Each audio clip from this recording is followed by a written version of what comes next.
Good morning. My name is Rebecca Sharp. I am an archive specialist, and I provide reference guidance at the National Archives in Washington, D.C. Welcome to the third day of the 2014 Virtual Genealogy Fair.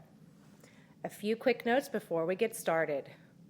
You can submit your question for a speaker via Twitter using hashtag GenFair2014 or YouTube chat. The speaker may not be able to answer all of the questions during the allotted 10-minute Q&A session. For captioning, go to the Virtual Genealogy Fair website and click on the link for today. The lectures will be recorded and posted on the Virtual Genealogy Fair website by the end of November. If you're following along from home, this is session number 12. The lecture is entitled FBI and the FOIA, 20th Century Family Research, and our speakers are Britney Crawford and Netisha Currie. The lecture provides a guide to obtaining records through the Freedom of Information Act, FOIA for short, using Federal Bureau of Investigation, FBI case files, and how they can aid in uncovering family histories. By offering information on how to access FBI case files and examples from individuals' research, this lecture provides genealogists with resources that may aid in the search for personal stories within government records. Netisha is an archive specialist in textual processing, and Britney is an archivist in the Special Access and Freedom of Information Act branch. They both work at the National Archives in College Park, Maryland, and I am turning the microphone over to Britney and Netisha.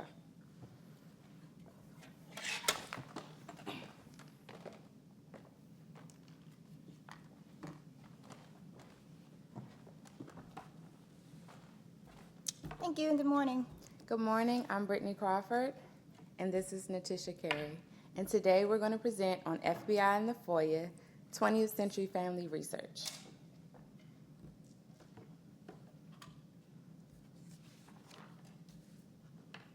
So the goals for this presentation today is 1, to provide an overview of the 20th century FBI case files accessioned at the National Archives, to inform the genealogy of the family histories that exist in the FBI records, to provide step-by-step instructions on how to access FBI files released under the Freedom of Information Act, also known as the FOIA, and to share examples of family histories found in FBI records. The session hopes to reveal new avenues of information that can be obtained from the FBI records. We would like to show how FBI case files can be a source for family history, and we would also like to expand the time frame of traditional genealogical research, bringing research up to the 20th century. Most records we will talk about are relatively recent compared to other clusters of records used by genealogists, and like the release of the 1940 census, researchers are now finding themselves in the historical record. So this will relate to that. Now I will go over an overview of the records of the Federal Bureau of Investigation. What is the scope of the FBI records? The documents at the National Archives reflect a broad investigative mission of the agency. FBI records reflect the scope and mission of the agency, which functions as a national security organization with intelligence and law enforcement responsibilities. The records are deposited at the archives, were created in the course of the work that the FBI did, such as investigations for the crimes shown, and these records were deemed permanent government records and will be kept at the National Archives forever. The first set of FBI records I'll go over are the case files. Here you'll find the bulk of genealogical research. These files tend to be case files where you can find the work of the FBI records. They're the documents that are created when the Bureau investigated individuals, groups of citizens, or any entity that was suspected or a victim of criminal activity. These files include such high-profile names as Albert Einstein, who was investigated because of his German origins, he was suspected of being a spy or sympathizer to German causes. Over time, the FBI collected 1,800 pages of material for him. Liberace also has a file worth 400 pages of material that were gathered after many of his valuable jewels were stolen and transported across state lines in 1974. The second set of records is the administrative files. These include records from the Office of the Director of the FBI, and they also have content about the origins and development of the agency. You also find personnel files of FBI agents.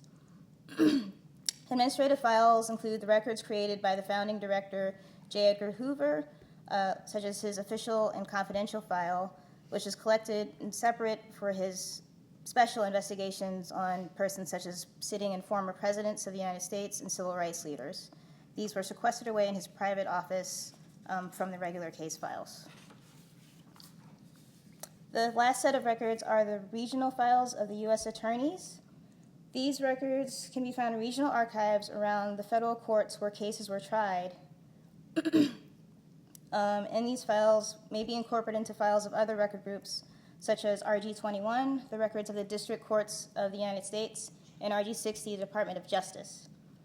This is where researchers can go to learn the conclusion to an investigation or the records that they found in the case files. Now for going back into the case files, we're going to focus on the classes of the Bureau. The Central Records System is the records keeping system that many of the cases files under the FBI will fall under. CRS uses a numerical classification system to organize the records in classes. Some of the more relevant ones are shown here. When you request records through the FOIA, case files will have a classification number followed by a serial number. This is your case file number. We have selected 6 of the most commonly requested classes at the National Archives to go over in further detail. This slide is for a reference on how FBI files are arranged. All records in the Central Record System are arranged with a numbering scheme, and the numbers on the front page of the file are spelled out. To translate this FBI arrangement to what you'll find at the National Archives, the class file number the class number will equal a series at the National Archives, such as classification 157 for civil unrest case files. The case file number is an individual folder of cases that you'll find in a box. In this case here, it is 157-2438. The serial number are for the individual items and documents within that folder. In this particular case, this folder has 102 sheets in the folder. Series can also be grouped according to whether it came from a headquarters or a field office. And underneath that, it can also be separated into the textual records and then the bulky enclosures. Bulky enclosures are basically files that were either too large and oversized to fit in with a regular 8 by 11.5 piece of paper, or artifacts that were also just bulky. The first classification we'll go into in depth is the Class 31 for the White Slave Traffic Act. This was covered by the Mann Act from 1910, which prohibited transportation of women in interstate foreign commerce for purposes of prostitution, debauchery, or immoral acts. This is one of the most commonly requested case files. In these case files, lots of biographical material on women and involved socioeconomic data can be gathered from investigations into prostitution rings, also police corruption. Most of these case files have been declassified in bulk, and they are also available mostly on microfilm records. One of the most famous cases of the investigation that went to Jack Johnson, who was accused of transporting his girlfriend, who was becoming his wife, across state lines for immoral acts. Next class is Class 44 for civil rights. Many of these records this was established in 1924 for investigations for KKK activity, and the scope expanded to include violence against labor unions, racial disturbances, police, and prison brutality. Many famous cases include the 1967 Detroit riots, the 1968 Democratic Party Convention in Chicago, and the murder of various civil rights workers, or any investigation where a group or individual civil rights might have been violated, which also is a file on motorcycle gangs and how their rights were violated. In spite of the large cubic footage that is at NARA right now, the FBI still has a bulk of these civil rights files in their custody. Next is Class 65 for espionage. This is where Albert Einstein's file was for his suspected German ties. Notable cases in this class are investigations into Einstein, Julius and Ethel Rosenberg case was here, and after World War II, investigations started to those thought to sympathize with the USSR and Soviet bloc organizations. In this class, there is a lot of organizations are covered. If you were like a group of communists, young communists, or things like that, many of the files are here. Class 100 is for domestic security. The FBI were mandated to investigate organizations suspected of subversive activities, including communists, fascists, and Nazis. This became a very large part of the FBI's duties, especially in World War II and post-World War II with our Cold War and anti-Russian sentiments going on. It's also one of the most commonly requested records for FOIA at the National Archives. Groups included in this file are the German-American Bund groups, SNCC, the Students for a Democratic Society, and COINTELPRO investigations against protest groups were included in this. Lengthy and contain info about German and Japanese spy efforts during World War II, German-American clubs, the Bund, German anti-Nazi refugees, and also Japanese aliens. Next is Class 105, the Foreign Counterintelligence. This classification has not been bulk declassified by the FBI, and therefore most of the files will require review or referral to the FBI. The records contain information for research about organizations as well as individuals, and document subversive activities as well as the activities of domestic and political social groups.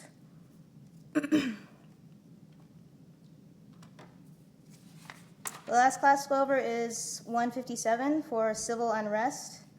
This was originally called racial and bombing matters, and also focused on activities of the KKK.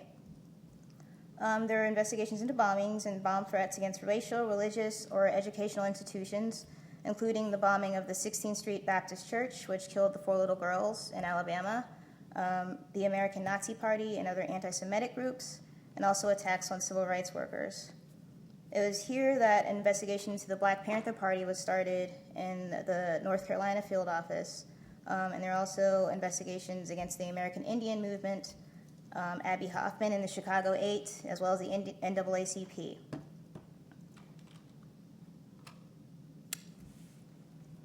Okay, so next, the section I will talk about is the Freedom of Information Act. As mentioned previously before, the Freedom of Information Act is a statute that was enacted in 1966 and is required for requesters who are looking at or wishing to research a lot of the FBI records, case files in NARA's custody. They have to submit a Freedom of Information Act request in order to obtain these files. So just a little bit of backup. The purpose of the FOIA is to ensure and inform citizenry vital to the functioning of a democratic society, needed to check against corruption and to hold the governors accountable to the governed. And for the sake of this presentation, when we say the informed citizenry, we're really talking about the genealogy, the historical public, researchers, people of that nature. And like I said, it was enacted in 1966. It applies to records of the federal executive branch, which includes the federal government agencies. It is composed of 12 sections, and a part of those 12 sections are 9 different exemptions that I'll cover a little later relevant to those subsections. So for the sake of this presentation, we're just going to talk about 3 years that were made significant to FBI case files and the investigation and the release of information.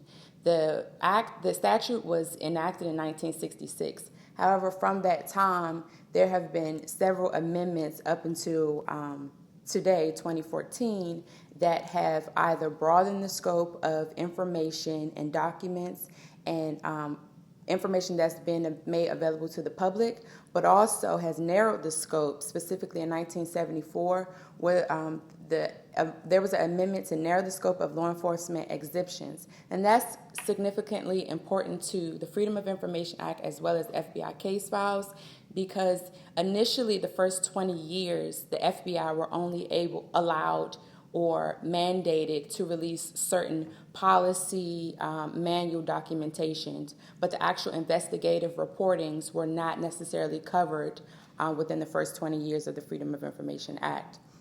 Also in 1986, there was an amendment that significantly broadened the scope of law enforcement records, which in turn made more information and documentation from the FBI agency available to the public.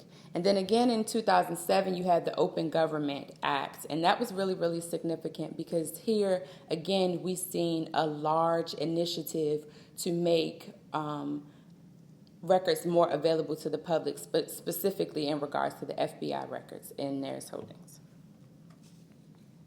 As a result of those, what we call proactive disclosures from one of the previous amendments, we have records that were released into what FBI has called the FBI Vault, and it's basically an electronic reading room. And these two examples here are two documents that you can retrieve from the FBI Vault. And basically, the FBI Vault contains documents, case files that they have already reviewed and since then have been subsequently reviewed. And they were proactively disclosing these case files up onto their websites so that the requesters and the research population did not necessarily have to file a FOIA, but they can log on to the FBI Vault page and you can access these case files for free. So the first example is a case file from Fannie Lou Hamer, a classification 45 case file. And it's basically, it's discussing a demonstration that was done in the 1960s, early 1960s, 1963 to be exact, where Miss Fannie Lou Hamer, she was a civil rights activist, she was arrested for not participating in a demonstration, but asking questions about the arrests that were made as a result of the demonstration. And then this just gives a little context about what happened in her arrest and things of that nature. The second example regarding Stokely Carmichael, this is a class 100 case file, and this is just an example of some of his actions and his initiatives that were investigated throughout his life. Now, the next section that we're going to cover is give some guidance on exactly how to file a Freedom of Information Act request. And that will be first with the FBI as well as with the National Archives. How to submit a FOIA request with the FBI. This portion is also included in this presentation because oftentimes a lot of requesters or genealogists, they come to us with a subject. And when I say us, I mean the National Archives. And we often have to refer them to the FBI. The FBI maintains index specific to different subjects. So what they would do is they would search for records based on a subject, and they have the capability to provide a case file number. The FBI case files that are in the National Archives custody are arranged numerically. So therefore, we will refer researchers to the FBI who have just a subject. Say, for example, if you were looking to investigate your grandfather and you do not have a specific case file number, we would suggest that you contact the FBI with that subject and they will provide you with a responsive case file number. You would then take that case file number and you will file a Freedom of Information Act request with the National Archives. So here is just an example of some of the information that you can include in your written request to the FBI. You will, of course, want to include your contact information, the scope of the records, and we ask that you try to reasonably describe. So any background information that you may feel will be helpful to the agency as well as helpful to yourself for you to get responsive documentation. Also, if you request any fee waivers, requests for expedited processing, you include that in your Freedom of Information Act request and you submit that to the FBI. You can do that at fbi.gov/FOIA/. And on the right side is just a sample document that we also refer requesters to of how to submit the request, basically a template that you would submit to that agency. The next example is specific to the National Archives. Again, we ask that most researchers start with the FBI if you don't have a case file number. But if you do have a case file number, then you can come to the National Archives and submit a Freedom of Information Act. And you will include pretty much the same information that you provided to the FBI, but it will be very, very important that you also include the case file number. And that, again, can be it has to be your classification, which can be, for example, class 44, and then your subsequent case file number. If you do have a volume or a serial number, you can also include that information as well. The next section is more information on the administrative process of the FOIA. And the FOIA, the Freedom of Information Act, we have 20 working days. Under law, we have 20 working days to respond to a FOIA. Now, most people may be aware of the backlogs that do occur. However, within the 20 working days, NARA, once you submit a FOIA request with NARA, we will process your request and we will provide you a response within 20 working days. Within that 20 working days, we complete a triage process where we will search for the case file that you requested, and then we will try to give you as much information about the file as possible, give you the information about the size. Also, what's important is whether that document, that case file number, is responsive or non-responsive. Now, a responsive document can be the specific case file that you requested, but also specific to your subject.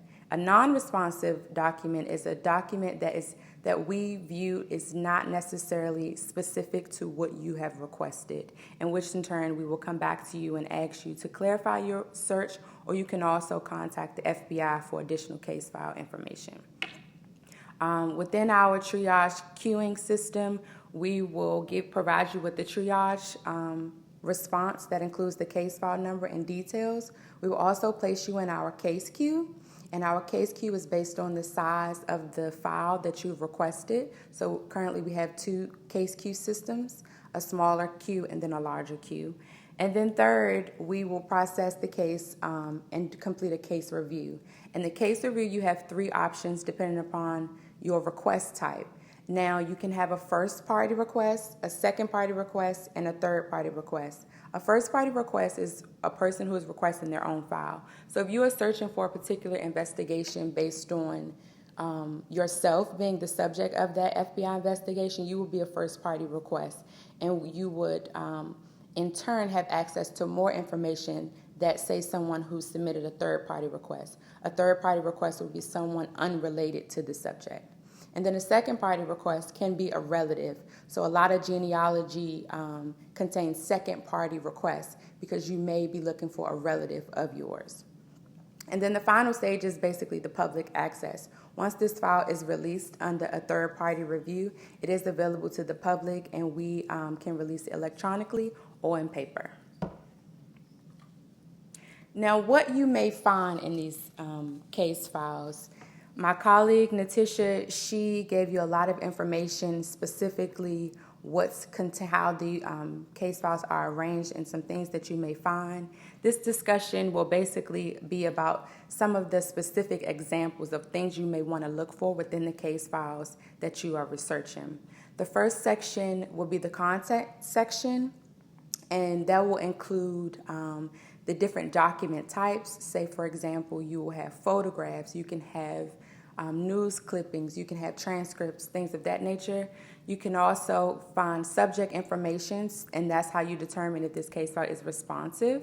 Also a chronology, because these case files are arranged in reverse chronology order, so each document for the most part will have a date specific to that particular investigative report.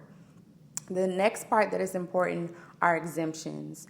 Now, because the National Archives, we do maintain historical records, so the FBI case files that we do have in our custody will be considered historic once they're accessioned to our custody. However, there could be certain personal identifiable information concerns, and we call that PII. So we would have to review these case files for PII, and that would include Social Security numbers, birth information, certain physical information about different individuals or subjects within the case files. Another important component will be law enforcement information. Under the Freedom of Information Act, as I mentioned previously, some of the exemptions require us to make withholdings. And for the FBI case files, for the historical records, most of the withholdings that you may see will be a B6 or a B7 exemption. And a B6 exemption is for personal privacy. Again, like I referenced, some of the PII information. Also, the B7 exemptions will be specific to law enforcement records. So information may be protected, such as research methods and techniques of the FBI agency, also confidential source information of the FBI agency, or any identifiable information that may have been supplied that may violate the personal privacy of someone in that case file. The third section that is really important within the files, you can find a lot of cross-references within these FBI case files. The first set of cross-reference will be subjects. So you may look into a file, you may be researching your grandmother or your grandfather, but they can also reference other individuals as well as other organizations that your subject may have been affiliated with. So you can in turn get a case file number for those additional subjects and organizations. Also, specific case file numbers may be cross-referenced within these individual case files. I'll show you examples later, but each case file often include additional headquarters file numbers or field office file numbers within a specific file. So again, here are some of the examples that we're just going to cover. Example of a headquarters case file is here, and you can see that with the class 100, the number would be here. The classification comes first, and then depending upon the type of case file, you may also see that type, and you'll see that here. For this example, this is a class 100 headquarters file, which is abbreviated with the HQ, and then you have the case file number here. Now, this example is from the cover letter of each case file. Each case file has a case file cover, and it will look similar to this, and then you'll have subsequent arrangement numbers like your section, and then here you have the serial.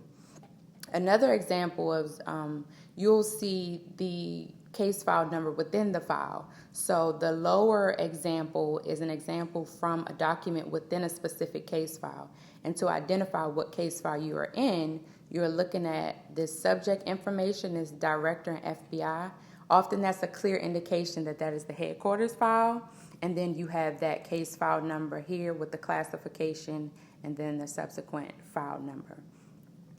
A different type of example would be the field office file. And the field office file, the case number arrangement is the same because you'll have the case file number, the classification, and then you'll have the case file number, but you'll also have the field office. And the field office basically the state.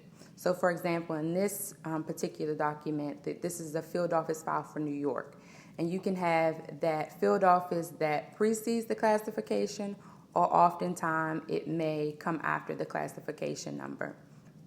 And an example within the document, again, is you will get normally at the bottom lower half of the document, you may also get that specific field number identified at the bottom, and then you'll see a case file number near that field office.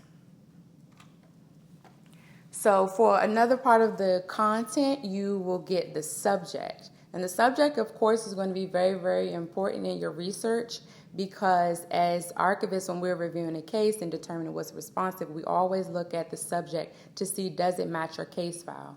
Oftentimes in historical research, you may have a case file number, but you also may have a separate subject. And that basically means that there can be a larger case file for, say, an organization, say the SNCC organization, but you are only looking for your relative. So it will be important to identify what the overall subject is and try to identify a case file specific to your subject so that you can easily identify the person that you are researching. In this example, the subject is Thomas Dickens, and this is just information concerning the major subject, and that's always going to be identified in most memo documents with the subject, and you'll see that. The next set is going to be the chronology, and that's just the date that you'll see at the top of each page. Okay, the examples of document types.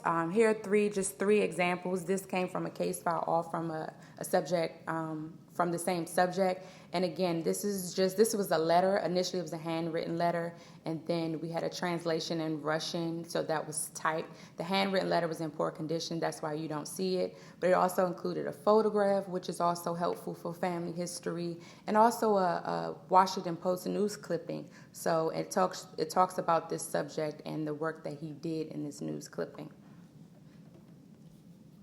Okay, further examples for classifications will be in class 31, and these are just documentations, and you'll get that chronology, that subject here, and then you get that date, and then on the class 44, this is just an example from class 44, and you'll see what classification that you are in, and that's here, class 44, and then the case file number there. And this is specific to the document we talked about earlier, where we talked about Fannie Lou Hamer and a class 44 file. Other examples here are just class 25 and classification 100, which is a large set of records that we do have in our custody at the National Archives. So these are just examples of how the documents may look once you get into the case files, and then you will read within to get the content from the case file. Again, additional examples will be classification 105. This is an example here, and this is the case file. This is a Washington field office. And then you have class 157, which is a cover sheet to this particular report. Now, the exemption sections, you have your B6 and your B7C. B6, again, is personal privacy, and this is just a particular withholding, example of a withholding that was made. And then B7D, which is the source code information. So you may also see this. This is just FBI source code information that was just protected from this document. This is an example here of a cross-reference. Again, as I mentioned, the subject of this is Elder Solomon, but you have the different reference case files. You have a class 62 that's referenced, a class 100 that's referenced, and additional ones there at the bottom. Also, another example of cross-references would just be memo sheets, and sometimes the FBI, they made a list of additional case files that were specific, and then they will provide them here. This one here is really, really important because Alderman Solomon that we mentioned before, the researcher who was researching his file found a connection between him and Elijah Muhammad and Elijah Muhammad's wife, and he was able to do that with the cross-reference list in that document. Now, this right here is just an example of some of the research requests that we do get. We had a gentleman who was looking to see if his grandfather was a secret spy, and this is just his request. And this is his file number, the specific file number he requested. And as a result of that, he was able to put some pieces together, and this is what he provided to our agency as a family tree. And again, this is the content that we provided for his interpretation as a result of his request, and this was a signed letter from his great-grandfather within that document. Now I'm going to turn it over to Ms. Currie, and she'll give an example of her family history. Thank you. So this is a quick overview of a FOIA success story I've had personally about I requested my grandfather's case file that was in class 157. And my family lore was a story of when the time that the KKK burned down the family house, which was in Currie settlement in Ellisville, Mississippi. The families have been living there since about 1910, and in this large expanse of farmland, which my grandfather and his brothers had all parcels of land. This farmland is outside of Ellisville, Mississippi, and leading up to the house burning, which is what the FBI file covers, there were a few incidents of run-ins with the KKK in the early 1960s. During Freedom Summer, COFA workers were stationed in Ellisville and Laurel, Mississippi, And at the end of that summer, the family had a kind of barbecue and picnic out in the field to celebrate the COFA workers helping people register to vote in the county.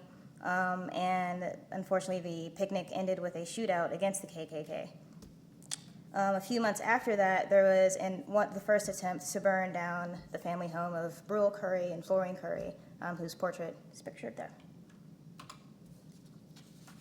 The story had been told by mostly my father, who was present, and my aunts and uncles, who were in the house. But a lot of questions remained because it was such a quick incident, a traumatic incident, and really immediate in time. And they were all teenagers when it happened. So as time went on, they kind of forgot when exactly this happened. They had different perspectives of what actually happened. And since no one was ever persecuted or tried for the crime of burning down the house, no one knew for sure who or why they did it. This is a picture of the home of Brule Currie in March of 1965 after the first attempted house burning. When we requested the FOIA file, which is the Class 157 file, lots of questions were answered. Who was the KKK Ellisville Clavern? And it happened on October 11th, 1965. Yes, that's the serial number 2438. And why it was retaliation for the COFO incident with the picnic that ended in a shootout.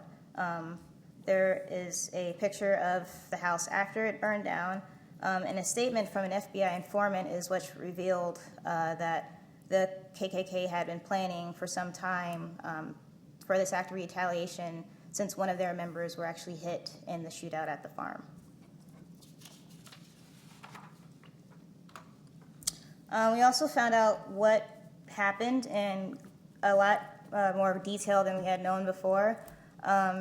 There's two statements I have here. One is from Billy Roy Pitts, who was a Klan member, who was giving a deposition after he was convicted of the crime in the murder of another civil rights worker in a nearby Hattiesburg, Mississippi. After this, he was already in custody. He started giving up more information about other incidents he had taken part in, and he gave a full statement about the night of October 11th and how they went out to the house and covered the space in lighter fluid and threw kind of a firebomb. And it also revealed, which we had never known before, that my grandfather had actively defended and protected his home in shooting at the KKK members, which is kind of out of character for what we knew my grandfather as, who was a kind of tall and gentle man. So we got his perspective on that as one of the people who were inciting the incident. Then there's also a statement from my grandmother, Florine Currie, who provided her perspective, which is very telling of like her personality. It talks about how she got the kids out safely, and then they went back into the house and went to save anything that they could. The last thing she said was that they had lived in that house for 24 years prior to this incident. There's also lots of other statements from neighbors along the road and witness statements and things that were collected in the days after, all within this file. So after the house burning, it took about a year to rebuild the other house that stands there today, which my grandfather lived in. Both my grandparents lived in for a long time. We still are on, it's now called Currie Road at Currie Settlement. And they were able to move back into the house a year later, and the family continued to live out their days there. So that's kind of a quick rundown of my personal FOIA request story, and we hope that the information we gave here today would provide genealogical researchers with any information they needed to make their FOIA process easy and less painful. Thank you. Thank you. So we will now open the floor to any questions. Netisha, you have several questions that have come in from your online audience. The first one is, what is the date the FBI records began? There's no specific records because we do have records going. The earliest, I believe, we have them going back into the 1930s in our custody. They started the initial transfer They started with looking at records that went all the way back to the 1940s, but I often review case files that go back into the 1930s. And there are FBI predecessor agencies that would have records of this type that were not by the FBI specifically, but kind of in the same function. So it could go back to the 1920s even. Your next question is, did the FBI investigate German fraternal organizations such as the Sons of Hermann or the Turnverein gymnastic clubs? I have not come across those specific subjects, but it will definitely be worth submitting a request for it, but I'm just not familiar with those particular subjects. Yeah, they might be included in the Bund groups that were in the classifications for domestic security and foreign counterintelligence. They could possibly be found there. And a follow-up to that question is about how large might some of those files be?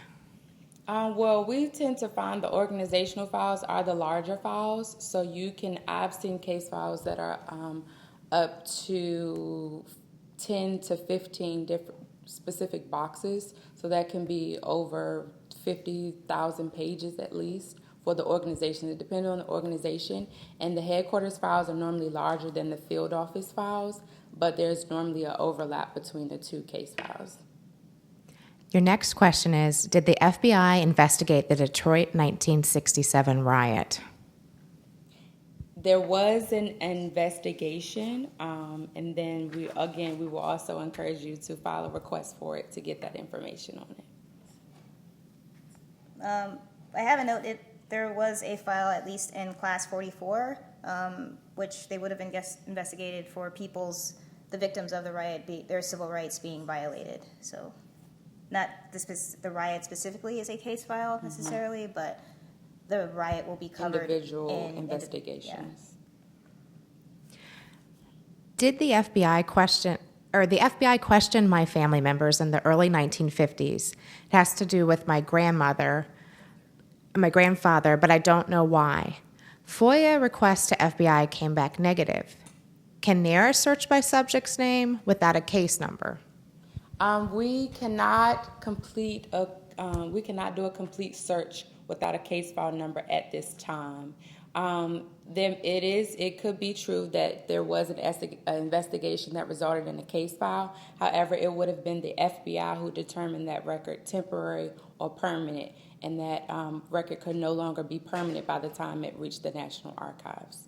In that case, the National Archives wouldn't have a case file either way. So if you did get a non-responsive response from the FBI, it's a possibility that that case file no longer exists.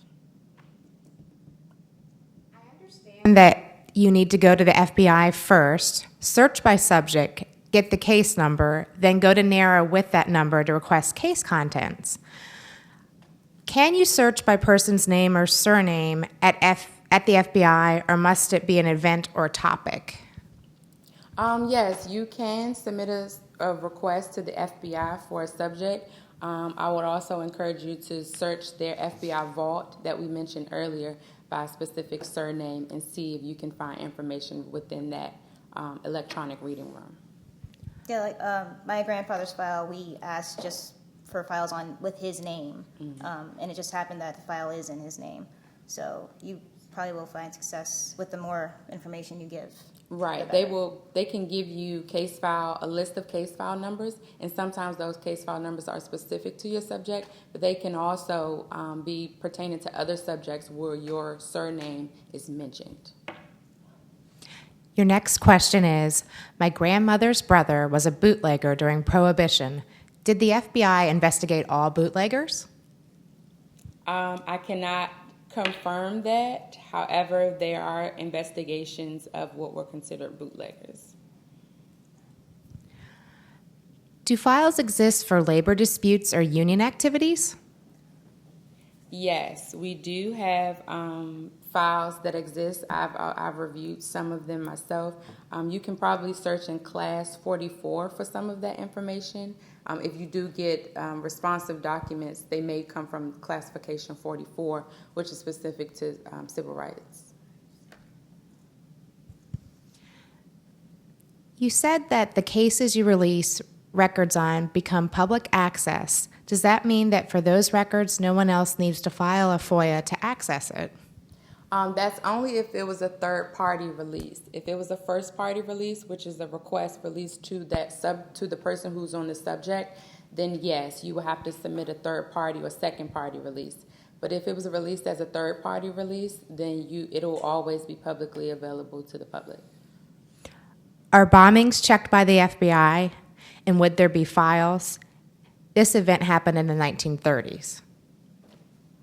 There is a possibility, and there would definitely be files. There are two possible classifications. Maybe in class 157, you may want to search that, or you might want to check class 100. My grandfather translated for a German POW camp in Minnesota during World War II. Would the FBI have information on him?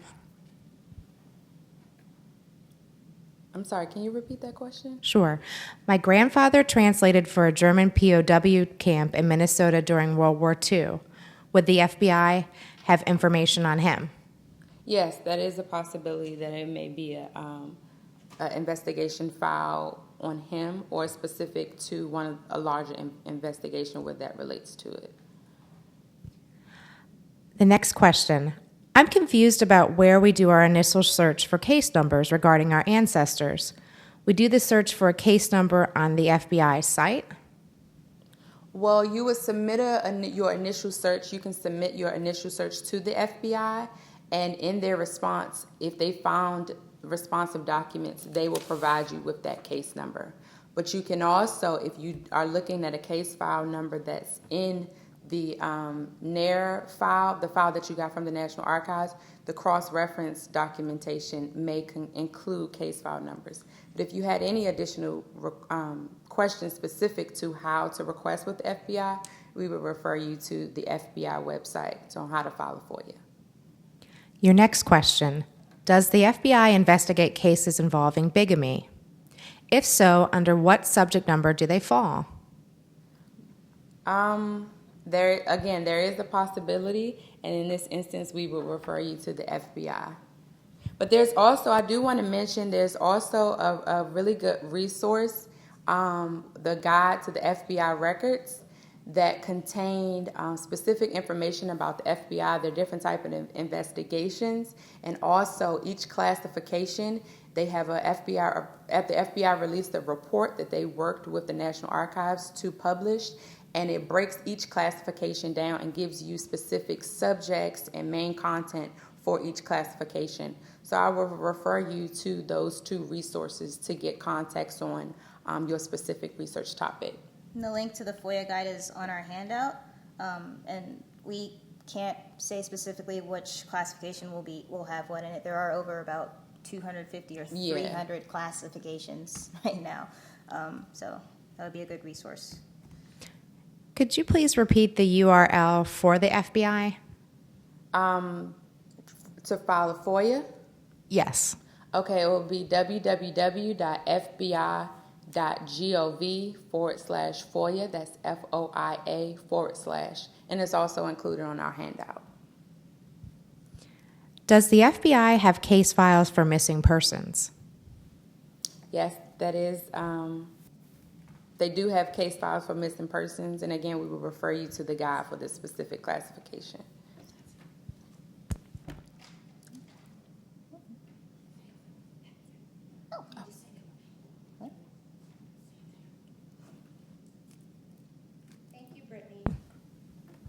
Thank you, Britney and Netisha. If the speakers did not get to your question, please send an email to inquire@nara.gov. We will now have a short intermission, and our next session will begin at 11 a.m. Eastern.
Good morning.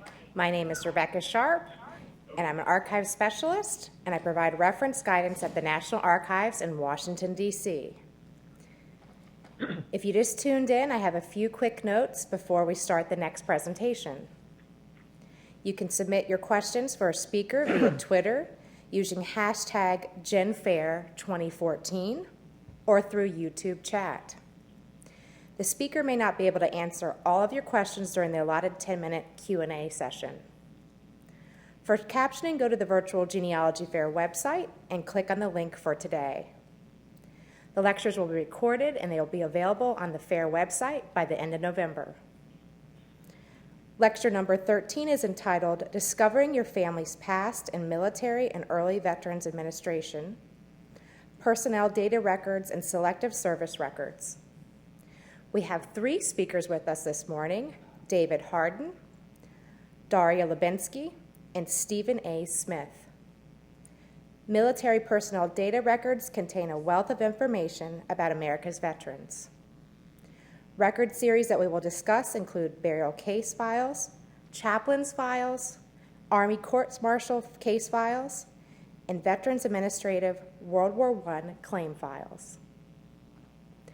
Selective service records hold valuable genealogical data, such as dates of birth, address of residency, family members' names, and a place of birth. We will discuss the World War II and post-World War II selective service records in our custody.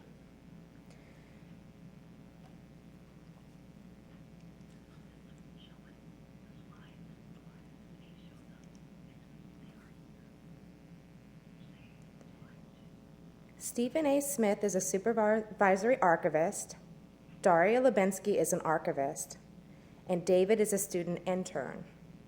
They all work at the National Archives in St. Louis, Missouri, and I'm turning the microphone over to our speakers. Thank you so much, and good morning. On behalf of Daria and Steve, I just want to welcome everyone here for our presentation.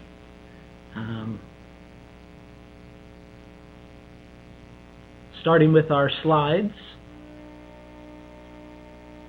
My part of the presentation is Selective Service Records, the National Archives, St. Louis. So starting on slide 3, what is selective service?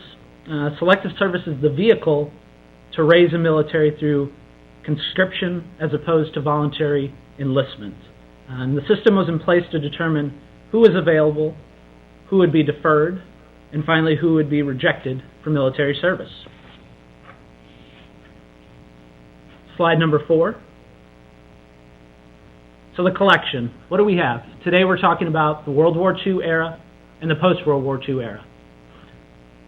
The World War II era collection contains registration cards, classification ledgers, and alien registration files. And the post-World War II era contains registration cards and classification ledgers. Moving on to slide 5. An important note, not all men who registered served in the military, and not all men who served in the military registered. This is very important. So during World War II, who registered? This was open for men, United States citizens, and non-citizen residents in the United States. Those also living in the United States, Washington, D.C., our territories, and citizens living abroad. And the date of births covered are from April 28, 1877 through March 31st, 1929. And this was during 7 registration periods that they registered for the World War II period. During 6 of these, men were available for conscription into the military. But in the 4th registration, however, men were not liable for military service. The next slide, slide 6.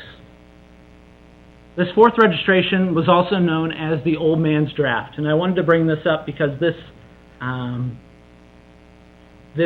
era of the draft, this registration is very important because these men weren't liable. This is very unique. This was to gauge the occupational strength of the United States. And they filled out an occupational questionnaire that could have been used to determine what services these men could have provided during the war. Officially, this was never used by the military or the government, but I'm sure this was a major psychological victory. As you can see, over 14 million men registered, and almost 1 million alone in New York City. This is the old man's draft, so these men who did register, who were alive on April 27, 1942, their dates of birth are between April 28, 1877, and February the 16th of 1897. Our next slide.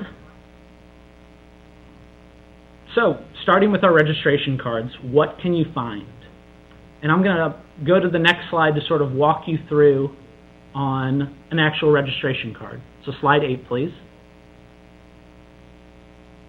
So this is a registration card for World War II.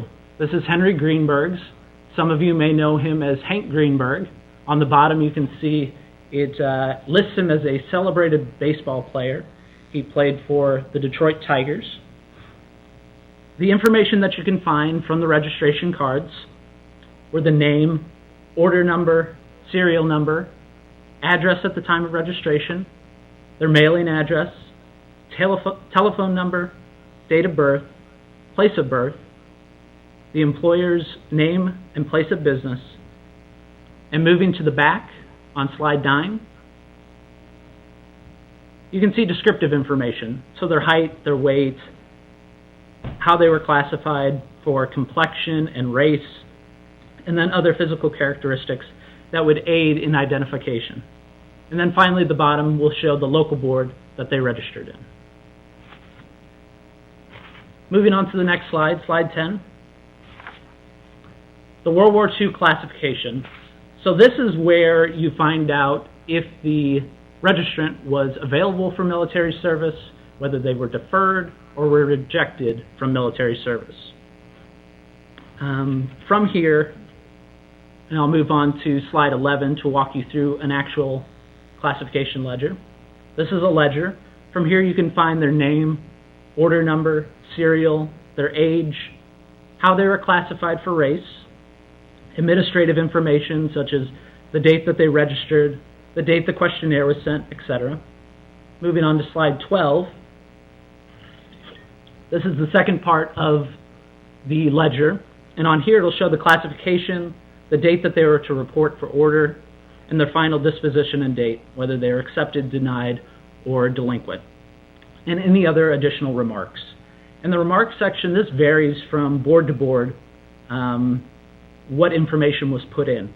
And this had to do with whoever was working that local board. It was up to them and up to their attentiveness of what they wanted to put in. So it could be nothing all the way to possible service numbers. Moving on to the next slide. Alien registration files. So during World War II, just like the post-World War II era, all non-citizen residents had to register as well. And they had to additionally fill out additional paperwork. And this included the DSS Form 304. I just want to point out, on the top I have uniformity with a question mark. These files vary from state to state. Files could be single reports like the DSS Form 304, or could contain other possible information. So it just varies from state to state on what was kept and what we have available. I'm going to move to the next slide, slide 14, to show you what the DSS Form 304 looks like. On here, you find personal information that is very important to the genealogy community. You can find dates of birth, where they were born, what they were working, where they lived in the United States.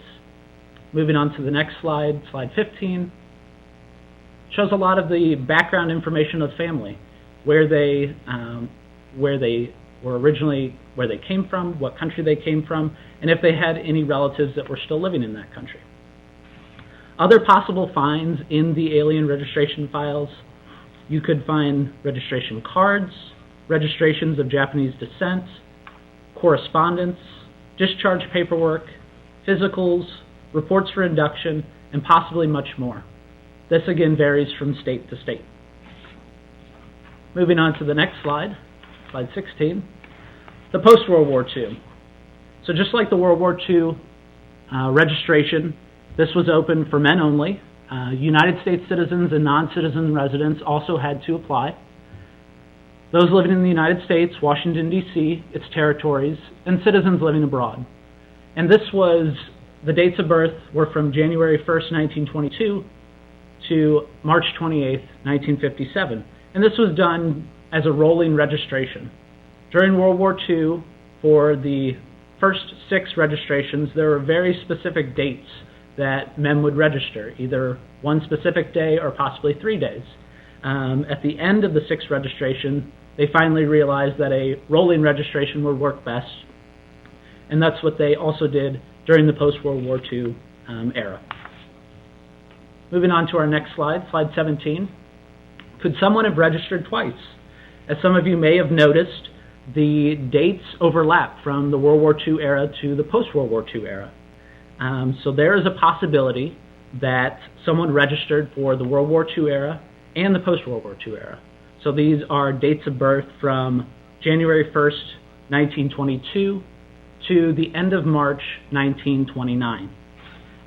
The cards that I have up are for Yogi Berra, the baseball player. I have his World War II card on the left and his post-World War II registration on the right. The great thing about the post-World War II registration, it has a place for prior service.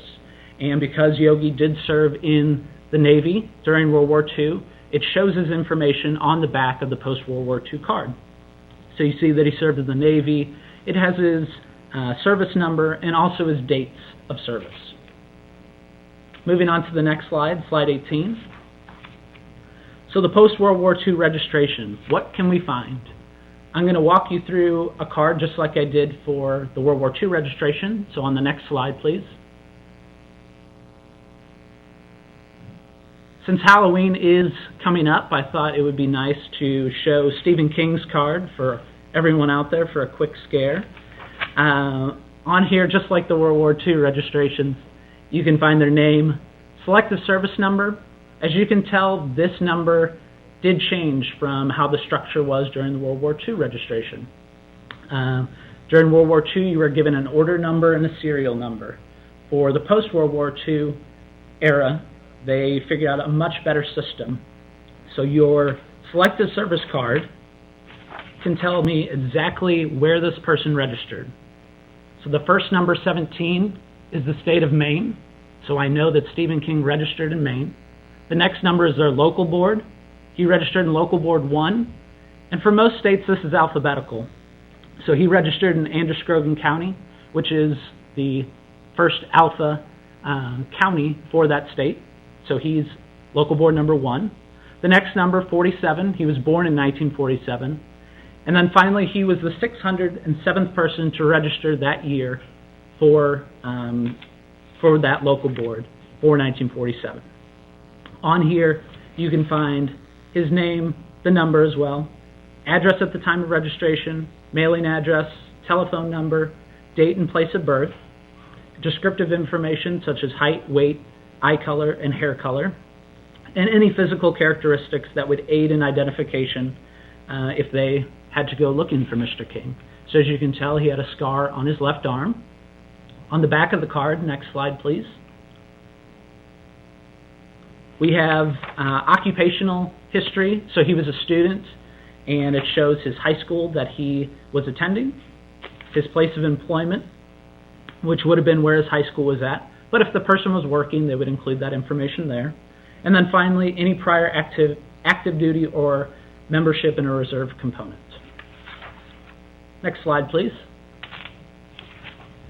Next, the post-World War II classification. Just like the World War II classification, this is where they would decide if a person was available, whether they would be deferred, or whether they would be rejected from military service.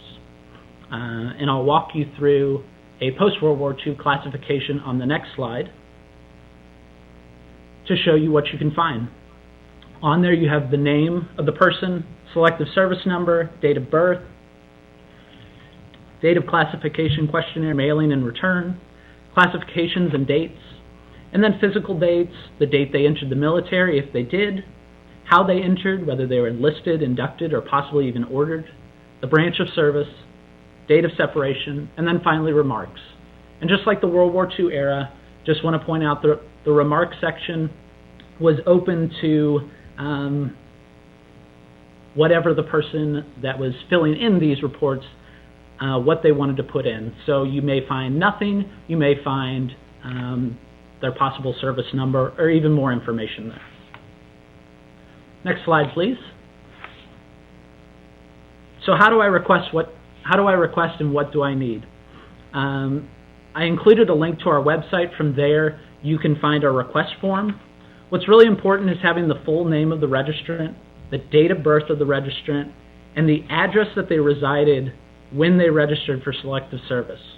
So not the address that they resided when they went into the service, but the address that they used when they registered for selective service. That ties them to a local board, and that helps me find the information. It helps me find the registration and the classification.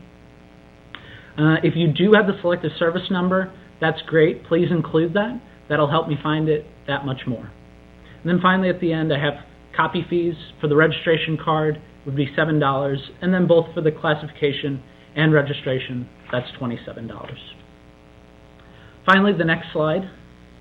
I put our request form there that you can find online, and I do hope that many of you out there send those in. I'm looking forward to answering a lot of those requests. If you received the handout, and I hope that you print that out, I included a few websites for reference for you. I included our websites. The next one is Registration and Selective Service during World War II.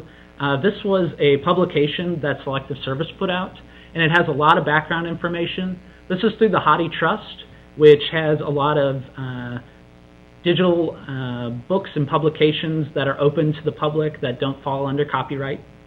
The next website is for Selective Service classifications.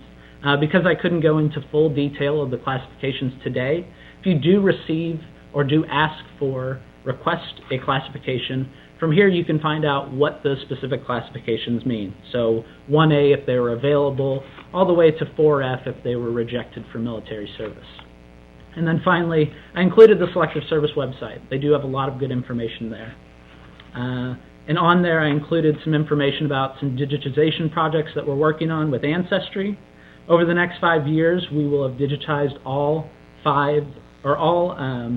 World War II registrations, and this will be done over the next 5 years and available on Ancestry.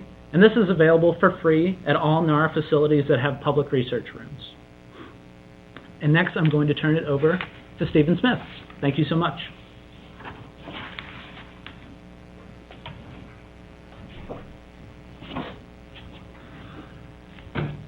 Hello, thank you, David. As he said, I'm Stephen Smith. I'm here to talk a little bit about Army Court-Martial case files and Army Chaplain monthly reports. So, first slide. And there we are, slide 26. First, we'll talk about Army Courts-Martial case files. As you can see, these are in the online public access database. They cover the periods of 1917 to 1938, and then the newly accessioned group of records that we have here in St. Louis cover 1939 to 1976. These, as of yet, are not in the OPA database, but should be soon. The cases comprise of general courts-martial and special court-martials that resulted in a bad conduct discharge. They're arranged numerically by court-martial case number and may contain charges and specifications, pleas, proceedings, findings, sentences, and often exhibit material. Next slide. So here I have an example of an order from a famous case. This is Jack R. Robinson, Second Lieutenant, and you may know him as Jackie Robinson, the famous baseball player. So this case in July of 1944 in Camp Hood, Texas, Mr. Robinson boarded a bus and sat in the middle of the bus with another woman and was asked by the driver to move to the back of the bus, which he refused. because at that time segregation no longer existed on military buses. This turned into a little bit of a shouting match when they got to the next station, and eventually Jackie Robinson was taken into custody by the MPs. So this case has can show the example on this slide of the charges that were stated against Mr. Robinson, his pleas, and then eventually the findings of not guilty. Next slide. Here's an example of statements that are often found in the court-martial case files. This is a case 1945 of Lieutenant William Sincock and Lieutenant Theodore Belides, and in this case, they were navigating and flying a group of planes, and they thought that they were actually bombing the city of Freiburg, Germany, when in fact they were bombing Zurich, Switzerland. So as you can imagine, this was not a good situation, and they blamed it on dense clouds and thick haze, which restricted downward visibility to about 5 or 6 miles, as you can see in the second paragraph there. And then the last sentence, after bombs away, we proceeded on course and returned to base to learn of our unfortunate mistake. In the bombing, they dropped 24 tons of bombs and killed 5 people, destroying many homes and buildings. This case is significant because this is the first time that American soldiers were ever criminally prosecuted for an act of friendly fire. And both men were actually found not guilty in the proceedings. Next slide. Now here you can see from the testimony in the case file for the same court-martial that the prosecution lists the exhibit items that they have turned over, and one of those you can see on the right-hand side there is actual photos from the bombs being released, and this came from one of the planes in the squad. And it's a little tough to see, but on the right-hand side there you can see the bombs actually falling over the city. If you can go to the next slide, please. Okay. Next, we're going to talk about monthly reports and personnel records. These are what we call chaplain files. They are also in the online public access database. They're arranged alphabetically, and these are reports of chaplain activities, religious services, visits, funerals, etc. will all be accounted for in these monthly reports that the chaplain filled out. Each report includes the name, service number, grade or rank, religious denomination, unit, and the station of the chaplain. And that's the unit that the chaplain was actually assigned to. Next slide. So here's another interesting case from these files. This is from the SS Dorchester that sank during World War II, 1944. And there were 4 chaplains that actually gave up their life vests to other soldiers so that they could survive. And what you see in front of you here is an affidavit from one of the soldiers on board that actually witnessed them handing off the life belts. And he said, the last time I saw them, they were still praying, talking, and preaching to the soldiers. This ended up being a very big story from World War II. And these chaplains, should note, 2 of them were Protestants. One was a Catholic, and one was a Jewish rabbi.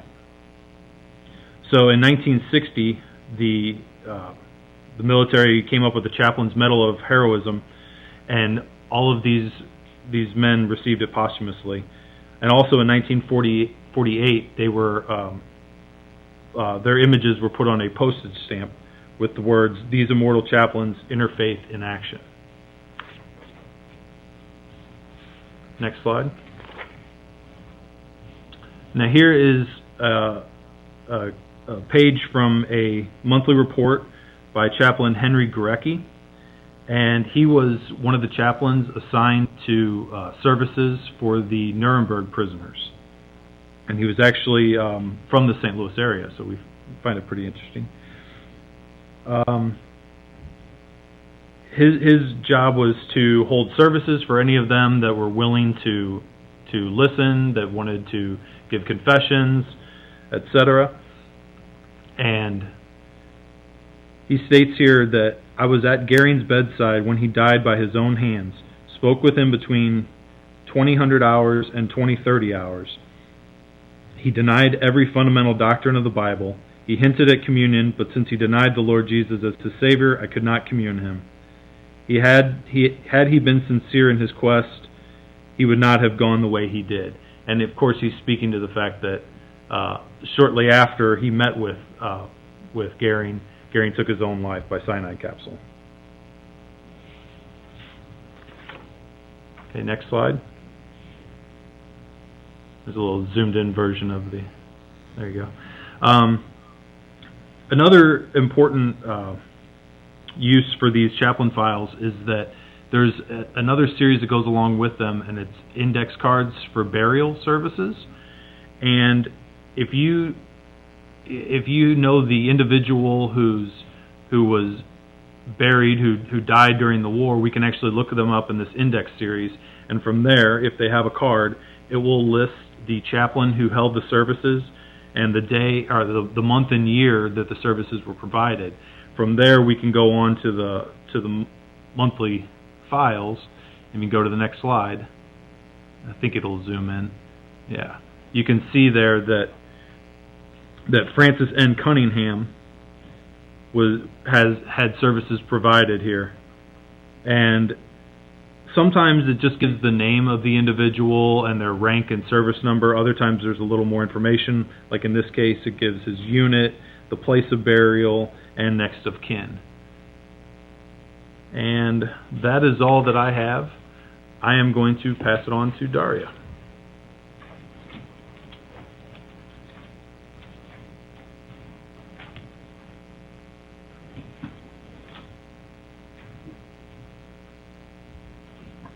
Hi, I'm Daria Labinsky, and I'm going to talk today about burial case files and deceased veterans claim files.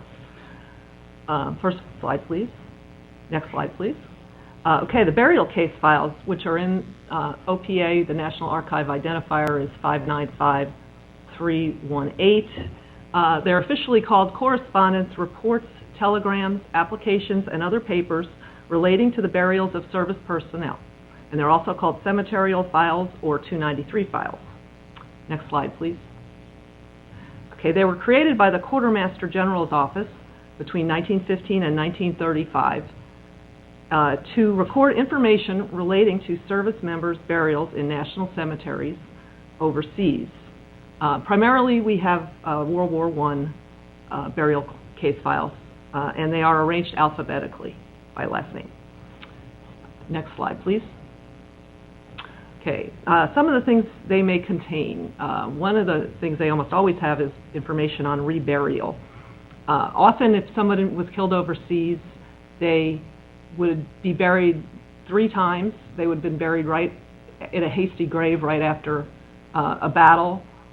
They would be buried maybe in a small American cemetery and then later on in a national cemetery, so they would have reburial information. This here is the report of disinterment and reburial for a cook named Ferdinand Hess, who was killed from, it says he died from wounds received in action on August 27, 1918. And he was first buried at a church cemetery, then he was moved to an American cemetery, and then he was buried in the Wazan National Cemetery. And that didn't happen until September 1922, so his body traveled a little bit. And sometimes there's very graphic information on these files. Sometimes body parts would have been shot off, or somebody was killed by shelling, and there would be parts of their body missing. And the bodies were not embalmed the first time they were buried, so sometimes they could lose some bones.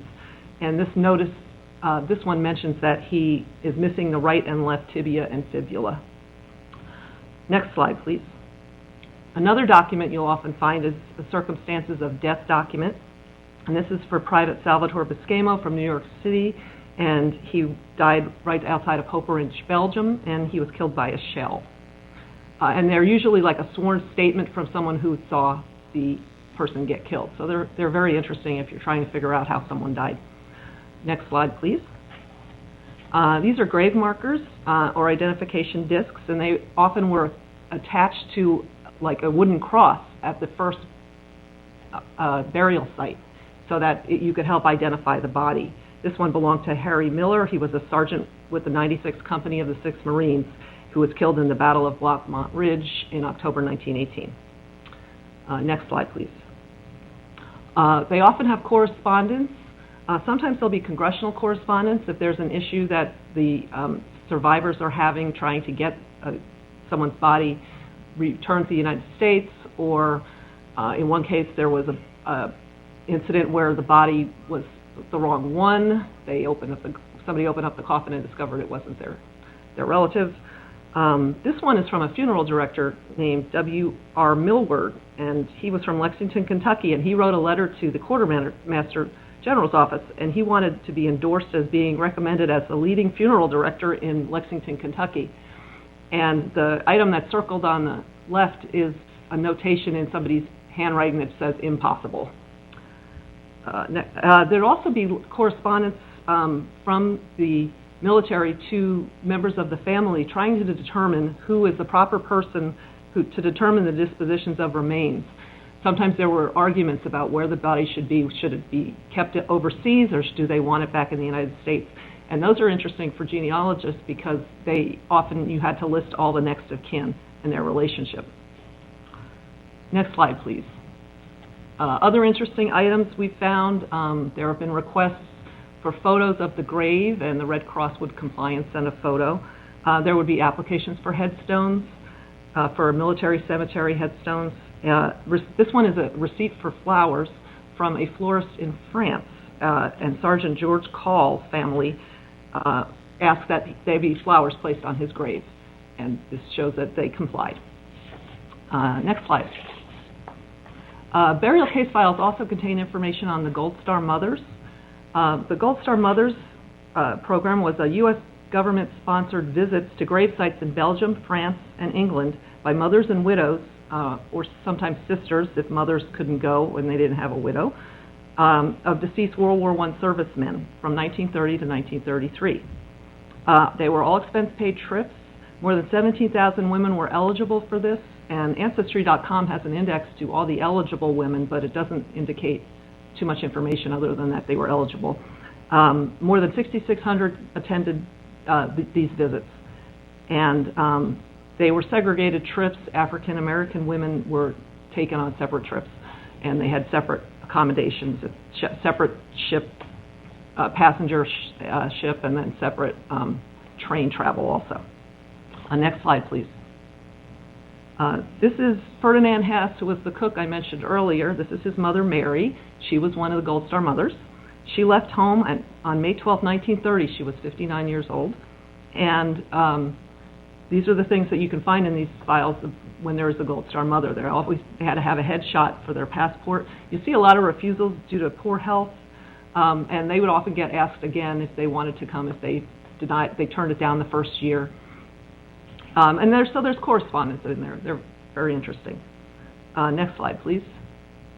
And this shows her itinerary, one of the pages of her itinerary, and it mentions that on May 26th, Mrs. Margaret Forsyth, who was chosen as the honor pilgrim for the group, placed a wreath on the tomb of the unknown soldier, and then afterwards they all went to tea. And then on the right is a telegram that Mary was sent that said her husband was ill and she should hurry home. She was back in the United States at this time, and they were saying get on the soonest train. Okay, next slide, please. Next, we're going to talk about the deceased veterans claim files, also known as the compensation files, the VA claim files, and the XC files. And they're from Record Group 15, the Department of Veterans Affairs records. These are not yet in online public access catalog. We just finished getting our last shipment of them at the beginning of this month. Next slide.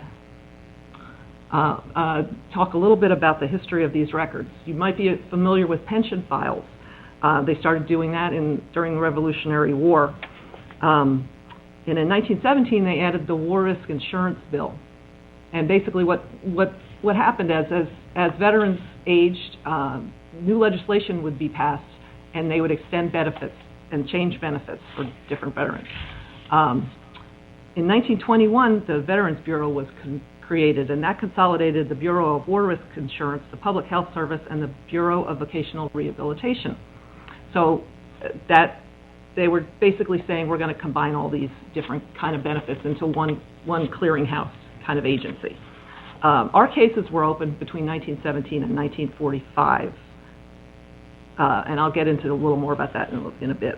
But if you look at this microfilm index card for Private Michael Fitzpatrick, he was in service from 1917 to 1920, and the letters correspond to the files for all the different kinds of benefits he had. So he had a life insurance, he had adjusted compensation, which was a bonus pay. If you ever heard about the bonus riots, that's what they were talking about. War risk insurance, rehabilitation money, and then he also had a World War I certificate. And notice that there's nothing next to the letter I. That means he did not have any permanent disability coverage. These records that we have, next slide please, are 1952 to 1955. There are two different transfers. What happens is the Veterans Administration, when the cases are closed, the records get filed away, and then eventually they transfer them to a NARA Federal Record Center. In that case, they still belong to the VA. They're retired records, but they're not part of the National Archives. The records that we have that are VA claim files are from 1952 and 1955 transfers. So those records are open to the public, and they no longer belong to the Veterans Administration. They belong to the National Archives. The 1955, as I said, 1952 are primarily World War I, but the 1955 accession also has includes inside the claim file Civil War pension files, files from Indian War, Spanish-American War, Philippine insurrection, China relief expedition, and veterans who served between wars, regular Army. They weren't actually in the war. And this is where it gets kind of tricky because Archives 1 in Washington has Civil War pension files, but we also have some Civil War pension files because if someone was still living, or the widow was still living in the 1920s, the Veterans Bureau would give the case a new number, and it would be a C for living or XC, deceased. And they would stick that pension file in with all these other records. So they would have a new number, which would be their claim file number. And these cases had to be closed. No one could be receiving benefits for the veteran. The veteran would have to be dead. Beneficiaries would have to be dead before the record could be closed. So if someone died in 1960, we're not going to have their record. If someone's widow died in 1960, we're not going to have their record. Everybody had to be deceased. In our case, it's about 1945 is when we see the latest dates of death. And the other ones are still belong to the Department of Veterans Affairs. So, and sometimes the VA could decide a record was closed, and then there was another request for it, and they could take the record out of that transfer, and it could be put in a new transfer. So in that case, we still wouldn't have this record. So the VA records are all over the country based on where the regional office was. Next slide, please. Okay, and indicating that many records are not closed. As of May 2014, there was one Civil War child left, and that's her, Irene Triplett. She was born in 1930, and her father was a Civil War veteran who was 83 years old. She's still alive. Her case is still open. There are 16 children and spouses from the Spanish-American War, and there were 4,038 surviving children and spouses from World War I. These are all open cases. They're not open to the public. They still belong to the VA, and people are still receiving benefits. And we have a very small percentage of records between that range of XC2 and XC3990713. We only have about 10% of those records. So even if you have a claim file and it's a number in that range, we might not have it. There's a good chance we won't have it since we only have about 300,000 to 275,000 to 300,000 records. Next slide, please. Okay, what things you can find in the records? We have the veteran, we have full name of the individual, birth date, parents, names of family members, dates of enlistment, periods of service, unit they were in, their residence at the time they enlisted, their death date if they were killed. If they survived, we might have a copy of their discharge papers. Next slide, please. And also if they survived, medical records, and these can contain many, many medical records because they had to submit these claims every time they wanted to receive benefits. Changes of address, wills, death certificates, and funeral receipts. This is from Captain Watson Reynolds. He died of blood poisoning during World War II, but he was stationed in Ohio. And the funeral director also sold refrigerators. Next slide, please. And you can also find things from family members, including correspondence, marriage certificates, birth certificates, affidavits, which are really interesting because they verify the person says who they say they are, they verify people's marriage, who their children are. There's always, very interesting information about the families. And people would send in elaborate certificates, and they would ask for them returned. They'd also send in photos, and they would never get them back, which is why we have them. Next slide.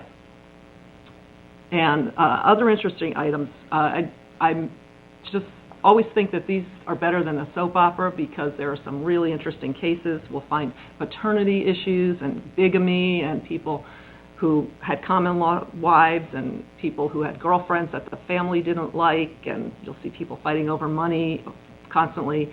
And we've even had like assault cases, all kinds of interesting things. We have a widow's pension on the right, and that is from a Civil War pension file. The woman died in 1940, the widow. Her name was Adele Eugene, and her husband was with the 73rd U.S. Colored Troops. And because she was in New Orleans, she was a French Creole, and a lot of the documents are in French with translations, which is neat. And this document, she had to list the age, or the birth date, and the names of all her children. And then we also would have insurance applications, which include things like the names of dependents, including step-parents, brothers and sisters, half-brothers and sisters, sometimes nieces and nephews, and foreign documents. Sometimes there would be dozens, we've seen dozens of languages.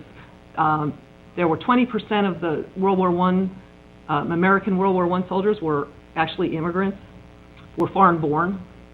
And so there'll be, a lot of times their beneficiaries were back home, and so they would have to get in touch with those people to determine who would get the money. And so there'll be foreign documents, and often they were translated, and sometimes they were documents from the consulates affirming these people are who they say they are. And so they'll have things like foreign addresses, really very, very interesting. And also photos.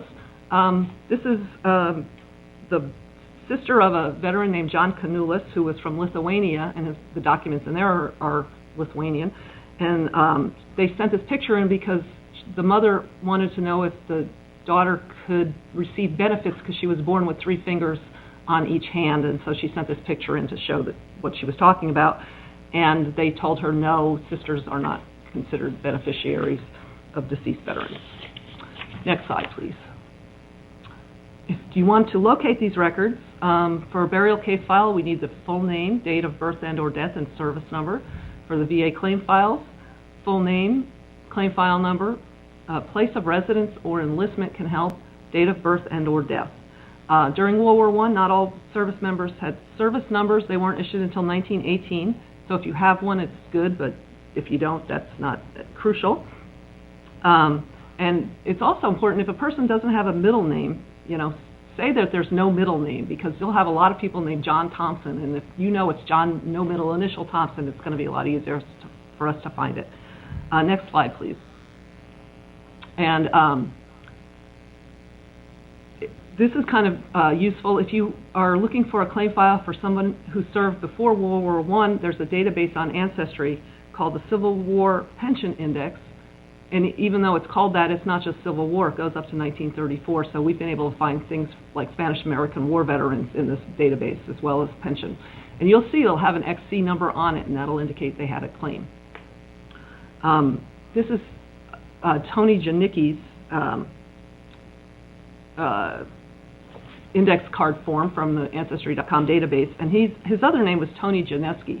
He fought in the war with Spain, and he had an alias, and so if you know somebody has an alias, that can also be very useful. And also, if somebody had different spellings of their names, it's also useful if you can give us that too. Sometimes we found one record where the person had 9 different spellings of their name inside the record. And that's all I have to talk about. We're happy to take your questions. This is our email, our address, National Archives at St. Louis, Box 38757, zip code 63138, or our email address, stl.archives@nara.gov.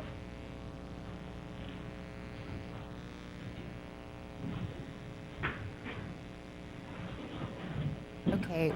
Hello. We have a long list of questions that have come in from your online audience. I'll start with a few of the questions that relate to your portion of the presentation, Daria. Okay. The first one is, how far back do these burial files go? They're from World War I. So occasionally we have seen other documents from Civil War relating to, that are just headstone applications. That's all they are. And most of those are interfiled just by the name of the person, but they are World War I. So they were started in 1915. So if we're not sure if the Civil War veterans' descendants were all deceased before 1955, where and how do we request that information of the Civil War vet and the VA? Okay, if you look at the pension file index on Ancestry, and see, you can look on that card. It was one of the last things I just showed. It should have an XC number if they have a claim file. Some veterans do not have pension files. I just had to do a search today, and the veteran was not approved for a pension. So if you have that number and it's in our range between 2 and 3990713, we might have that record, but we can't guarantee we have that record, but it's a start. And you can send the request into us, and we'll look it up first. And if we don't have it, we'll tell you how to get in touch with the VA FOIA office. Your next question. I have a great aunt who was enlisted in the Women's Air Force Corps in 1951, and in October 1951 was stationed at Camp Lee, Virginia. How do I go about getting her military records? Yeah, you probably just want to fill out a standard form 180 or go on to NARA's website and get to NPRC for the online request form. And that request would actually go to the National Personnel Records Center, where they would handle that case. Would the records show a marriage if it happened while they were in the service in World War II? Oftentimes. If you're talking about it in an OMPF, I mean, it's a possibility, but you need to remember that there was the fire in 1973, so a lot of Army records in particular were lost, and Air Force records. So it's a possibility. The next question. Where would I find records for someone who served in the reserves? We have reserve records here in St. Louis as well. Again, that would be a standard form 180 request or an online request going to the National Personnel Records Center. Where do you find the alien registration forms? David? For those, again, those would be kept here at our location. To request those, you would fill out the form that I included in the presentation, and I would search for those after I find the registration and classification.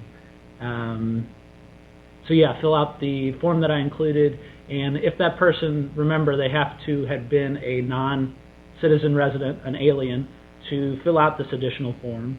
And then, depending on what state they resided in, there's the possibility that we have it. Again, this is based state to state, so with each request, it's just a unique search, and I will search that and see what we do have. What is the policy on privacy for living individuals? Well, if it's an open record, it's open to the public. There's certain things that do get redacted, if it's sensitive information or social security numbers.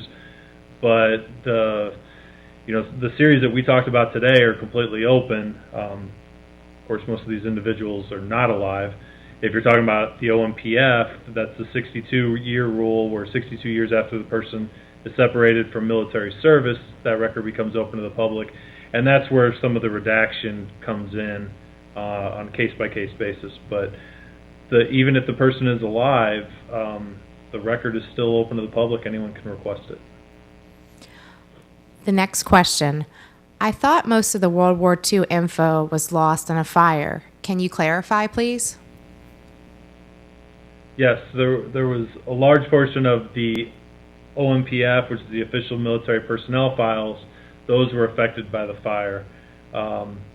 What the records that we're talking about here today were not in St. Louis at the time of the fire. They were not affected.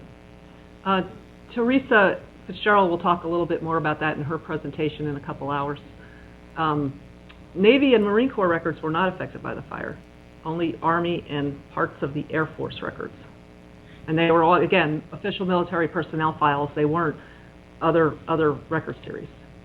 And we do have other auxiliary files, auxiliary series that Theresa will talk about later on today that we can use to as sort of a surrogate for the information that was lost. Would a soldier get a new service number when they re-enlisted, or would it stay the same? No, the service number stayed the same. Unless they became an officer. Sure. And sometimes they get a new number. Are any of the classification records available online for World War II cards? The classification records are not online. Those you would have to request, and we would send the requester a copy of that. If I visit NARA in person, can I find this record myself and copy myself without paying fees? You can't search for the record yourself. You can fill out a request form in our research room, and someone from our staff will search for the file. It will be delivered to you to look at in the research room, and you can make your own copies for a small copy fee, per page fee. You could also bring in a scanner and scan your record. Where could I find records for someone who served in the Merchant Marines during World War I? Also Coast Guard. Coast Guard records we have in St. Louis. Merchant Marine records, we're still sort of in negotiations trying to get those records from the National Maritime Center. They're currently spread throughout the National Archives record centers, various locations, but they're still in the NMC's custody. So we do have some records here in St. Louis, and we have records of deceased seamen from the World War II era. But generally for a merchant mariner, you should probably contact the National Maritime Center in Martinsburg, West Virginia, and stay tuned. They will be coming to St. Louis sometime soon. If someone is doing on-site research, can they bring their own scanner? Yes. And digital cameras. And digital cameras. And then they have a follow-up. They said that they have a little wand scanner. And I'm thinking that I work in the research rooms here downtown, and if it's touching the records, then it's probably going to be banned, correct? Correct. Okay. Next question. How can I find my grandmother's service records? All I have been able to find is her U.S. Department of Veterans Affairs BIRLS death file.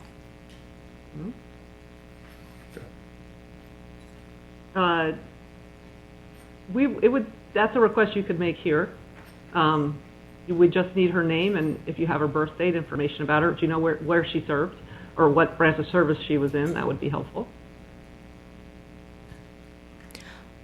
Are there any Army service records still available for World War II? I find nothing on my father or his two brothers who served overseas.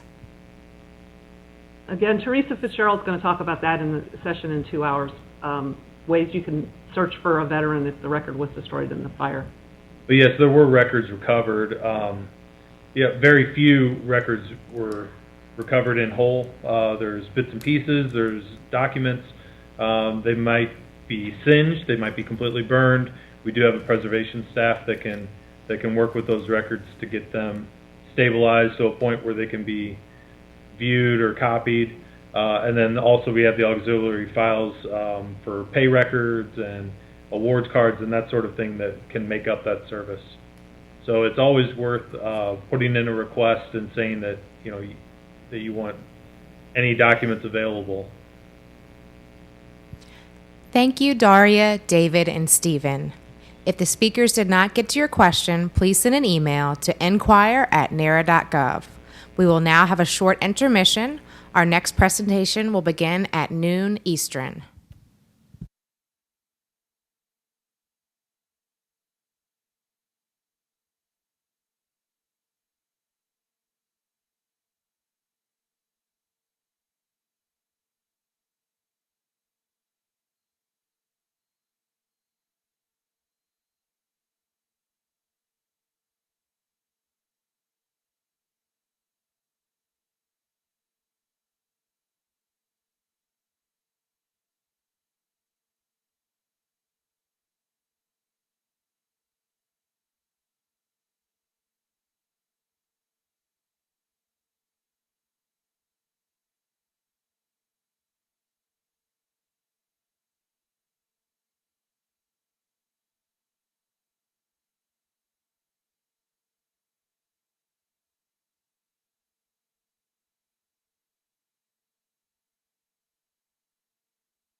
Good afternoon.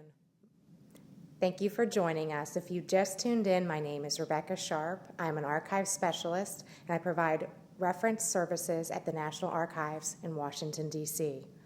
I have a few items to go over just before we get started. You could submit your questions for a speaker via Twitter using hashtag GenFair2014, or you can submit a question on YouTube chat. The speaker may not be able to answer all of your questions during the allotted 10-minute Q&A session. For captioning, go to the FAIR website and click on the link for today.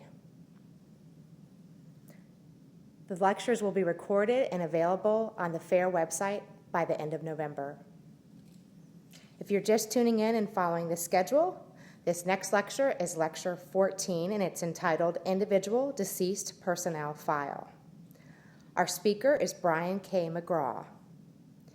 This presentation will highlight the Air Force and Navy mortuary and casualty files maintained by the National Archives at St. Louis, detailing the Individual Deceased Personnel File, IDPF for short, which are available to the public.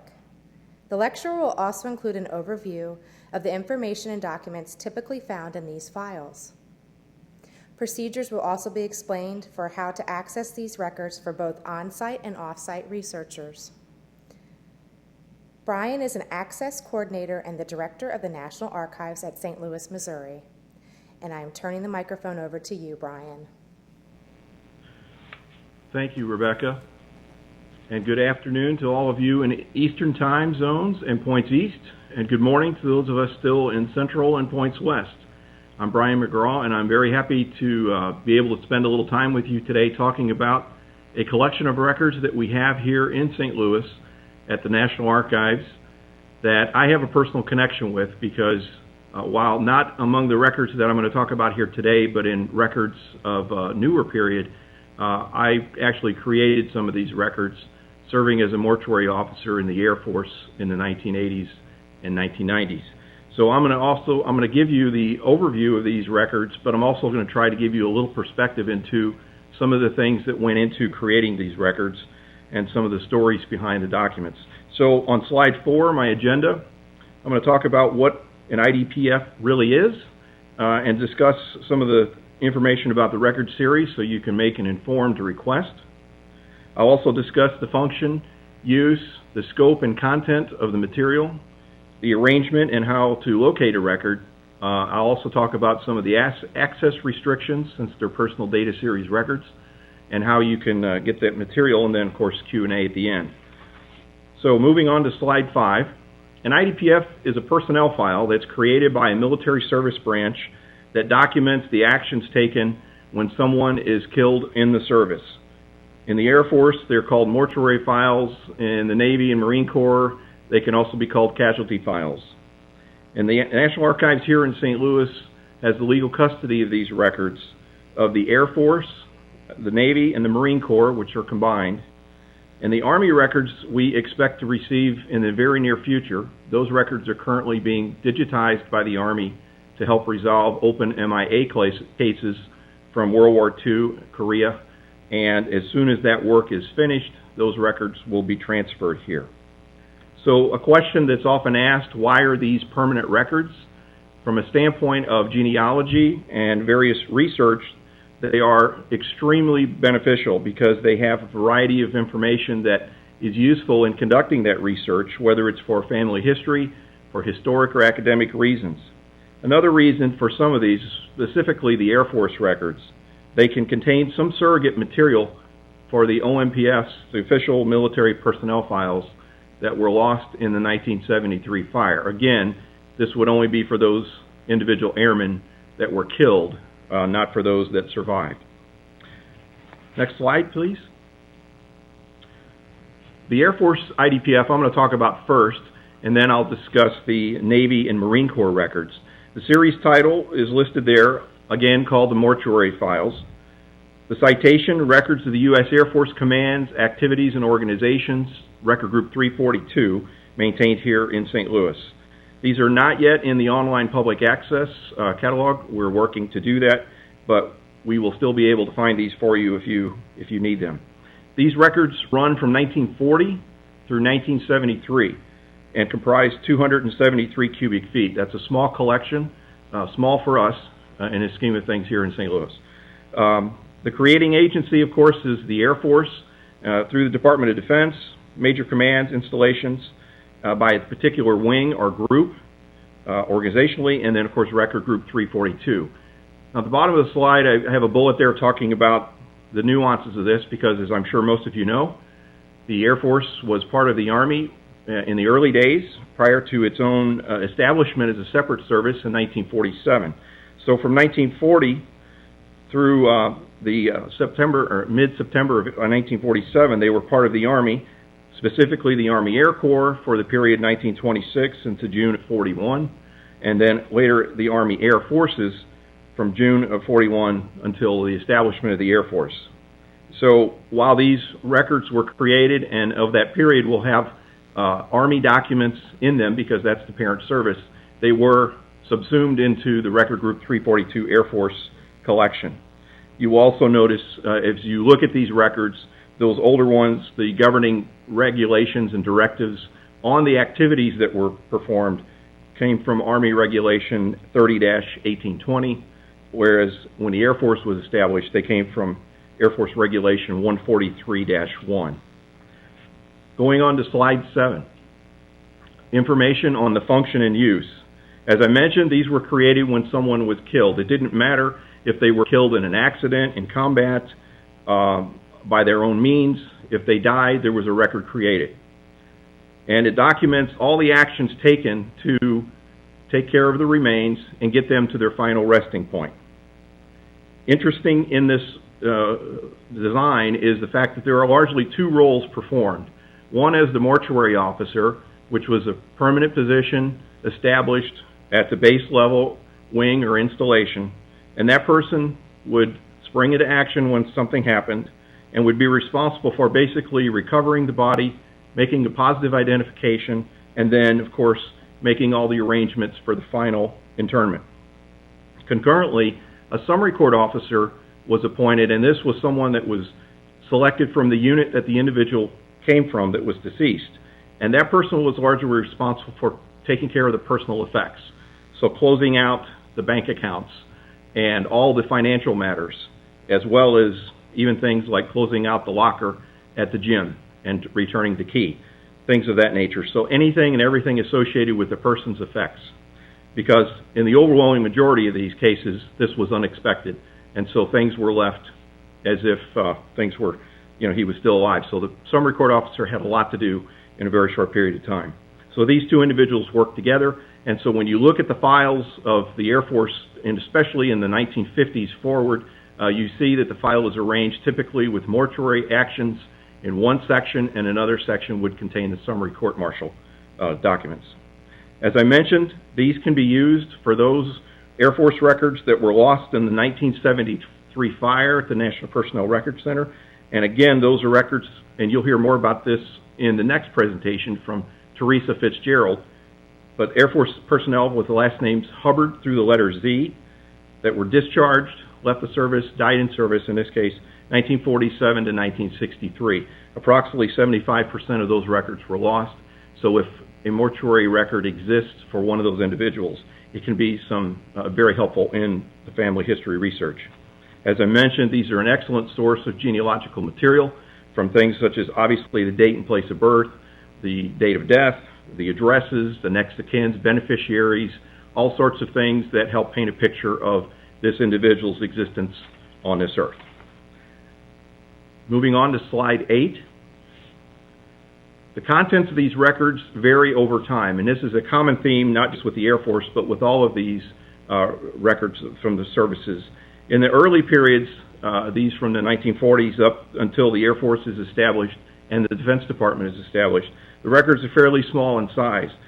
And even in cases where normally you would expect to have a lot of documentation, they're fairly succinct. For example, the record of a John Kinney, who was an aircraft pilot, who was killed in a crash in training in Colorado in 1943. The nature of search and recovery operations is very time-consuming, very detailed, and there's a lot of paperwork. But despite all of the things that obviously happened to recover the body and determine the cause of the accident and such, there's really not that much material. Comparing that to a record from the 1960s, for example, of someone who was killed in an automobile accident, that record is much larger, even though the circumstances of the death were much simpler. Some things that are also in the record is a variety of correspondence. And so you will see the official notifications, correspondence to and from the next of kin are obviously things like personal effects inventories, things that the individual had to return that were property of the Air Force or of someone else. And then, of course, you begin to see forms established over time. So prior to 1948, Army forms, Army templates and such, and then after that, after the establishment of the Air Force, they become Air Force forms and Department of Defense forms. You also will have death certificates. That's a staple in all of these records. Divorce decrees, if it's applicable. Obviously, marriage and birth certificates, once again, to establish the next of kin. The first thing that occurred after the notification was to determine who is the next of kin. So who is the person that's going to make the decisions regarding the remains. So that is a very important piece in these, and so that's very good for determining the lineage. There's also death notices, various orders and things, anything and everything having to do with recovering the remains, identifying conclusively who they are, and then all through the disposition and internment. So you will see a variety of forms. Many of these forms are still used today by the Air Force. Air Force Form 9 is a procurement form, but it's one that's used for contract mortuary services. You may see those in there. Checklists for deaths occurring in the CONUS, continental United States, and another one that also exists for OCONUS, outside the United States. And, of course, the Air Force Form 715, which is a preparation room history report. And I've got some examples that I'll show you in just a few moments. Moving to slide 9.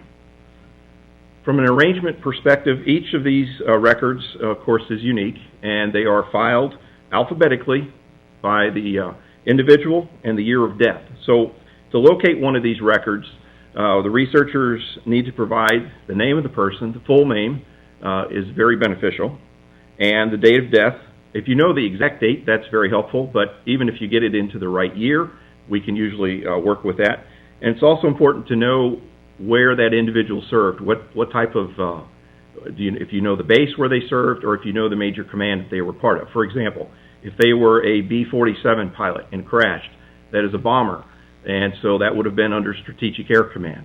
If they were an F-101 fighter pilot, that would have been Tactical Air Command. So you may have to do a little research, but if you know the installation, that will usually help paint the picture, and we can locate it, because once again, that's how the records were filed and how they come to us. I mentioned that these are personal data series records, and as a result, we have to screen them for some information that we cannot release by law under the privacy exemption to FOIA, and most notably, that's third-party social security numbers and addresses, because we don't know conclusively if the other parties that may be identified in these records are deceased or not, and as well if there's certain criminal or deviant behavior that could cause embarrassment to any surviving family members. That information would have to be redacted for a period up to 100 years, and then after that, it's typically releasable.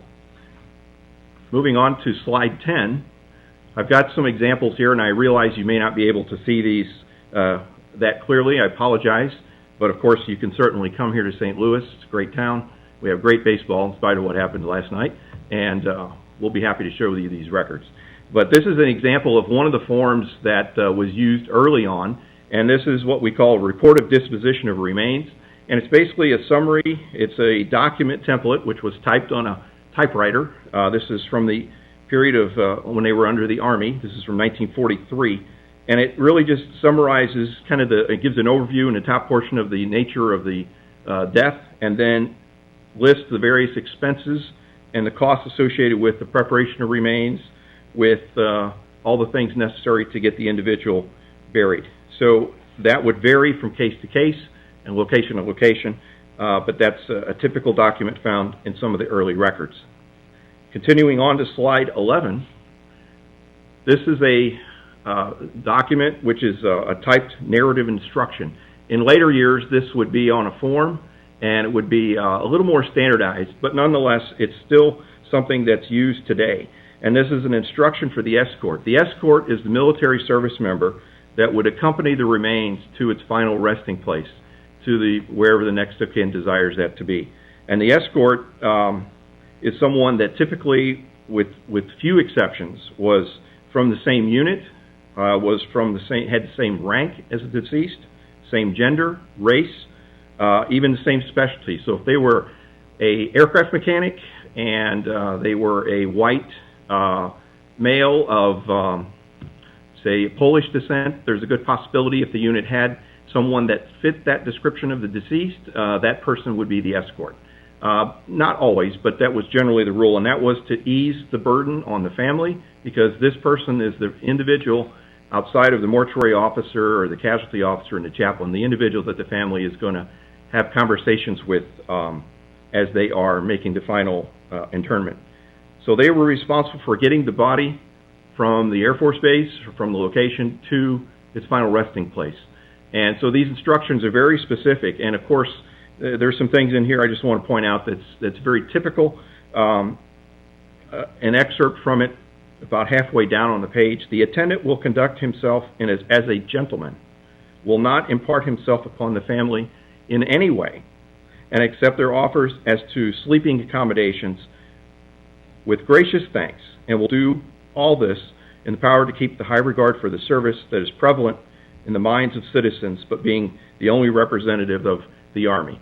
So they have to conduct themselves. They're on notice, and this was not easy duty, especially if the escort was someone that knew the deceased, or even in some cases may have known the family. So, but these are instructions that they were provided. They were briefed, and in later years, not only would the mortuary officer at the bottom sign it, but also the escort would acknowledge through his or her signature that they understood and would follow those instructions.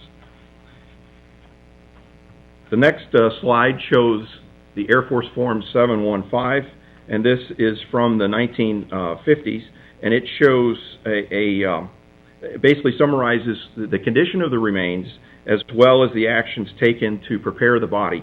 And on the second page, there is a checklist part where that is completed by the person doing the preparations, the embalming or such, as well as potentially the coroner or forensic pathologist, and then it's signed off by the mortuary officer who is there and present for these actions to make sure things were done properly in accordance with the Air Force regulations. So in this process, there would be two inspections, one initially here as the body is being prepared, and then another one after the body is finally ready to go, fully dressed in the uniform and all those things, being ready to be shipped and turned over to the escort. So this was very important paperwork to make sure things were done properly. So that's an overview of the Air Force records. Let me switch gears now and talk about, in the next slide, we're going to talk about the Navy and Marine Corps records. And these, while they are from a different branch of service, they are very similar in that they do the same thing that the Air Force records do. Of course, the citation's different. Records, the Bureau of Naval Personnel, Record Group 24, and here in St. Louis. Now, these include Marines as well as Navy, and of course the Marines are a different record group, Record Group 127, but these, when they are become a mortuary file or casualty file, they become part of Record Group 24.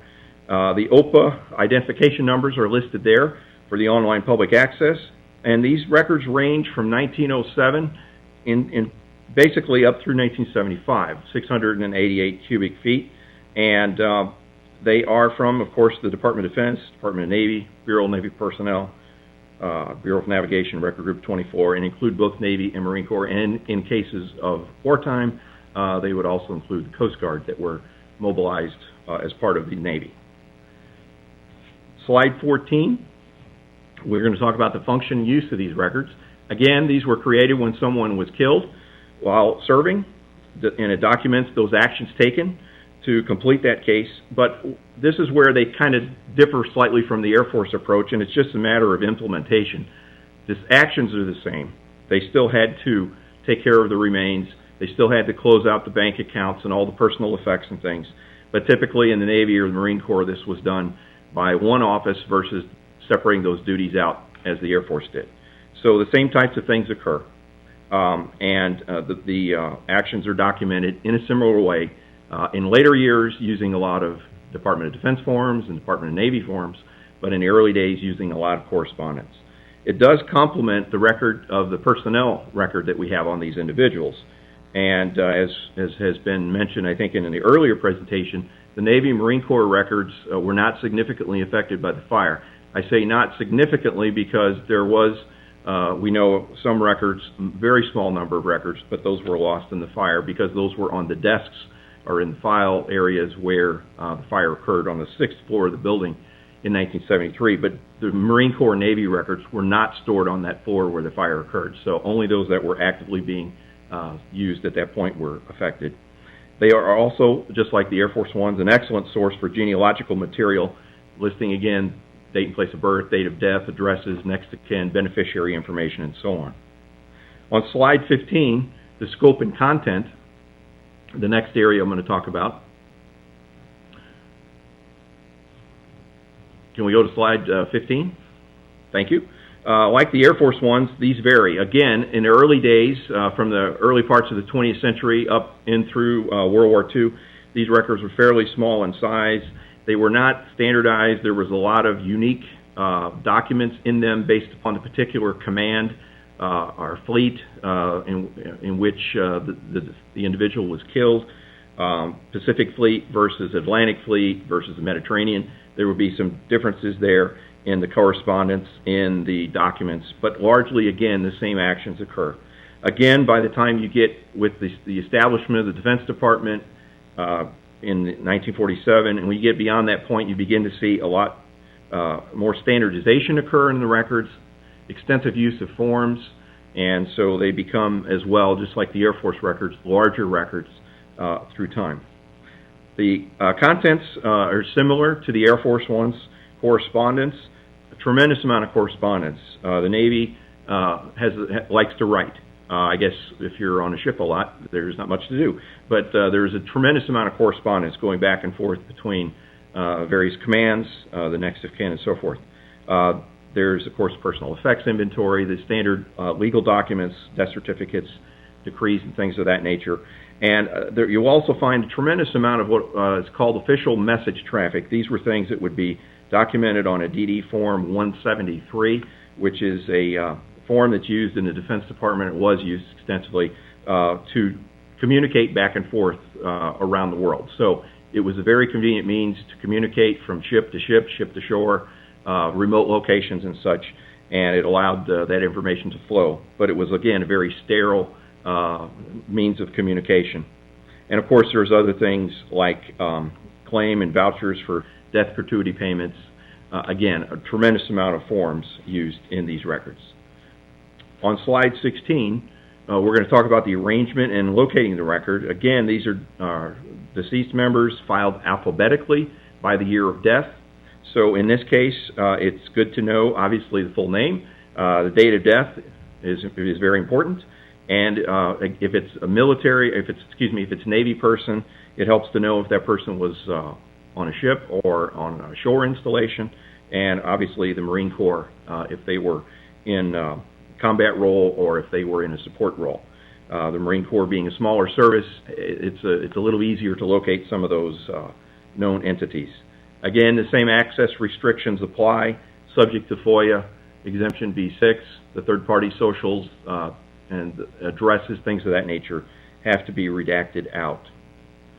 And I've got some examples here now, beginning on slide 17, of documents found in these records. Thank you. This is a missing persons report from 1944, and it's a letter from the unit. In this case was a medical department at Martha's Vineyard Airfield, and up off the coast there was an accident, and these Navy personnel were lost at sea. And so this is identifying that these folks are missing at this point, and obviously they were deceased, otherwise they wouldn't be in this file. Each one of these individual sailors had their own file, so this is just one document from one of these records. The next slide, slide 18, is an example of the infamous telegrams that were received and used extensively by the Defense Department. This is a Navy one, again, for the same aircraft accident in October of '44 off Martha's Vineyard, where they are notifying the family that their son was killed in an airplane crash at sea. And again, this is something that's used for decades. We even see this in modern movies. we were soldiers, where the Army personnel and their families were receiving these yellow telegrams via the cab company coming in. So it's something that's used extensively, not only at this period, but for years to come. The next slide shows some of the unique types of things that can be found in the record. In fact, this slide and the next one will show that. This was a document from a file of a deceased petty officer who had a child that survived. Unfortunately, both the parents were killed in an automobile accident. And so the Navy had to determine who was going to be the guardian for the minor. The minor was the next of kin, but was obviously not old enough legally to make those decisions. And so who was going to get custody of the child? And so this is some of the communication associated with that, which is essential to know who is going to be determining where the body goes. And that is always a potential hot button topic, because different sides of the family can have different expectations. And so you have to have somebody that is the legal next of kin, and that's the person that calls the shots. And that's just some of the documents associated with that. This one is a guardianship order showing that the child is going to be given to the, from a legal standpoint, custody to the grandparents. The next slide, slide 20, shows the letter that was communicated as a result of the analysis and work done by the Navy and their legal department and so forth. This letter was then sent to the father of the petty officer. He and his wife, in effect the daughter's grandparents, became their legal guardian. And so as a result of that, they were the ones that then were asked to complete various forms, which are listed at the bottom of the document. Veterans Affairs forms for burial, DD Form 1300, which is the death certificate, and so forth. So this is something that is unfortunate, but it has to happen because they have to know who is the legal next of kin. So those are just some examples of some of the documents found in these files. To access these, there's different ways to do that. Obviously, you're welcome to come here to St. Louis and to visit our public research room.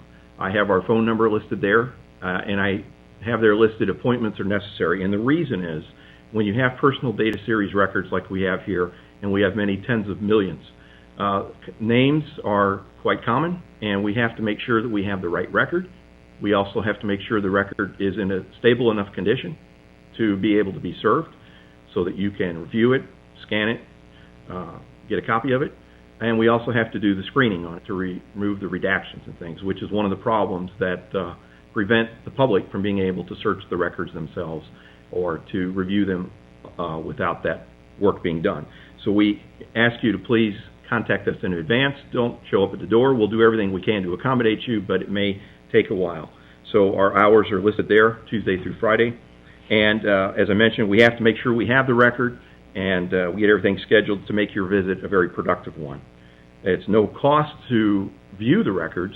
You can scan them with your approved flatbed scanner or with your approved digital camera. And of course, if you want a photocopy, there is a copy fee associated with that. And you can also write to us if you can't make it here, and our address is listed there. And you could just send a letter to us to that address. You can email us at the stl.archives@nara.gov with the information. Again, the full name, the information about the unit, the date of death, those types of things are very important. And we ask that you please, if you are going to purchase a copy, do not send us the money in advance, because we have to make sure we have the record and make sure that everything is in order before we do that. So to wrap up on slide 22, the IDPFs are a rich source of genealogical information, and they complement not only the official military personnel record, but other auxiliary series of records that we have here in St. Louis and at other locations in NARA. And no two of these records are alike. Each one is as unique as the individual that they document. And again, once the Army finishes their project, we will receive those records here. We have room for them in this building, and we will integrate those into this collection and make those available. So we will keep the public updated on this as we progress, and I encourage you to view our web pages from time to time. Also on social media, we will post updates and things there as well. So thank you for your time and attention, and I'll be happy to answer any questions. Bryan, before we get too serious, I wanted to read one of the comments from one of your audience members. In response to your comment about baseball, they said, rolling on the floor laughing. Tell Bryan McGraw I tip my cap to the Royals. They made a valiant effort last night. They sure did. They sure did. It was hard as a Cardinal fan losing to the Giants, but we were pulling for the Royals, even though they really didn't win a World Series in 1985. They stole it, but no grudges there. So thank you. The first question is, did Air Force incident files from December 1942 survive the fires? These records, these mortuary files that we have here were not here in St. Louis at the National Personnel Records Center when the fire occurred in 1973.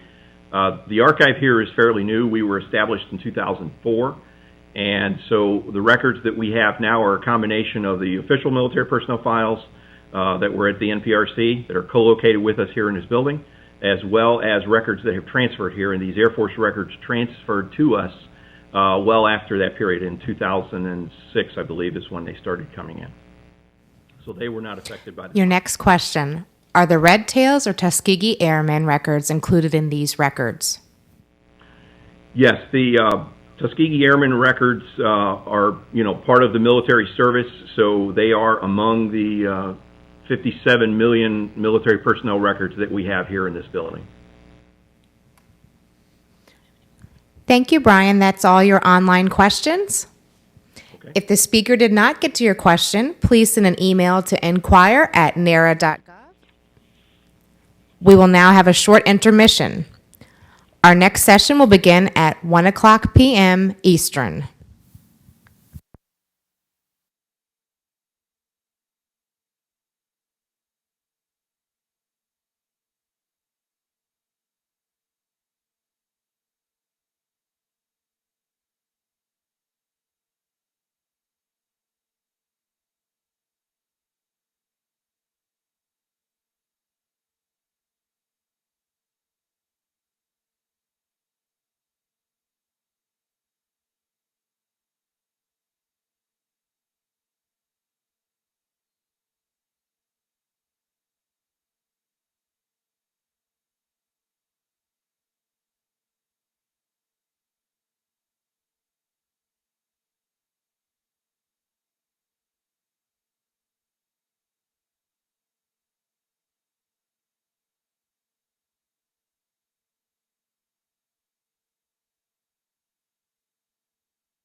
Yep. Can't wait. So thrilled. I'm glad I went last, so no one's in here listening. There's only like 2 people even dialed in. Yeah, sweet. I'm just going to pretend it's that. Even though it's available on the World Wide Web, only like 2 people are watching. Good afternoon. If you just turned in, my name is Rebecca Sharp. I'm an archive specialist at the National Archives in Washington, D.C. I provide reference services for the general public. I have a few quick notes before we get started. You can submit your questions for a speaker via Twitter at #GenFair2014 or via Twitter chat or via YouTube chat. The speaker may not be able to answer all of the questions during the allotted 10-minute Q&A session. For captioning, go to the FAIR website and click on the link for today. The lectures will be recorded and posted on the FAIR website by the end of November. If you're following along on the schedule, this is lecture number 15 and is entitled Vets and Feds in the Family Tree, Military and Civilian Personnel Records. Our speaker is Theresa Fitzgerald. This presentation will highlight the records maintained by the National Archives at St. Louis, detailing the official military personnel files, or OMPFs for short, and civilian personnel records available to the public. We will also explain the National Personnel Records Center's functions, including the differences between the 2 facilities, records holdings, and access. Theresa is an archivist who works with the military personnel records at the National Archives at St. Louis, Missouri. And I'm turning the microphone over to Theresa. Hi, good afternoon. It's a pleasure to be here. I'm going to be speaking to you about official military personnel files and official personnel files. More of an overview from what you've heard in the prior 2 sessions. So the military and civilian personnel files are all held in St. Louis, Missouri. They do take up the same space in the same building. However, there are different custody chains for the different types of records. And I will go into more detail on slide 4.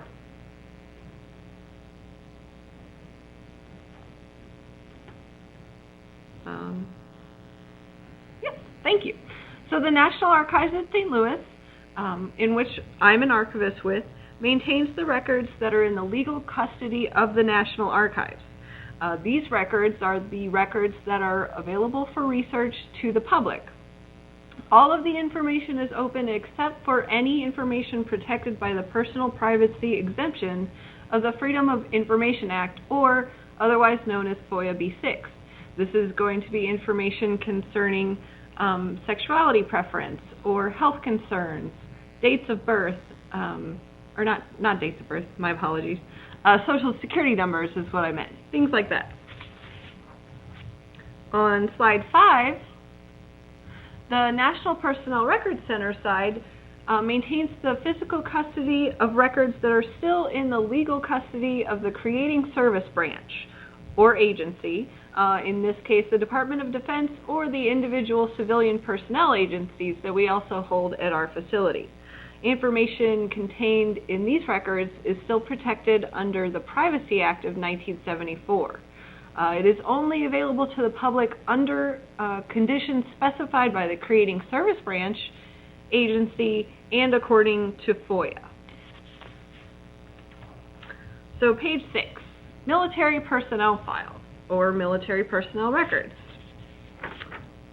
Page 7. The National Archives at St. Louis is able to make records or veterans records or civilian personnel records open to the public under a project we called Project 62. If the veteran was discharged, deceased, or retired 62 years prior to today's date, this is a rolling date, it becomes a permanent accession to the National Archives and Records Administration, and it becomes accessible to the public. So, for example, if the veteran separated from military service before today's date in 1952, that's October 30th, 2014, or October 30th, 1952, the record is archivable. If the veteran separated from service after today's date in 1952, then the record is an unaccessioned federal record and is not available to the public. On page 8, unaccessioned federal records are the official military personnel files from all service branches for veterans with the separation date of tomorrow's date in 1952. This is only accessible to the veteran's next of kin, or third parties with permission from the veteran or the veteran's next of kin. These records also include military health and medical records of discharged and deceased veterans, retirees, and military family members that might have been treated at a military service medical facility.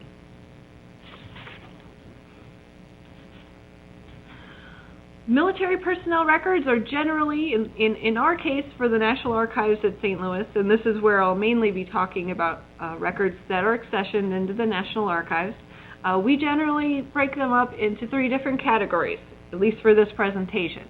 Official military personnel files, the records of persons of exceptional prominence, and auxiliary records. So what does official military personnel file contain? These were created primarily for administrative functions, and they contain information about the service history. So dates and types of enlistment, training, performance, disciplinary actions, emergency data, any administrative remarks. These may also contain birth certificates, marriage certificates, divorce decrees, letters, and photographs. Detailed information about the veteran's participation in specific battles or military engagements is not contained in the record. Here's an example of a notice of separation from U.S. Naval Service, or otherwise known later as the DD-214. This is an overall summary of service, and it is the most common form required in order to prove military service. Our facility holds records of every branch of the military: Army, Navy, Air Force, Marine Corps, and Coast Guard. The dates range. Our oldest records are actually in our Navy branch. They date back to 1885, and Army is 1912, Air Force is 1947, because it wasn't created until 1947. The Air Force, prior to 1947, fell under the Army Air Corps or the Army Air Force. The Marine Corps, 1895, and Coast Guard is 1898. You will see that the cutoff here is 1952 because that is the date that the records are open and archivable. Our Persons of Exceptional Prominence collection contains people such as John Coltrane and Paul Newman, as pictured here. But they also contain records of presidents, members of Congress, famous military leaders, and other cultural figures. As a fun fact, our largest Persons of Exceptional Prominence, or official military personnel file, is that of Henry Hap Arnold, and his record actually contains 6,044 pages. Currently, there are over 100 personnel files digitized in this collection, and more are becoming available every day. We are doing this in order to ensure the protection of the original documents.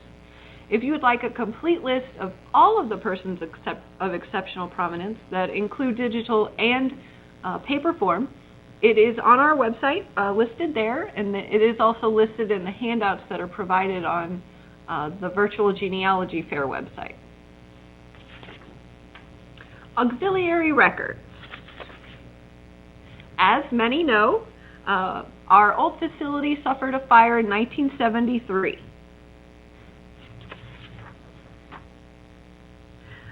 It destroyed over 17 military records of the Army and Air Force from 1912 to 1963. In the Air Force, our surnames Hubbard through Z were also destroyed. That's 80% destruction for Army and 75% destruction for Air Force. Approximately 6.5 million records were recovered. These will vary in what was recovered. Some will only have maybe 2 documents.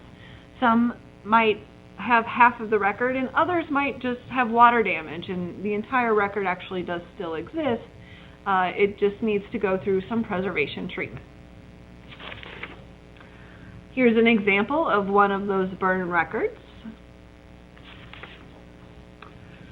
So in order to supplement military service, we have auxiliary records. Some of these include the record groups that you just heard about in the prior two presentations, the Selective Service, IDPFs, General Court Martials, and Veterans claim files. But here is a more complete list of everything we use or could use to reconstruct service. Most of these records, there are several slides with auxiliary service records. All of these are archivable and open to the public. They aren't only used to reconstruct service. You are also allowed to request them on their own. I'm sure the text is very small on your computers. This is also in the handouts.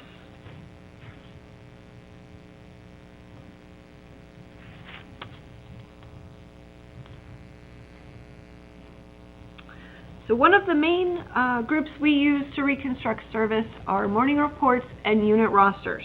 These were created as part of personnel and payroll functions by the military service departments. They are a daily account of unit activities. You will need to know the unit information of the veteran you are researching in order to locate the record, the morning report you need. These reports are located on microfilm, and we use certain indexes based on the unit information in order to pull the correct tape. The veteran that you are looking for will only appear on the morning report if he had a change in status, so if he was promoted or demoted or injured. These reports were used to verify events or assignments which might not be documented in the OMPF. However, on larger battle days, such as D-Day, they might not be recording that information on a morning report because I think they were otherwise engaged. These records, because they are on morning reports, can be hard to see on film. So we do require that you visit our research room in person or hire a researcher in order to look at these reports for you. And information on how to hire a researcher or make an appointment in our research room will be, I will speak about that later, but it is also on our website. The morning reports and unit rosters that are open to the public are the Army, which includes the Air Corps and the Air Force, from 1912 to 1959. The Air Force from 1947 to 1966 is also open to the public. The Army morning reports and rosters from 1960 to 1974 are not open to the public yet, and that is a group that you would want to contact the National Personnel Records Center in order to acquire. Another important group that assists us in reconstructing records are final pay vouchers and officer pay cards. There are about 19 million records in these groups. They provide the name, the service number, and the dates and character of service, which are the most critical service data elements in order to reconstruct military service.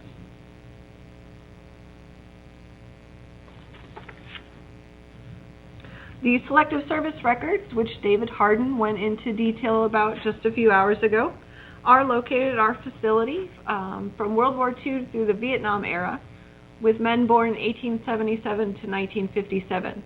The Selective Service cards, as well as classification ledgers, will go to prove whether or not that person served in the military. Now, if someone enlisted prior to being required to sign up for the Selective Service or the draft, then he will not have a Selective Service record, and we would use other means in order to reconstruct his service information. General Court Martial records are one of my favorite record groups. We hold the records for the Army, General Court Martial and Special Court Martial records that resulted in a bad conduct discharge from 1918 to 1976. It will contain service information and prior service data if he enlisted prior to this particular time. Civilian personnel records. I would like to note that I mainly work with military personnel records and am filling in for the civilian personnel records expert. So if I accidentally say official military personnel file during this section, I apologize. We hold civilian personnel records that are archival and non-archival. Now, their date cutoff is different. It is not a rolling date. It ends in 1951. So archival records located at our facility are from the mid-19th century to 1951. These are in the complete custody of the National Archives, and information is available to the public. The non-archival records date from 1952 to the present. They are in the custody of the agency that created the record, but the National Personnel Records Center, like the military records, holds the physical custody of the actual records. Information in a non-archival record is only available to the public under FOIA and is protected by the Privacy Act of 1974. So included in the civilian personnel record holdings are employees who worked for the following agencies. These are what are called umbrella agencies, the main larger group.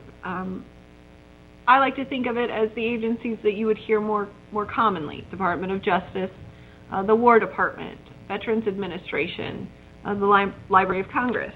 Now there are many groups that fall under the umbrella agencies called sub-agencies. These are smaller agencies that do fall under the larger ones. If you are only able to provide one of the smaller agencies as a place of civilian employment for your relative or the person you are researching, we have the ability to discover which larger agency your sub-agency falls under in order to locate a record.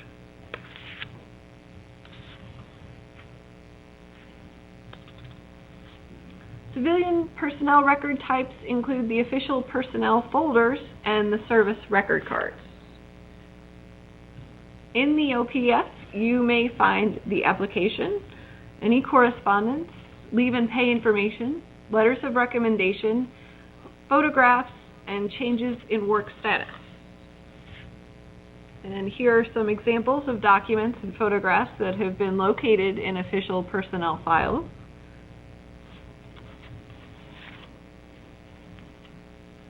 The other type is the service record card, and this is a general summary of the individual's employment with a specific agency. We also hold the records of the Civilian Conservation Corps and the Works Progress Administration. These are examples of CCC and WPA forms.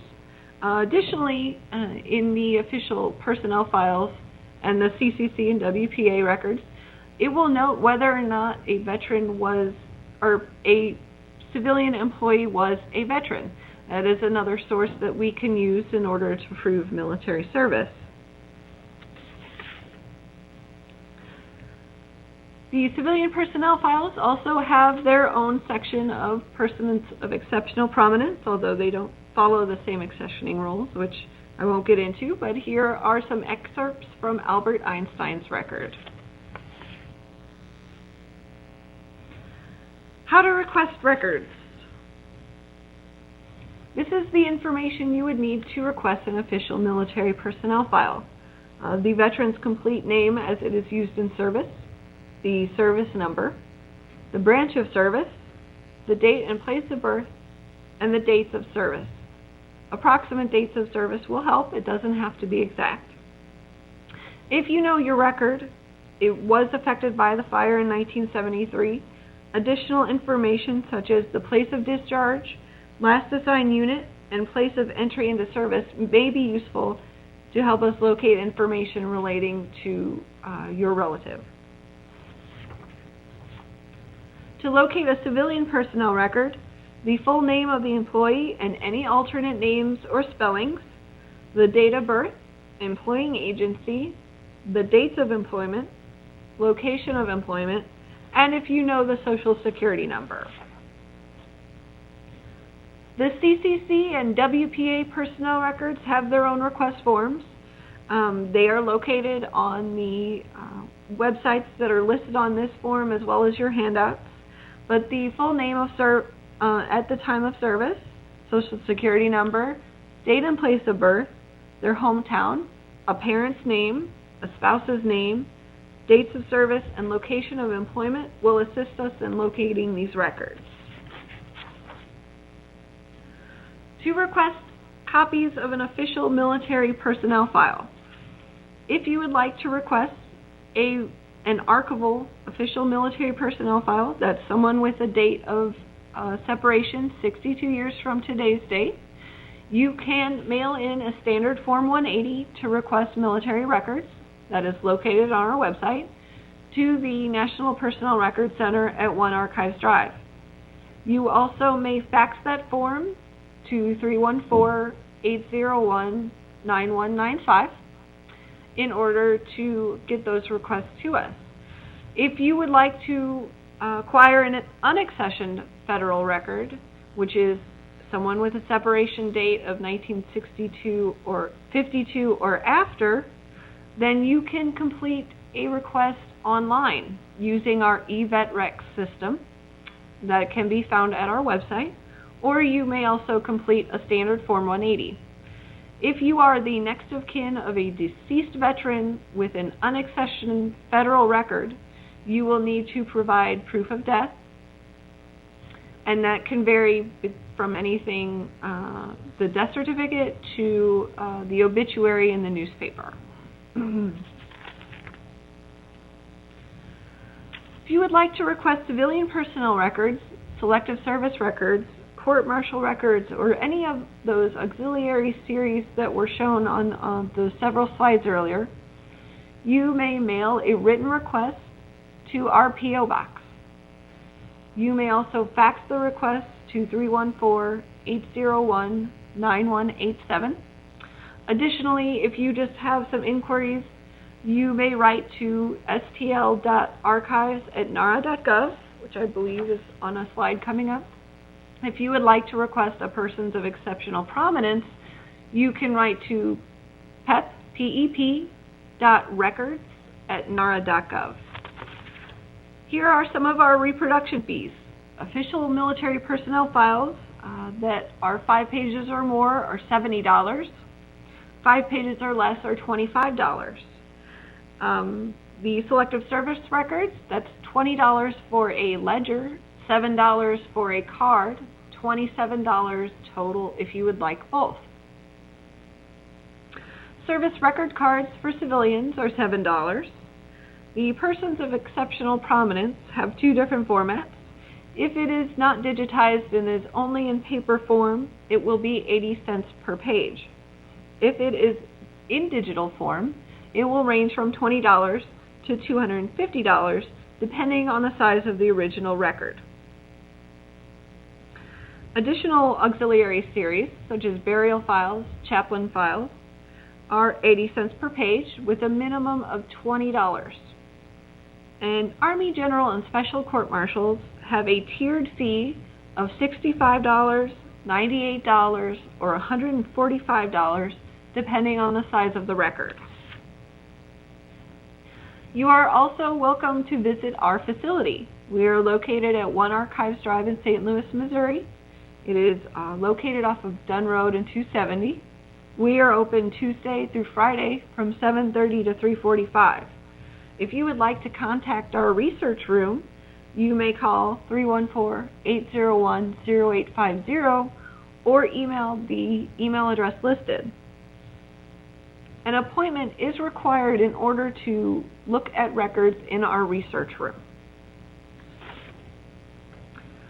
Here's some additional contact information.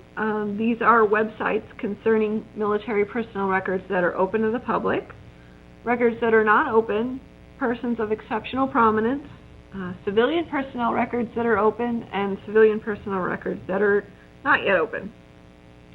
Here are also a list of our email addresses.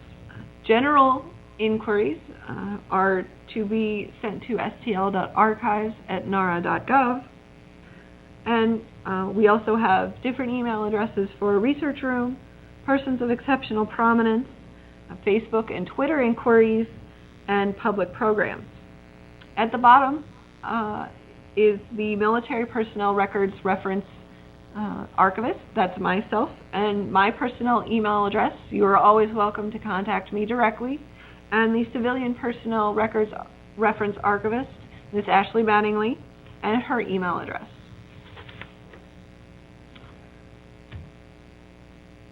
I went through that pretty quickly.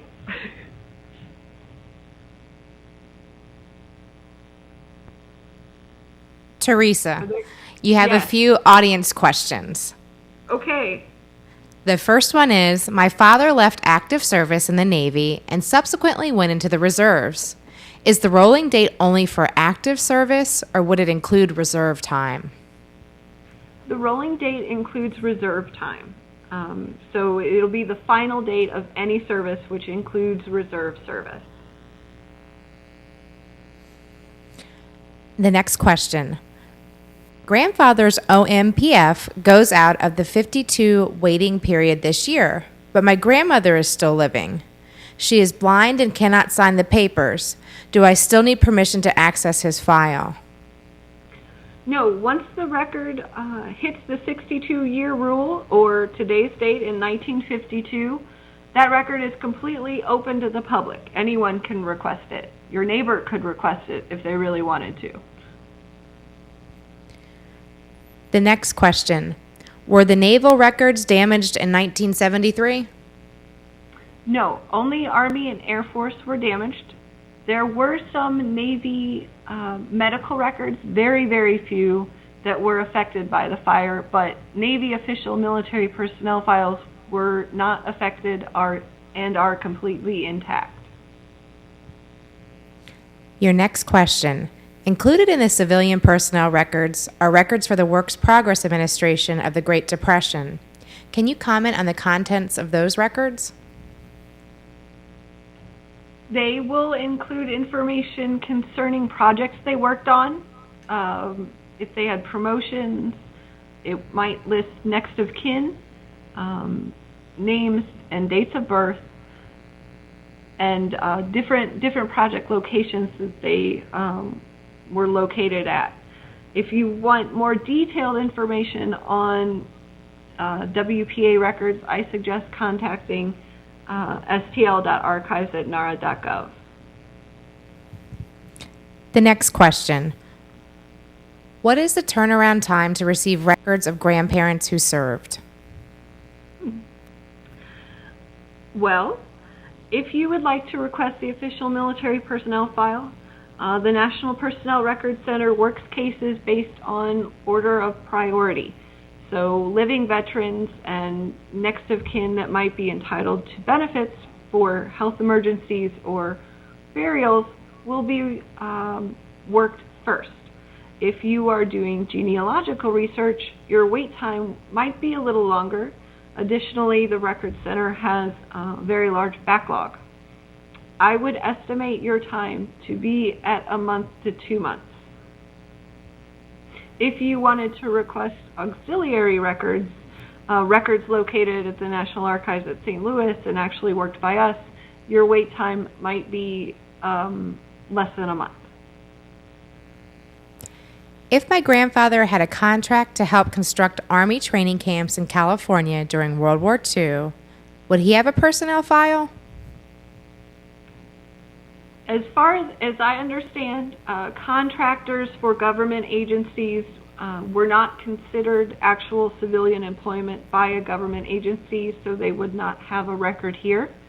But you are always welcome to submit that request, and that would be considered civilian work. In the umbrella files for the post office, are these files for all civilian post office workers or just for military post office employees?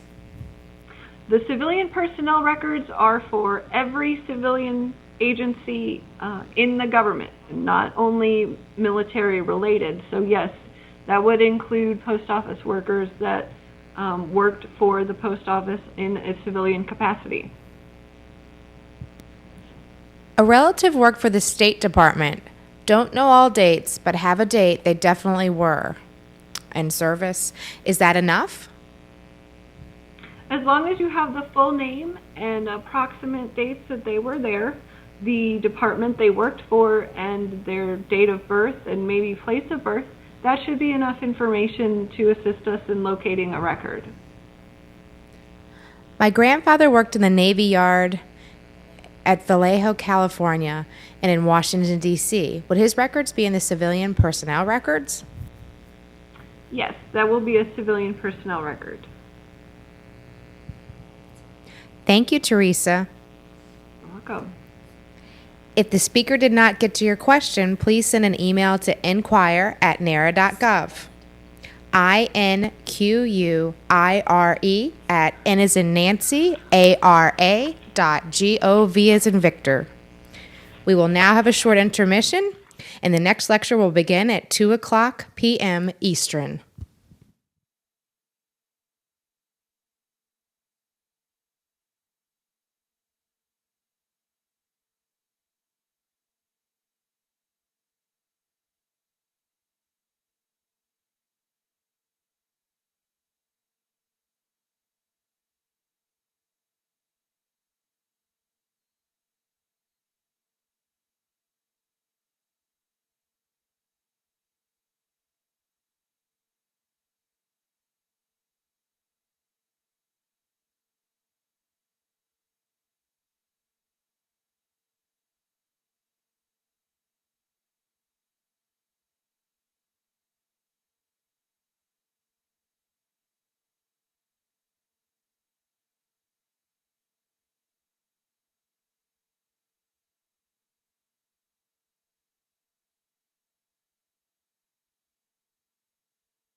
Good afternoon.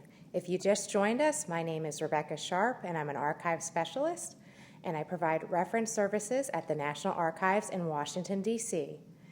Before our next presentation begins, I have a few things to go over. First, you can submit your question for a speaker via Twitter using hashtag GenFair2014 or through YouTube chat.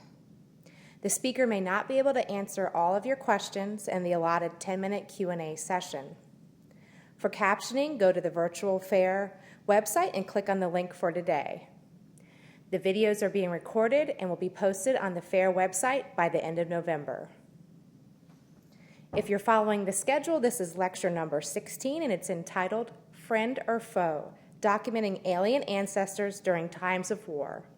And our speaker is Elizabeth Burns. The federal government created documentation of aliens, immigrants living in the United States who were naturalized during times of war in the 19th and 20th century. Come learn about the application files and lists utilized by a variety of federal agencies during the Civil War, World War I, and World War II. This course will introduce underutilized records, highlight some of the most popular, and offer instructions for completing successful requests. Elizabeth Burns is an archivist at the National Archives at Kansas City. And I'm turning the microphone over to Elizabeth. Good afternoon. Thank you for having us, and I will go ahead and get started because we have a lot of information to cover in the time that we have. So I'm Elizabeth Burns, and today we will be addressing the documentation of aliens during times of war. The session will look at records created by the federal government during the Civil War, World War I, and World War II, documenting aliens who lived in the United States. Our objectives today will be to discover some of the applications, files, and lists related to aliens available through the National Archives, and to learn some of the best practices for searching and completing successful requests. On the Virtual Genealogy webpage, you can access a copy of the PowerPoint and 2 supporting handouts. The first is a listing of National Archives offices that I will reference at several points during the presentation. The second is a listing of records available at National Archives offices outside of Kansas City. I will mention each of these sets of records during my presentation, and I wanted to make sure that you have the information since you will not find them listed on my slides. During the presentation, I'll be using my office in Kansas City as a lens to show the examples of the kinds of records that you can expect to find across the various National Archives offices. As I was able, I provided a link to the online catalog description where you can learn more about the records, but some have not yet been described or are not yet available in the catalog. You will need to work directly with archive staff at the offices listed to determine how to best access any records of interest.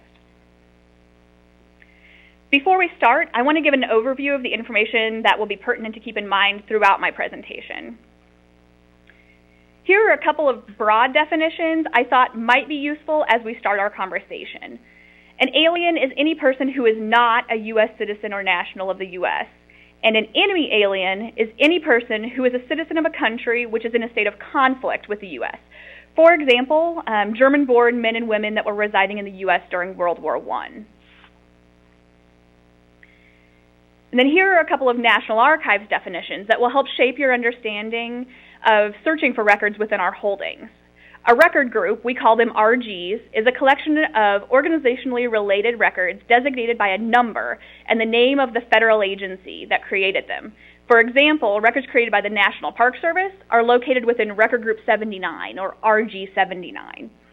On the other hand, a series is a set of documents accumulated and used together for a specific purpose during a distinct period of time, and the records in a series are usually arranged in a particular order.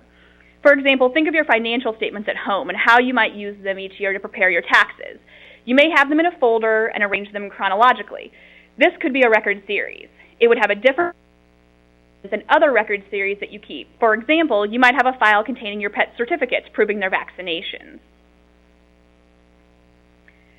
Generally, as I present today, you should keep in mind that there are alien records available at all of the National Archives facilities. In fact, the National Archives maintains more than 3,000 series of records relating to aliens, which cover the late 1700s to the 2000s. These records can include manifests of arrival, internment records, investigation records, naturalization records, case files, reports, and so on. Be aware, though, that across the National Archives, offices may use different titles for the same series of records, so you can't expect to see the exact same language used between offices. To help you differentiate the various offices, I provided the handout that lists all of our facilities across the country, and a general breakdown of the geographic area that our records cover. For example, you can see that the National Archives at Kansas City maintains records from Missouri, Kansas, Iowa, and Nebraska, but we also happen to have some early records from Minnesota and the Dakotas. And you will see that Minnesota is also listed with Chicago, and the Dakotas are also listed with Denver. This list is a good starting point, but there may be loopholes, and National Archives staff will be able to help you navigate these. There are a few additional points that I want to make before we dive into today's content. We will not be addressing naturalization records directly during this presentation. If you're interested in naturalization records specifically, please refer to the handout of National Archives facilities to determine the appropriate office to contact. We also will not be addressing current immigration laws and documentation. Only records created during the Civil War, World War I, and World War II eras will be introduced. You should also be aware that a majority of the records discussed during this presentation have not been microfilmed and are not available online. You must contact the appropriate National Archives office to obtain copies of the records. So let's go ahead and get started. We're going to begin our discussion today with the Civil War. When you're researching aliens during the Civil War time period, RG 110, Records of the Provost Marshal General's Bureau, Civil War, may be a good source of information.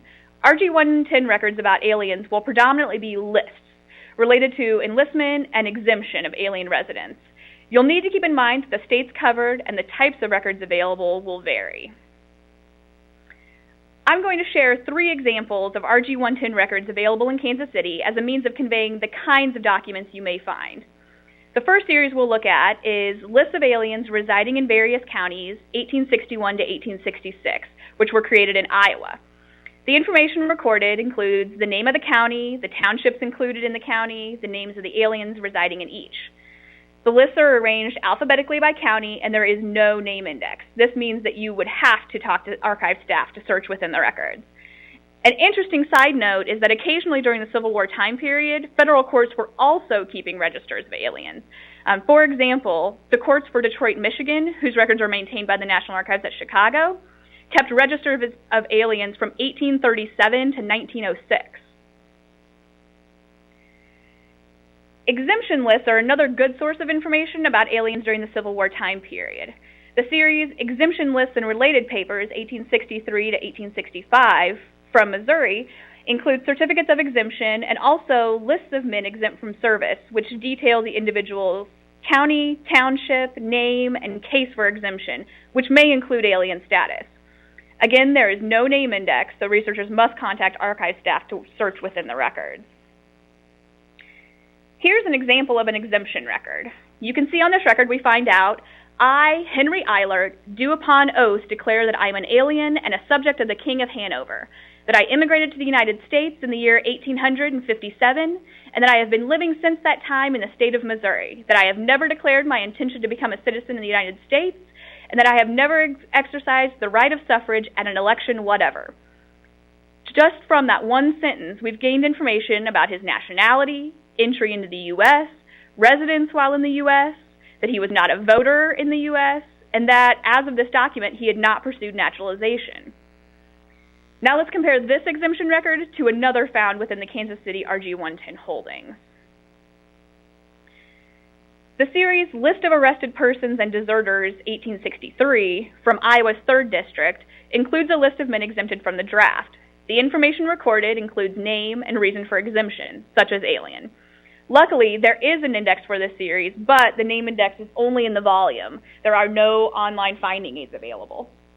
You can see the amount of information recorded in this exemption record is significantly less than Henry Eilert's that we just viewed. As a researcher, you cannot discount this kind of records, though. They may not illuminate additional information about the family, but they are proof of an action in that ancestor's life, and there is value in that. The 3 series we just discussed are a small sampling of the variety of RG 110 records available at the National Archives. In Kansas City, there are a significant number of consolidated lists and registers from Missouri, Iowa, Kansas, and Nebraska that contain mentions of aliens. Additionally, RG 110 records are available at the National Archives offices in Philadelphia, Atlanta, Fort Worth, Denver, Seattle, Boston, New York, and Chicago. Though the quantity and types of records will vary by location, you should see your National Archives handout for a reminder of which state each office potentially covers. Let's move on to World War I. When you're researching aliens during the World War I period, RG 118, records of the U.S. attorneys, could be a good place to start. Records from RG 118 that may be of interest include enemy alien registration affidavits, alien application permits, reports on aliens, and correspondence relating to Enemy Alien and Espionage Act violations. When you're researching an RG 118, you do need to be aware of a limitation. Many of the RG 118 records are only available for a limited number of states. It's still always worth checking, though. During World War I, concern over potential espionage by German aliens living in the U.S. prompted the government to require each enemy alien to register with the U.S. Marshal Service. Registration involved completing a 4-page form. Kansas City maintains affidavits for individuals from the state of Kansas, which represent a broad cross-section of the German-born population of the state. Some American-born women married to aliens also appear. Other states that have a limited number of affidavits available through the National Archives include Arizona, which are maintained in Riverside, California, Louisiana, maintained in Fort Worth, and North Carolina, maintained in Atlanta. Be aware that each of these is small portions of the original records, not full sets representing the entirety of the state. Here's a sample registration affidavit. The form required the registrant to provide family information, details of immigration, the language that they spoke, a physical description, a photograph, and fingerprints. Another series of records from RG 118 is alien application permits. This series consists of permits to continue to reside, come within, pass through, be employed within, and conduct business within restricted zones.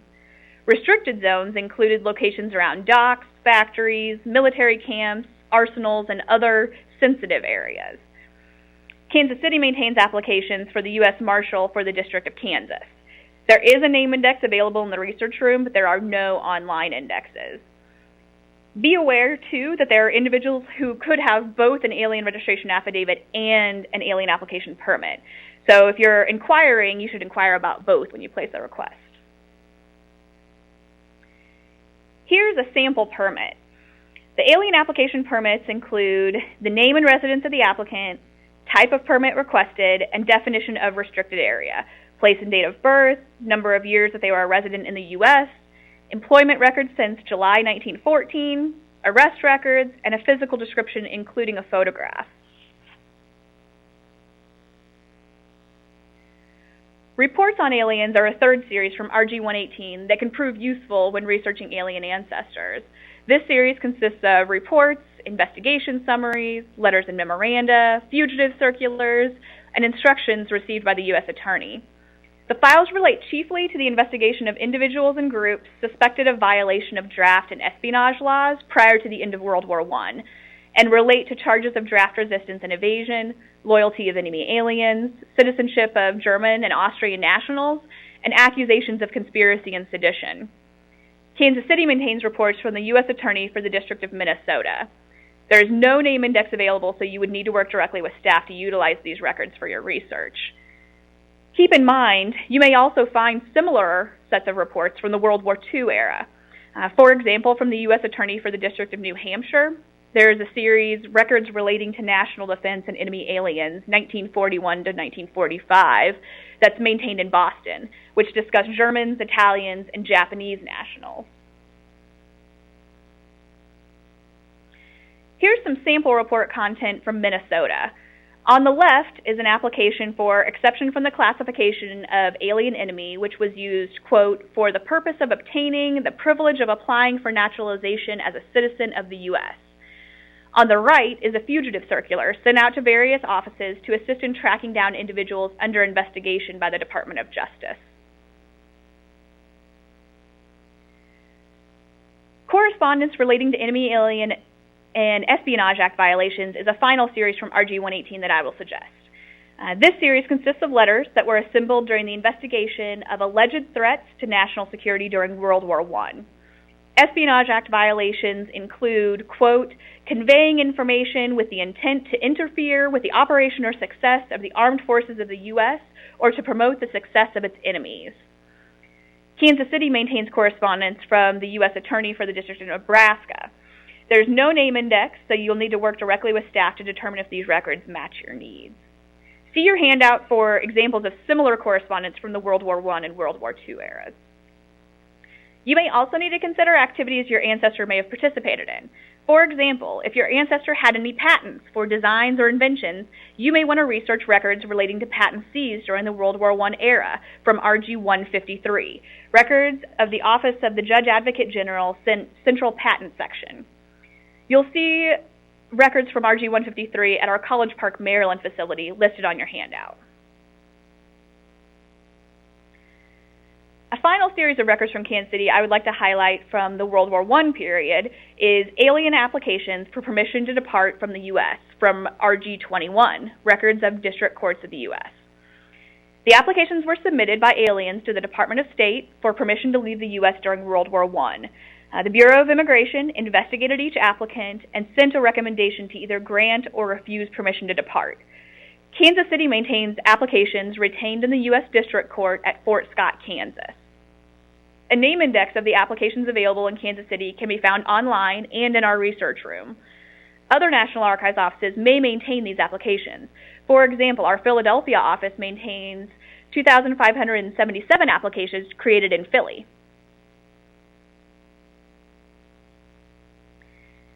Here's a sample of the front and back of an alien's application. The forms are multiple pages in predominantly handwritten script.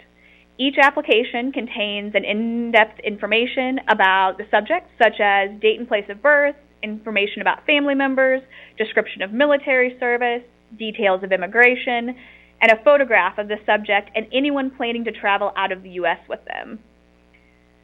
Another RG-21 set of records that maybe we're searching for are case files on detained enemy aliens. There's a set of these files for Cincinnati, Ohio, dated 1917 to 1919, that are maintained in Chicago, and they may exist for other locations as well.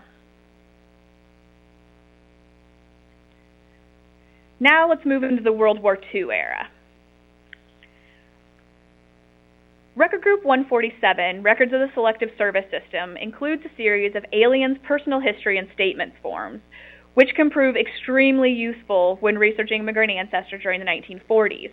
Most states across the U.S. created alien personal history and statement forms.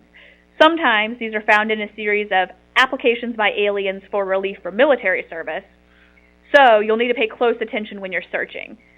Also, you should be aware that in some cases these forms were transferred to the National Archives at St. Louis. So if you find that the office covering your state of interest does not maintain the records, you should check with St. Louis and follow up. Kansas City maintains forms from Iowa, Kansas, Nebraska, Minnesota, Missouri, and North Dakota. There are name indexes available on our website and in the research room, but please note that the Kansas index is currently only available in the research room. A correlating series you should be aware of is alien record cards, which document actions taken by alien registrants, including completion of a personal history and statement form. In Kansas City, we only maintain record cards from Missouri. Here's a sample of the front and back of an alien personal history and statement form. The 4-page form provides the draft registrant's name, residential history, birthplace, citizenship, educational background, date of entry into the U.S., military service, names of relatives, whether ever arrested, and organization affiliations. If you're interested in records relating to monitoring of aliens in the U.S., you may also consider looking at records from the Department of the Navy, which is RG 181, Naval Districts and Shore Establishments. such as correspondence and subject files. For example, the National Archives at San Francisco maintains records for the 12th and 14th Naval Districts, which relate to aliens. Another avenue to consider is records of U.S. internment for both Japanese and German immigrants. A number of National Archives offices maintain records of internment camps within the U.S., records of detainees, and so on. From RG21, Records of District Courts of the U.S., you should consider researching enemy alien notices and objections, which relate to petitions for naturalization filed after the start of World War II. These court orders and notices list hearing dates and the names of aliens required to appear before the court for a decision on their admission as citizens. Entries for individual petitioners include petition number, filing date of petition, petitioner's name, country of birth, and date of declaration of intention to become a citizen. Kansas City maintains notices and objections from the U.S. District Court at Topeka, Kansas. The records are arranged chronologically, and there is no name index, so you would need to work directly with archive staff to determine whether the individual you're seeking is represented in the records.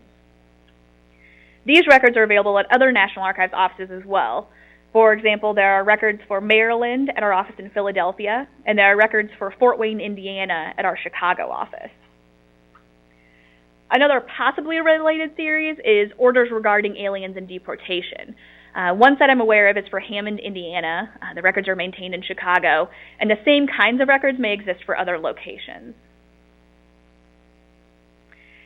Now we'll move into my personal favorite set of records, which is RG 566, Records of the U.S. Citizenship and Immigration Service, and its predecessor, RG 85, Records of the Immigration and Naturalization Service.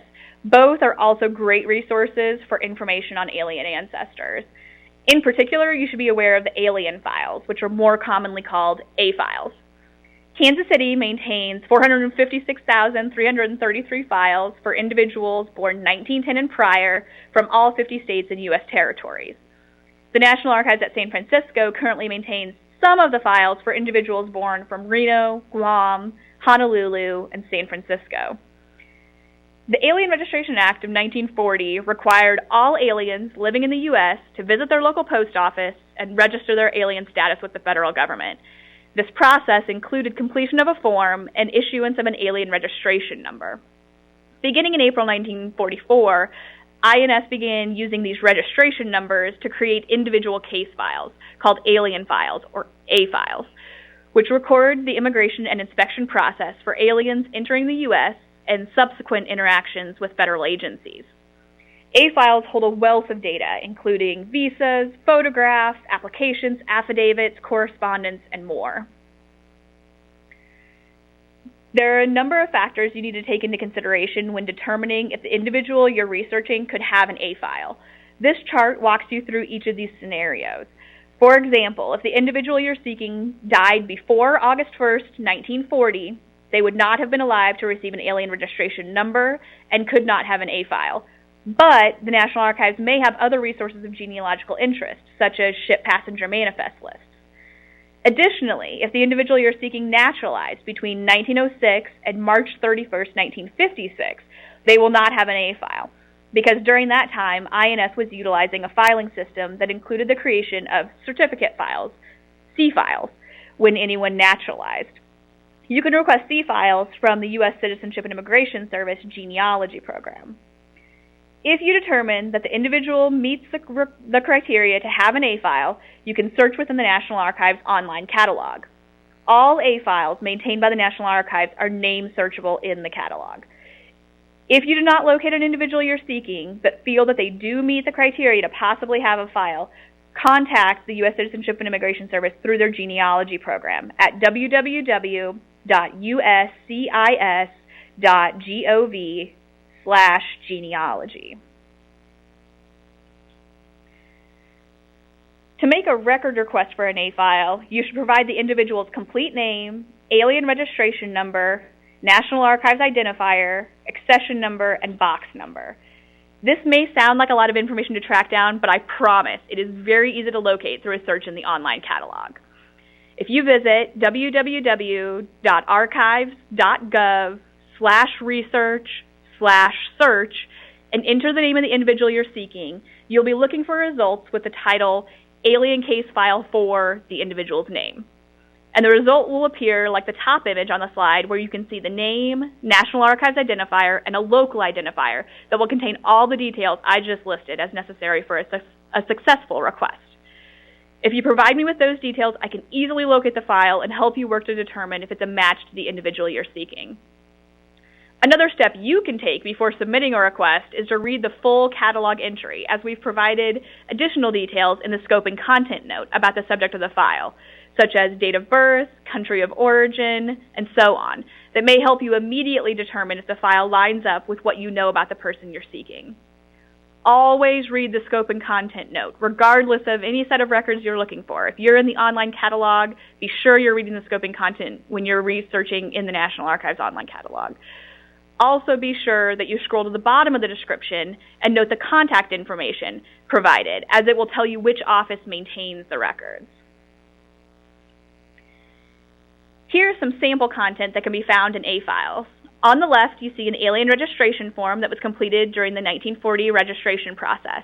It includes 15 multi-part questions that gather great basic biographical information about the subject, such as full name, aliases, date and place of birth, date and place of entry into the U.S., occupation, membership in organizations, prior military service, prior arrests, prior attempts to naturalize, and so on. On the right, you see an address report card and a permit to re-enter the U.S.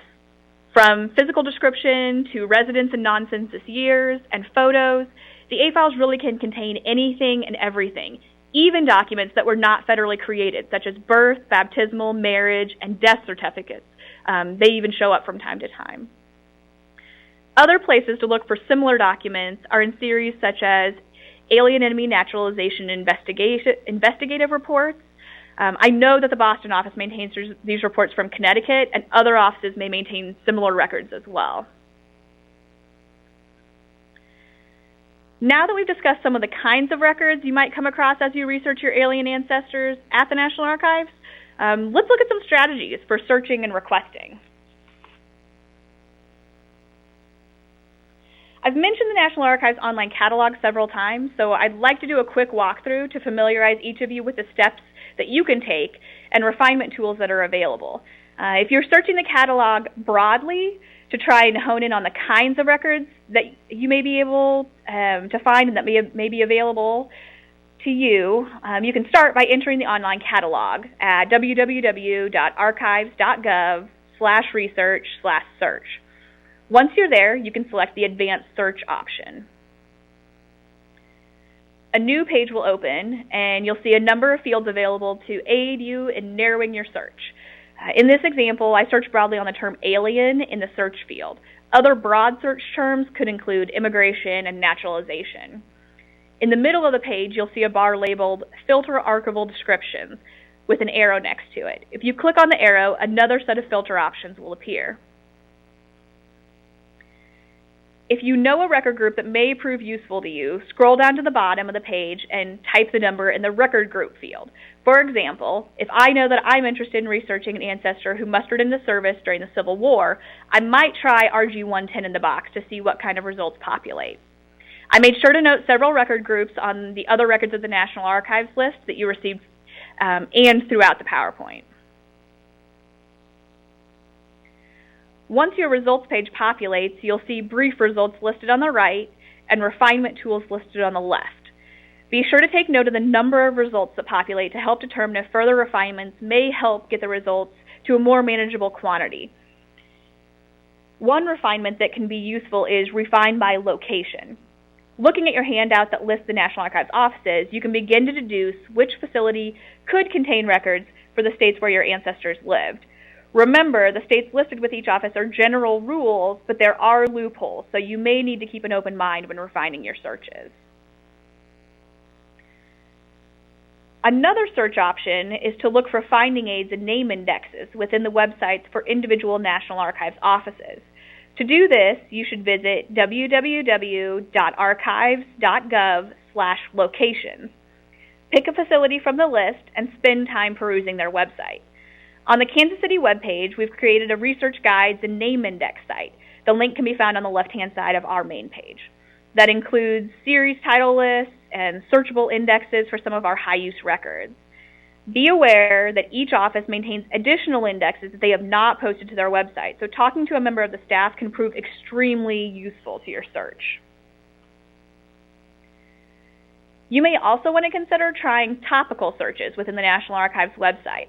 A great place to start your search is to visit www.archives.gov/research/immigration/aliens and scroll to the bottom of the page.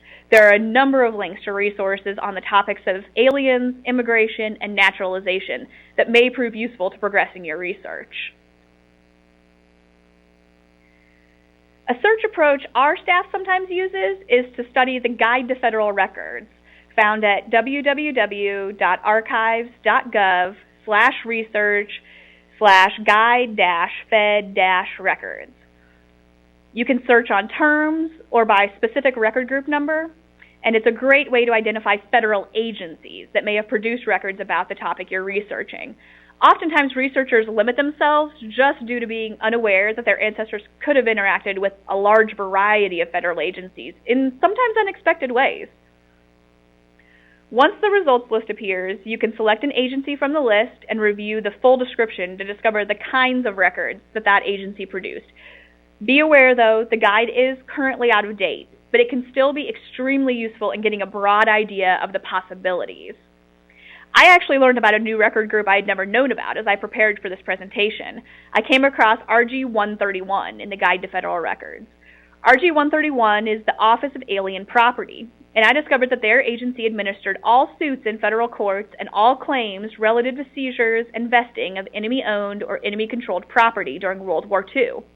If you have ancestors who were aliens during the World War II period, this record group could have series relevant to your search.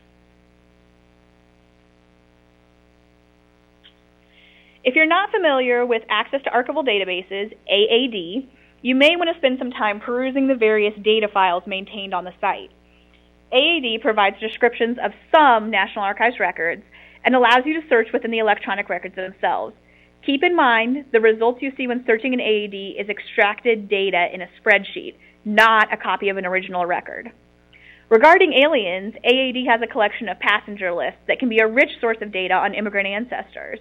The passenger lists include Russian immigrants from 1834 to 1897, German immigrants from 1850 to 1897, Italian immigrants from 1855 to 1900, and records for passengers who arrived at the Port of New York during the Irish famine from 1846 to 1851.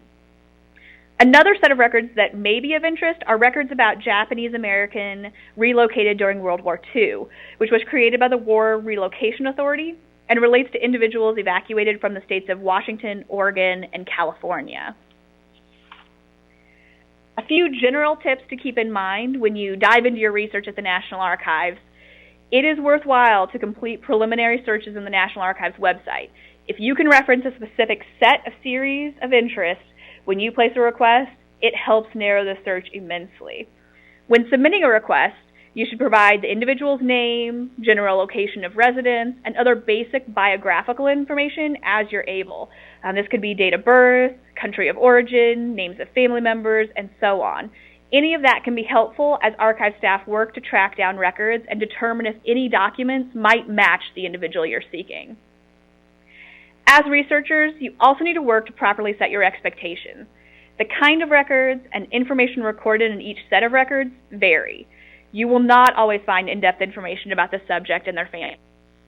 Like we saw today, you may only find the subject's name. You should also keep in mind that not every kind of alien-related record from each state survived, but it is always worth researching just to see what's out there. And finally, you need to remember that every piece of information, no matter how small, helps build the story. If you want to learn more about the National Archives at Kansas City and our online resources, please visit our website. Also, be sure to join us on Facebook and Twitter to gain exposure to other record types that may help you in your family history research, and to learn about upcoming events like this Genealogy Fair. Thank you for taking time to join us today for this presentation. Hopefully you discovered new kinds of National Archives records related to immigrants that may be helpful in your family history research, and picked up on a few tips on the search and request process. I've noted contact information for my office in Kansas City on this slide, and at this point, I'm going to open it up to any questions you have. Hello, Elizabeth. You have several online questions. The first one is, what clues should we look for to determine who might be in the A files? Well, when you're looking for alien files, you really have to consider, was the person that you're researching still an alien in the 1940s? Were they alive? Had they pursued naturalization? Alien files can really represent a wide berth of people. Any foreign country, anywhere within the United States. Like I said, the files that we have at the National Archives at this point represent individuals born 1910 and prior, but alien files were created beginning in 1944 and are still created today. Okay, your next question is, all 4 of my husband's grandparents came from Italy. I don't think they were naturalized by World War I, so there should be records on all 4 of them, correct? Hypothetically, yes, there should be some kind of record that would be available. You have a few options at that point. One thing that you would want to think about is, are there other kinds of records? For example, the Immigration and Naturalization Service, INS, they were creating visa files, registry files. They really had a broad variety of records that they were creating during that time frame, surrounding like 1906, going through the World War I and World War II periods. So at the National Archives, there are things like the passenger arrival list. If you know that maybe they might have submitted a declaration of intention, you might look for that. You could go to the U.S. Citizenship and Immigration Service and have them do an index search and see if there's any file types that they maintain that INS would have created. So there are definitely options.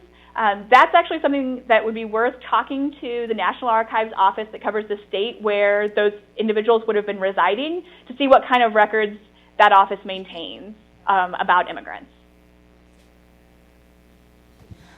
Another question, do alien records include those who were naturalized prior to the specific war?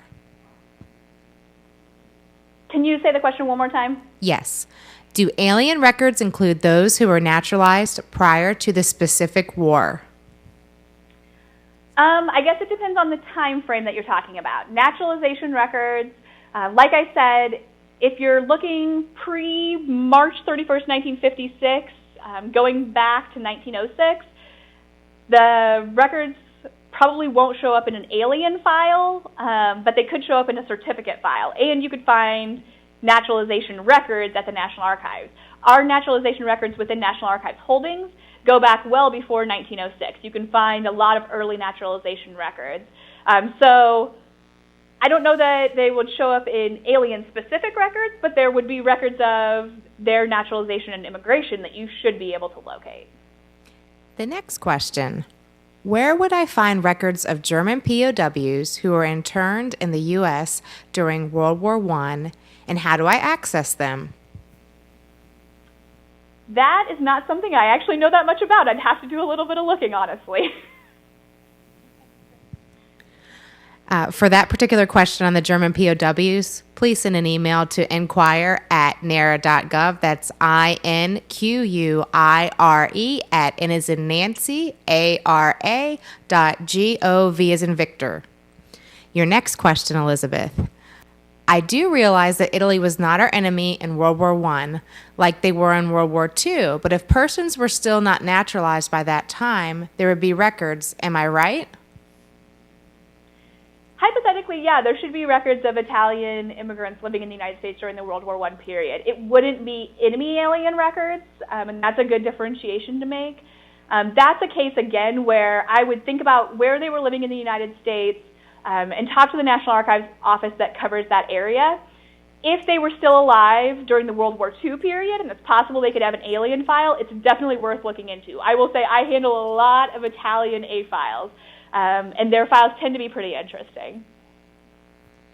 Where would we find lists of German POWs in, that's another one that's similar to that. Let me skip that one. What about an Italian who traveled to Italy just before the war and ended up not being able to return until after the war? World War I was the war that they're referring to. I mean, again, the kinds of records you'd be looking for might be passenger lists. If you have an idea that maybe they tried to get in the United States, there could be things like exclusion files. I guess it would depend on the situation. Where might we find lists of alien POWs held in the U.S. and lists of employees that worked at these camps and on local projects? This seems to be a pretty popular question. Keeps coming up. Very popular. Keeps coming up in slightly different wording. Okay. Well, one thing I can say, you were asking about employees at some of the camps. If they were considered federal employees, technically they would have a civilian file that should be available through the National Personnel Records Center in St. Louis. So that's something to keep in mind. Anybody who is working with the federal government should have an employee file. When it comes to POWs, honestly, there are a lot of different records that those show up in. I mentioned a few series during my presentation that would specifically reference Germans during that time frame. So check my list of sources that I provided. I will say, though, again, we're looking at the World War II period. If the person has an alien file, I've actually seen some really interesting alien files that contain transcripts from when they were at internment camps. Germans who were talking about, their loyalties to the United States, their feelings about Hitler. Lots of different things come into play there. So there are records that are going to be available. It's just a matter of honing in on who's going to have them, and what kinds of things you're actually going to find. The next question. I have an ancestor who declared alienage during World War I, which was his legal right. Just wondering if he might be in any of these files, though he was born in Ireland, which was not an enemy country.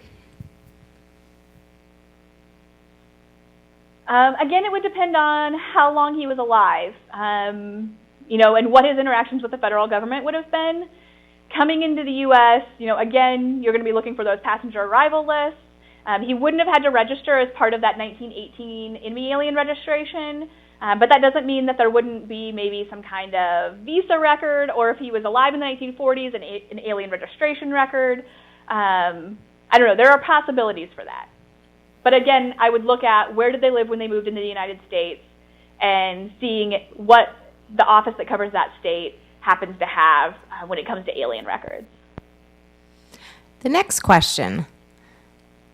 Listening to the questions, one was concerning someone who was Italian, traveled to Italy, and wasn't allowed to return to the U.S. My question would be, why not? Italy was our ally during World War I.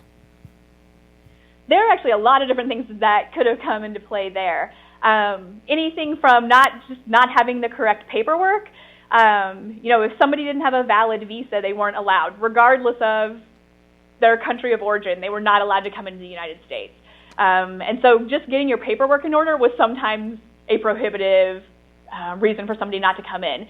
Another thing that could come into play, and I don't know the situation with this particular person, but if you have somebody that had a criminal record, if depending on the time frame, if they were involved in anything that was considered morally questionable, there are lots of different things that could impede somebody from being able to come into the United States. It wasn't necessarily just nationality.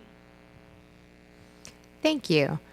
And the final question. Could these records include someone being temporarily extradited to the U.S.? If not, where might those records be found?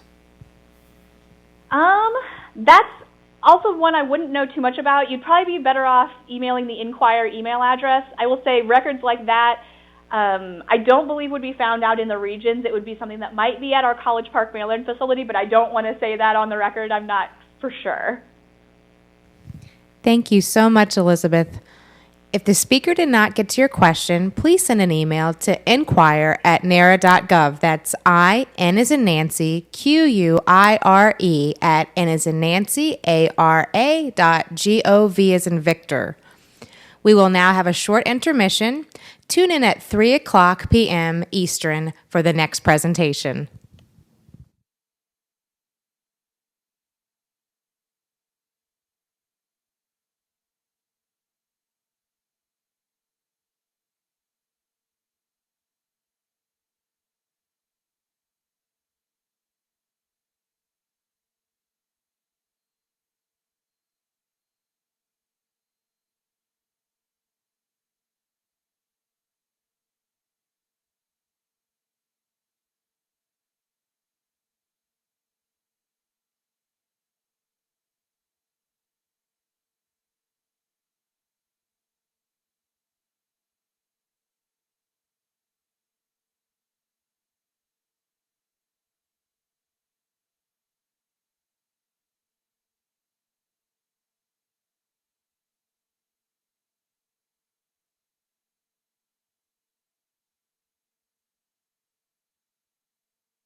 I'm planning on like gonna give like a 2-second pause in between. Well, like I watched the person who did the family search. I don't know if you saw it, but they did a very like it was very slow, very deliberate, and you know for a thing like this, it's actually really good. And so everything like seemed out really well done.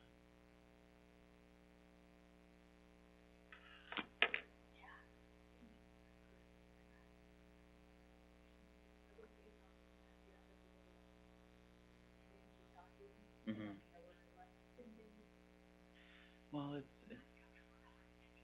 no, it's it's just tough when you, especially when there's only so much you can actually look at.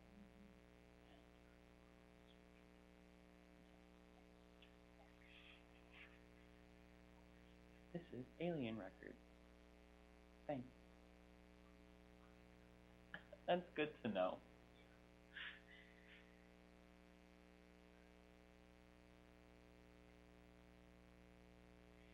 I didn't see. Did you know if Denver was a call-in?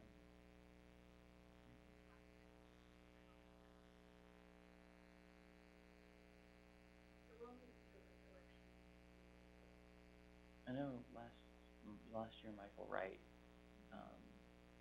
had a webcam.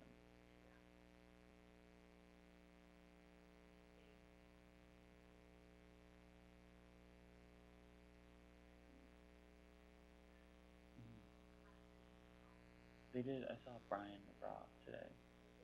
Yeah, it was like in a panel. I didn't because I didn't get a chance to watch much. Like I saw like him like at a desk.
Good afternoon.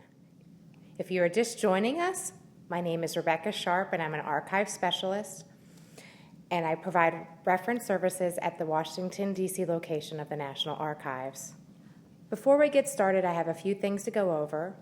You can submit your question for a speaker via Twitter using hashtag GenFair2014, or you can chat with us on YouTube chat. The speaker may not be able to answer all of your questions in the allotted 10-minute Q&A session. Captioning for the virtual fair is available on the fair website, and click on the link for today. The lectures will be recorded, and they will be available on the fair website by the end of November. This is our final lecture. It's lecture number 17 if you're following along on the schedule. It is entitled Patently Amazing, Finding Your Family in Patent Records. Our speaker is Christopher Magee. Patent case files offer a unique genealogical perspective as they contain biographical information, show intellectual pursuits, and detail the products your ancestors created or improved upon.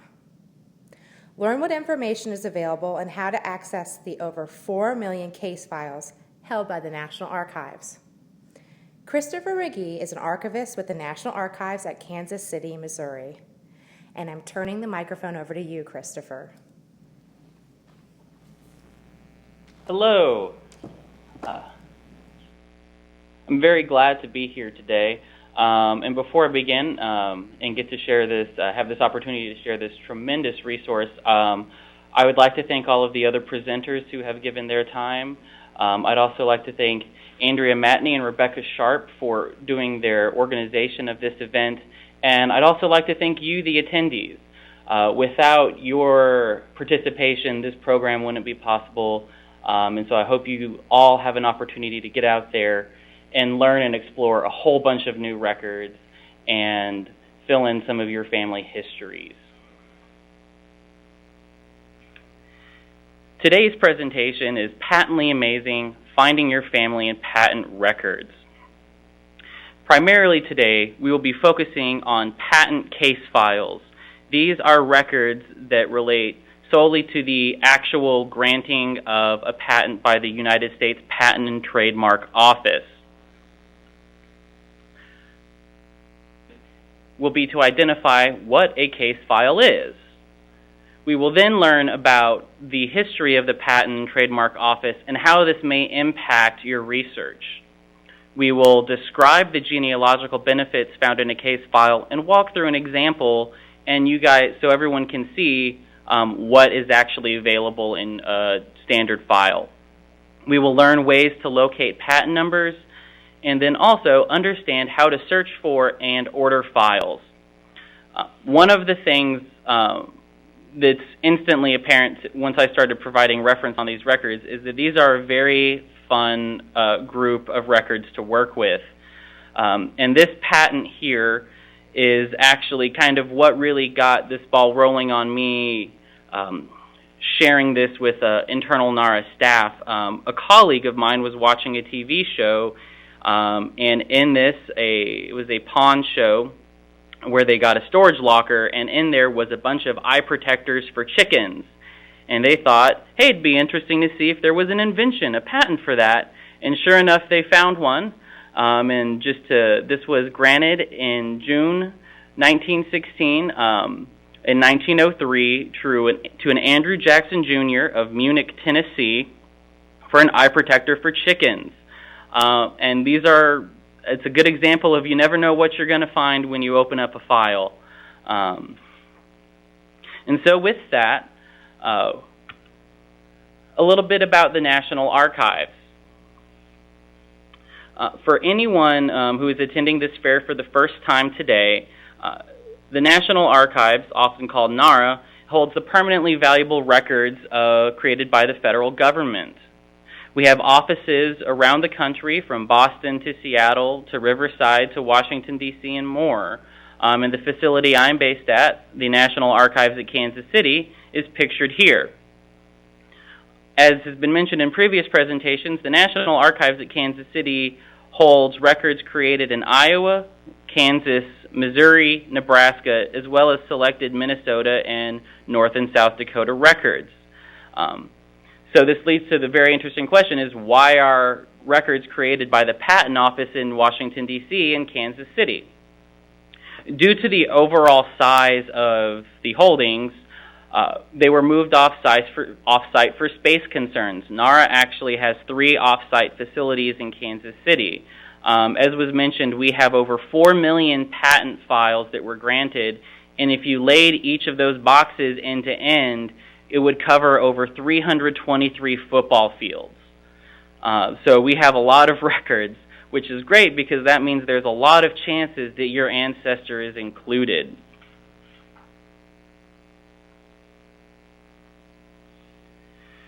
So the question comes up is, what is a patent?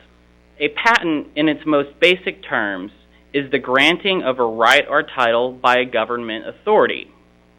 The United States Patent and Trademark Office, often called the USPTO or just simply the Patent Office, defines it as a property right granted by the U.S. government to an inventor to exclude others from making, using, offering for sale, or selling the invention for a set period of time. Patent rights were not something that was granted in perpetuity. They were granted for a certain set of time, and the reason is so they have to publicly disclose in order to gain that sole right. One of the things that you'll also find is the word patent doesn't always necessarily mean patent. For a long part of its history, the Patent and Trademark Office was underneath the Department of Interior, and they would also use the term patent for land records. And that's where we get to the true original definition of patent is the conference of a right or title by a government authority. The government was granting land, which they called a land patent. What I'm talking about today is solely inventions.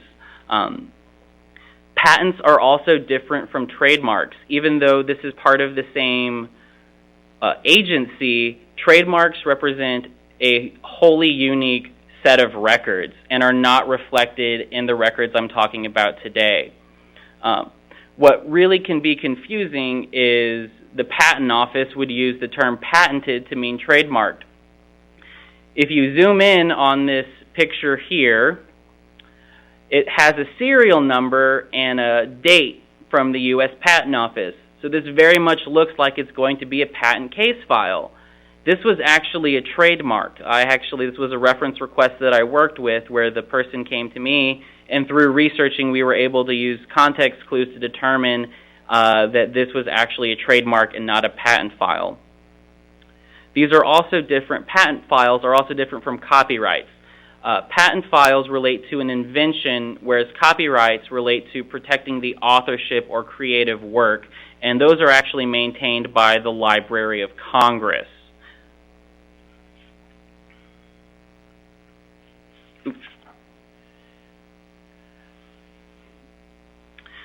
So one of the reasons why the National Archives, has the patent records is that the patent is actually a constitutionally protected right. In Article 1, Section 8 of the Constitution, it says, "The Congress shall have the power to promote the progress of science and useful arts by securing for limited times to authors and inventors the exclusive right to their respective writings and discoveries." And in fact, the first Patent Act passed in 1790 was called an Act to Promote the Progress of Useful Arts. This was part of the Secretary of State's office and patents were granted by the Secretary of State. The very first patent that was ever granted in the United States was a colonial patent in 1641. This was a colonial record where the Massachusetts General Court gave Samuel Winslow an exclusive right to utilize the process for making salt for a period of 10 years. This is not part of NARA's holdings, and it is unofficially known as the first patent in America. So as the patents began in 1790, they very quickly became pretty popular, and by 1836, it had gotten so overwhelming for the Secretary of State that they established their own patent office. And this is a really seminal year in patent history. This began our modern numbering system. Patent number 1 was granted in 1836. It granted inventors 14 years. They had the sole rights to their patent with an extension up to 7. And it also removed U.S. nationality and residency requirements, so this meant foreigners could apply for U.S. patent protection. Another reason 1836 was such a monumental year was there was a large fire on December 15th of that year. There was approximately 10,000 patents that were destroyed in the fire. Of that, only 2,845 patents have been restored. These patents are called X patents because they have been given an X number that precedes the patent number.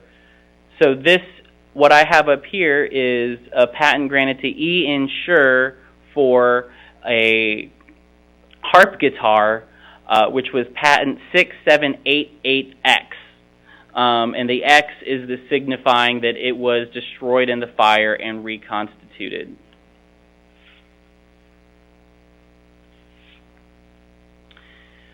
In 1849, the Patent Office moved out from the Department of State and became under the Department of Interior. They would be under the Department of Interior for about 75 years. In 1864, patent law was amended so that once a patent had been applied for, no new information could be added. And so what this means is if you had one invention and you did a slight change to it, if you wanted to secure and protect that right, you would have to file an additional patent. So if your ancestor has one patent, that at least increases the opportunity that they may have 2 or 3 or even more. During the same time, patents also became an epicenter of Washington, D.C. tourism. They displayed models. The Declaration of Independence, which is now in the National Archives in Washington, D.C., Andrew Jackson's military uniform, a piece of Plymouth Rock, artifacts from Commodore Perry's expedition to the South Pacific and Japan. And the Patent Office was actually, in fact, the first federal building to host an inaugural ball. And pictured here is, that was with Abraham Lincoln. And pictured here is his bill of fare for the second inaugural ball. Another distinction of Abraham Lincoln is he is the only president to have been granted a patent. He was granted patent number 6,469 in May of 1849. And this was a method for buoying water vessels over shallow water. And in fact, when Lincoln was during his presidency, he would often take his son Robert Todd to visit the patent building, and also often spoke about the value of patent records. So after the 1836 fire, Congress actually commissioned the new architect to build a fireproof building. And unfortunately, that did not happen. And in September of 1877, there was another fire. This was more costly and damaging than the 1836 fire. Approximately 600,000 prints were destroyed in the fire, but astonishingly, there was no complete loss of an individual patent file. The biggest loss in the fire was the over 87,000 miniature models that had been destroyed. By then, that was one of the really fun things that people went to go see at the patent building. And in 1880, the Patent Office dropped the requirement for miniature models to be included in the application, and those are not found in any case file. Those are considered an artifact and were not maintained with the original record.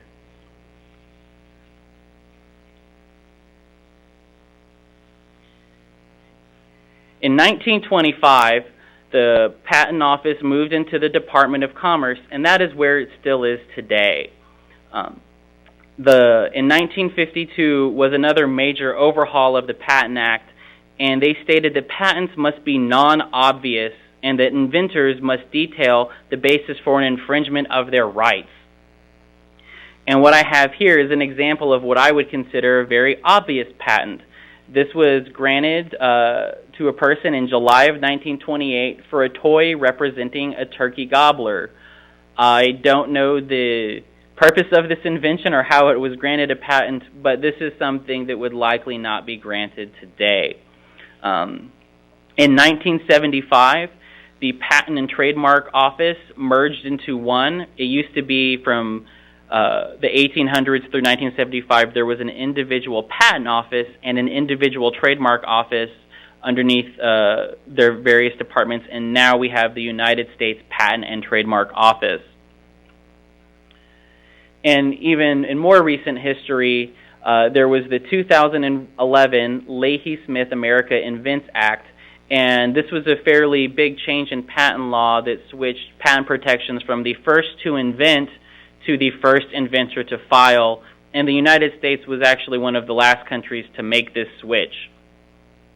That won't really impact any of the records that I'm going to be talking about today, but it's just something to keep in mind when researching more modern patents. What's really interesting to see is how popular patents have been. We generally have at NARA patents from 1836 through 1976. In 1836, 702 patents were granted. By 1976, 74,790 patents were granted. And this is when we really see an explosion. And last calendar year, over 301,000 patents were granted by the United States Patent and Trademark Office. So we really, in the coming decades, are going to have an explosion of records that have been created. So, what is in a case file? And this is really what I'll be getting into and talking about the heart of it. This is really where the fun stuff is. Granted files are going to contain the initial petition, application, and oath of an inventor. There will be correspondence between the inventor, their legal representation, and the patent office. And as these are granted patents, there's going to be what's called a letters patent, which is the published description and drawings produced by the USPTO. Note, case files will not cover what happened after the patent was granted unless there was a lawsuit or infringement filed. So if you're looking into what happened to the rights of the patent, that will not be kept here. This is documenting the federal interaction, which is the initial granting of that right. And one of the best things about every patent file is that it's going to contain signatures. And this was actually a patent that was granted to Samuel Clemens, better known as Mark Twain. This was a patent he received for scrapbooking, which I think is amusing. He also received 2 other patents, one for suspenders and one for a historical memorization board game. So in terms of the genealogical benefit, I already talked about how they have signatures. This really is one of the great gold mines of the patent files to me, is to see your predecessor's work and them signing it. It's just fun, and it's great to see. You really get to learn about your ancestors' professional and intellectual work. Sometimes patents were granted in the course of working for a business, like an oil company or a chemical company or a design company. And sometimes it's just on their own. This is something that they believe is valuable and worth trying to obtain the rights for. It can contain geographical information. This is not always guaranteed to have addresses or anything like that. A lot depends on the age of the file and whether or not they retained an attorney to work with the patent office. And you're also going to get tangential socioeconomic information. Applying for a patent costs money. When the patent was granted, it cost money to obtain the grant. And further, did your ancestor retain an attorney? All of these things cost money and tell you more about your ancestors' priorities, but also whether or not they had the means to do this. So when we're talking about the genealogical benefit, I'm actually going to talk about and go through a case file for my own great-great-grandfather. If you're following on the handouts, I have provided an entire copy of this file in case it's hard to read that you can download on the virtual genealogy page. And what I will be doing is walking through this step by step and highlighting some of the unique things you can find. And I can actually say this is very much a standard case file. The records that I find here, you could expect to find in about any case file we have. Most case files tend to be 35 to 60 pages. If there was a lot of contention, I've seen patents as large as 300, 400 pages, and as small as 7. It just really depends on the age of the file and what all went into it.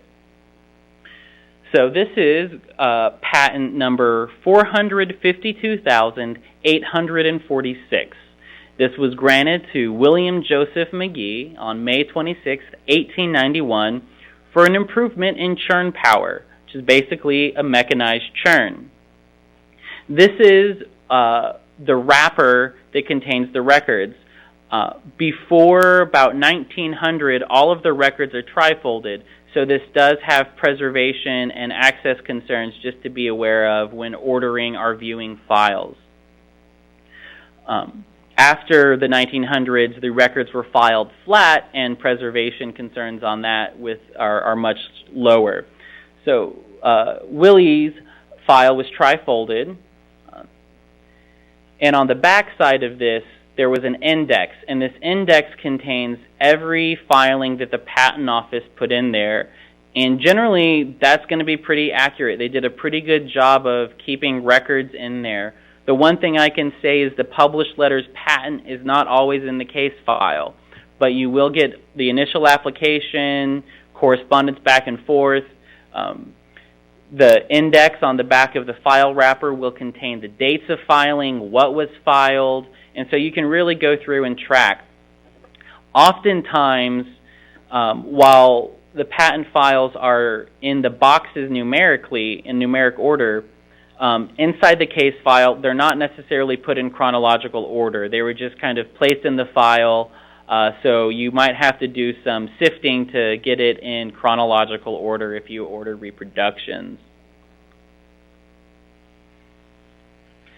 So what I have here, this is a copy of the petition. And if you do order patent files through the National Archives, I strongly recommend using scans. You can get little pieces of color, and I think the records just show up better. And every patent is always going to begin with a petition, an application, and an oath. These are often all put together in one filing called the application. And this is where the inventor is stating that they know to their best ability that they are the sole inventor of what they are claiming. I also really like the petitions because you often get really cool letterheads, like the Samuel Clemens Oath. This patent for the butter churn was granted by William used a patent attorney and was able to have great little letterhead on the front for the C.A. Snow and Company. And it's just really, I find, very visually appealing. It has a lot of pop. So one of the things I'm going to note really quickly, and what these are the types of things you can expect to find, is William Joseph Magee was his full given name. However, when he signed the petition in power of attorney, he signed it as Willie J. Magee. The notary public who notarized it signed it as William Joseph. And this is something that's going to come into play as the application process went through. And here's just a close-up where you can see the discrepancy between the Willie J in the middle under specification, at the top, the William Joseph. So then we get to the actual application itself. Most of these are TypeScript. If you get to inventions in the 1880s and previous, from 1836 to 1880, they're often handwritten. And if you're looking at this, this is another reason why I highly suggest getting scans, is you can get color copies and you can see all the scribbles and the notations that the patent examiner made to the application. This just kind of helps give you visual clues as to what your ancestor did, what the patent office did, what was changed, and just generally helps with the reading of the file. Each initial application will end with the oath. And like the front page, like the front petition, it was signed as Willie J, and the notary public signed it as William. So again, keep this in mind. So if you're following along in your handouts, we're going to then come to a letter from September 3rd, 1890. This is a letter from the Patent Office to the inventor or their representation. And basically this is them stating, we've received your file, this is our initial review.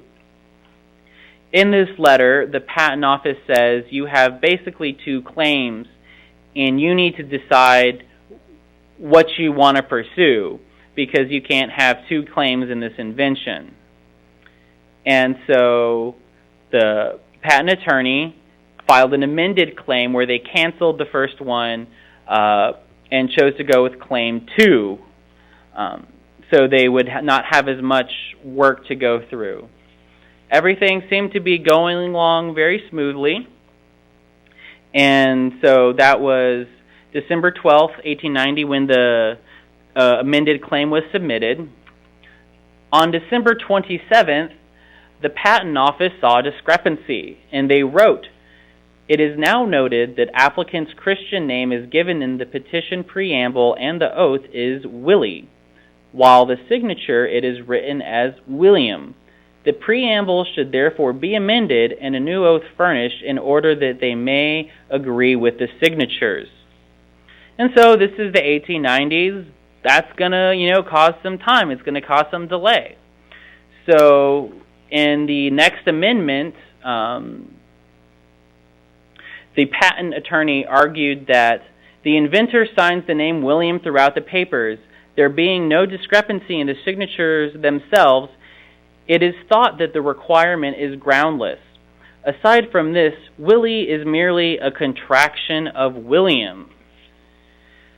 Well, unfortunately, this letter was from January 3rd. On January 8th, this did not appease the patent examiner. They say, "This is the practice of this office does not permit the amendment of the oath, the substitution of William for Willie therein as requested.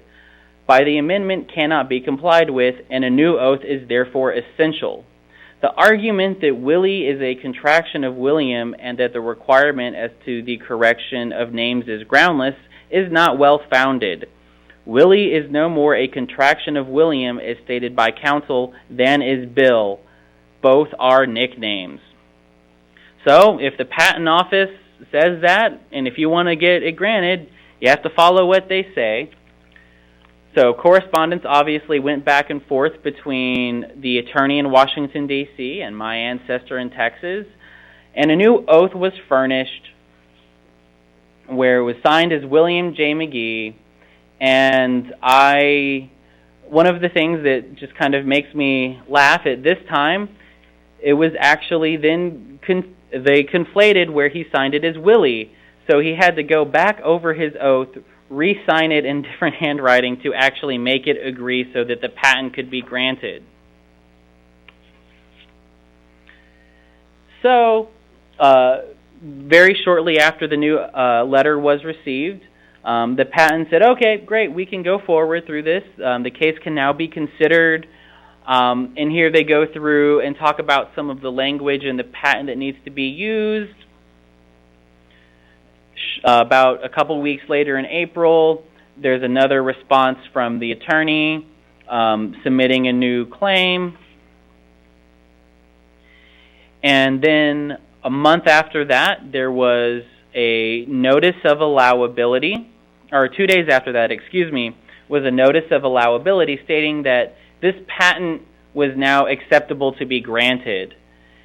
After the patent has this notice of allowability, you still need to pay your final fee. And in this case, the final fee was $20 that was paid on May 1st, 1891. And when I talk about the hidden socioeconomic information, the filing fee was $15 and the granting fee was $20 for a total of $35 in 1891. Using a couple different inflation calculators, that roughly corresponds to about $894 in today's money. And not only that, Willie contracted an attorney to help him go through this process. So this is all telling me that he felt this was important enough for him to go through this process.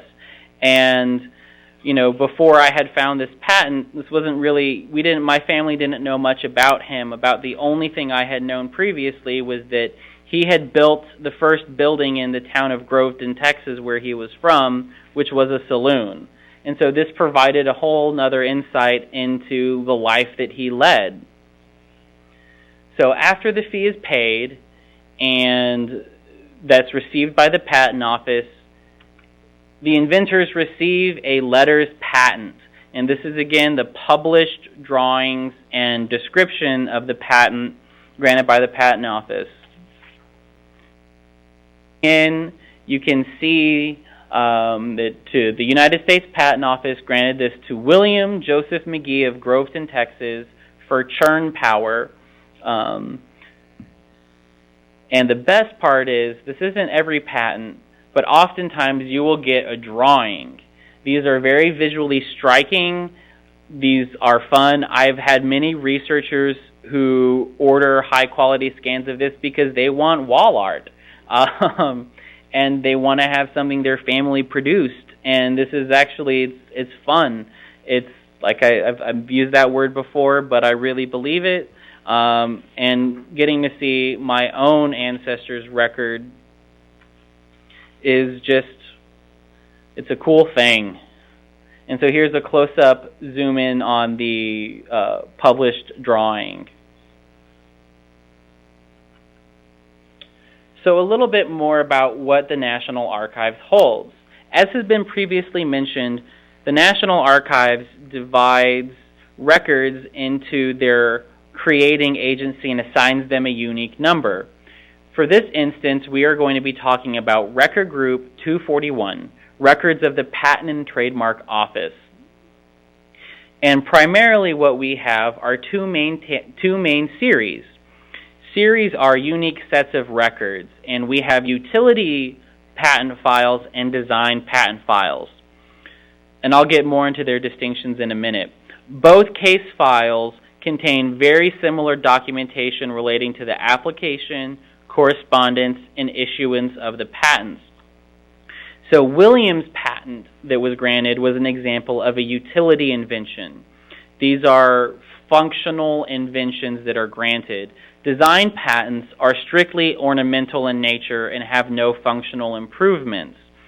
There are also much fewer protections over a design patent. And this is a very good example of one. This was a blouse that was granted in 1936. Basically, just the way it was designed, this inventor felt it was worth patenting. And the inventor, who it was Albert Einstein. He received 2 U.S. patents that are known. There's this patent for a blouse and another one for a refrigeration system.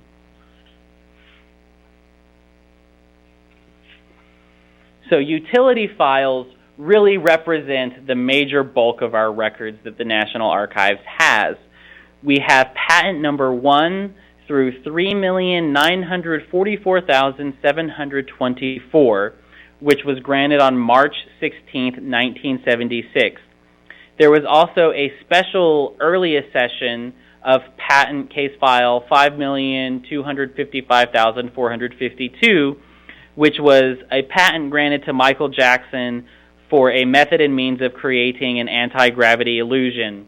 These are the special shoes that he wore in his music videos, and that is fully available on our online catalog. So really think that currently, so while our overall records span to 1993, they really end in 1976. And this patent located here is a patent that was granted to NASA for the first human space capsule that was used in Project Mercury. And so that's one of the other things to really keep in mind is when doing your research, patents were granted to organizations, they were granted to businesses. And so there are lots of opportunities that your predecessors may have been able to be involved with that just really expand the opportunities to have positive results in the patent files for you. Design patents we are not as common. There were only 229,224 design patents that were granted between 1843 and 1973. Again, these are just ornamental in nature and don't actually relate to functional improvements, so there's not a lot of overlap. There's just not a lot of applications, excuse me. There is, however, some overlap between trademark material and what you can find in a design patent. One of the requests that I receive a lot is the patent for Coke's formula. That actually does not exist. That is kept under as a trade secret. And this is actually a design patent that the Coke company received for a bottle. This was granted in 1915, and so obviously the patent rights on this are well expired, but because it had become so ubiquitous with the Coca-Cola brand, the bottle shape was trademarked, and so even though this patent right has expired, other companies can't use and reproduce that. Similarly, I've also seen design patents for toys designed by Walt Disney.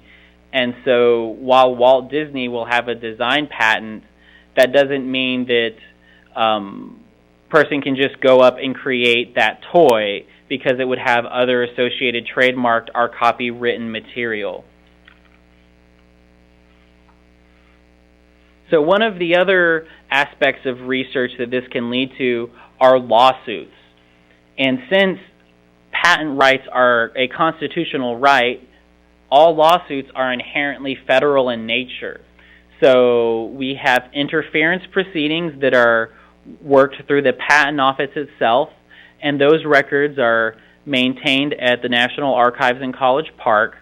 And then we have our federal court system, and that really can be anywhere in the country.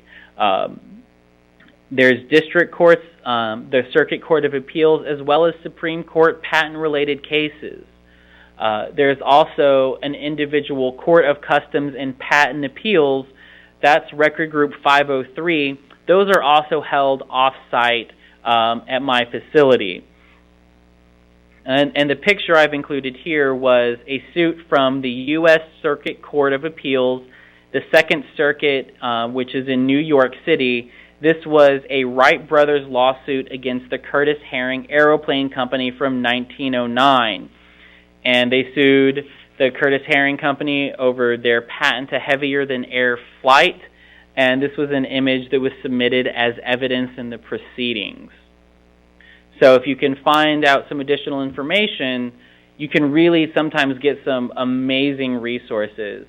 And like I mentioned earlier, if there was a lawsuit involved with the patent, there will be corresponding documentation in the case file, which will lead to these further avenues of research. To see what records NARA has online about concerning Patent Office, go to www.archives.gov. At our main site, you will click Research Our Records. That's on the left tab. And then there you will look for the heading search online and click your online catalog link. You can also go directly to www.archives.gov/research/search, and that will take you directly to our search page. From there, I highly recommend using the advanced search feature.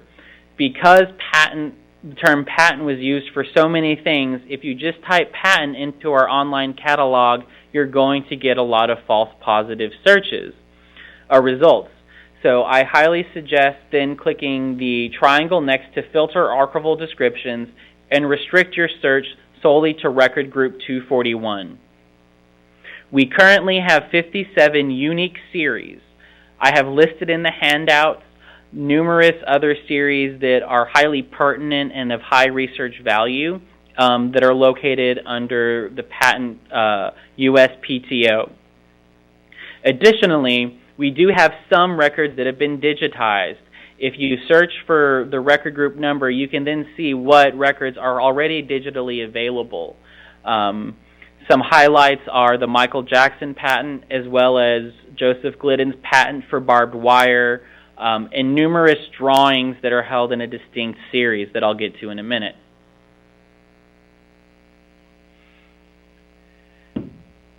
So one of the things that's important to note is if you're using our online catalog, you cannot find a name searchable index online through the National Archives.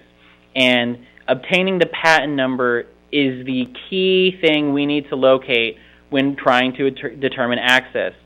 These files are stored sequentially, so box number 1 has patent numbers, starts with patent number 1, and our most recent acquisition of holdings has our last patent 3,944,724. So determining that patent number is what we need to determine when working with the research request. Starting in the 1880s, each patent was assigned a unique serial number upon application, and then the unique patent number.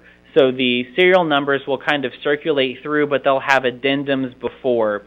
To kind of learn more about serial numbers and what years are applicable, I have included the following websites. And this is what's really key when determining whether or not something is a trademark or something is a patent.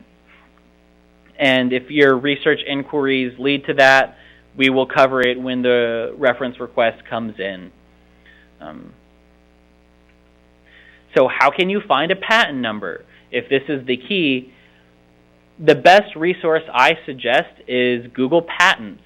The United States Patent Office has an online searchable form for patents 1976 and forward, but from 1790 to 1976, it is not named searchable.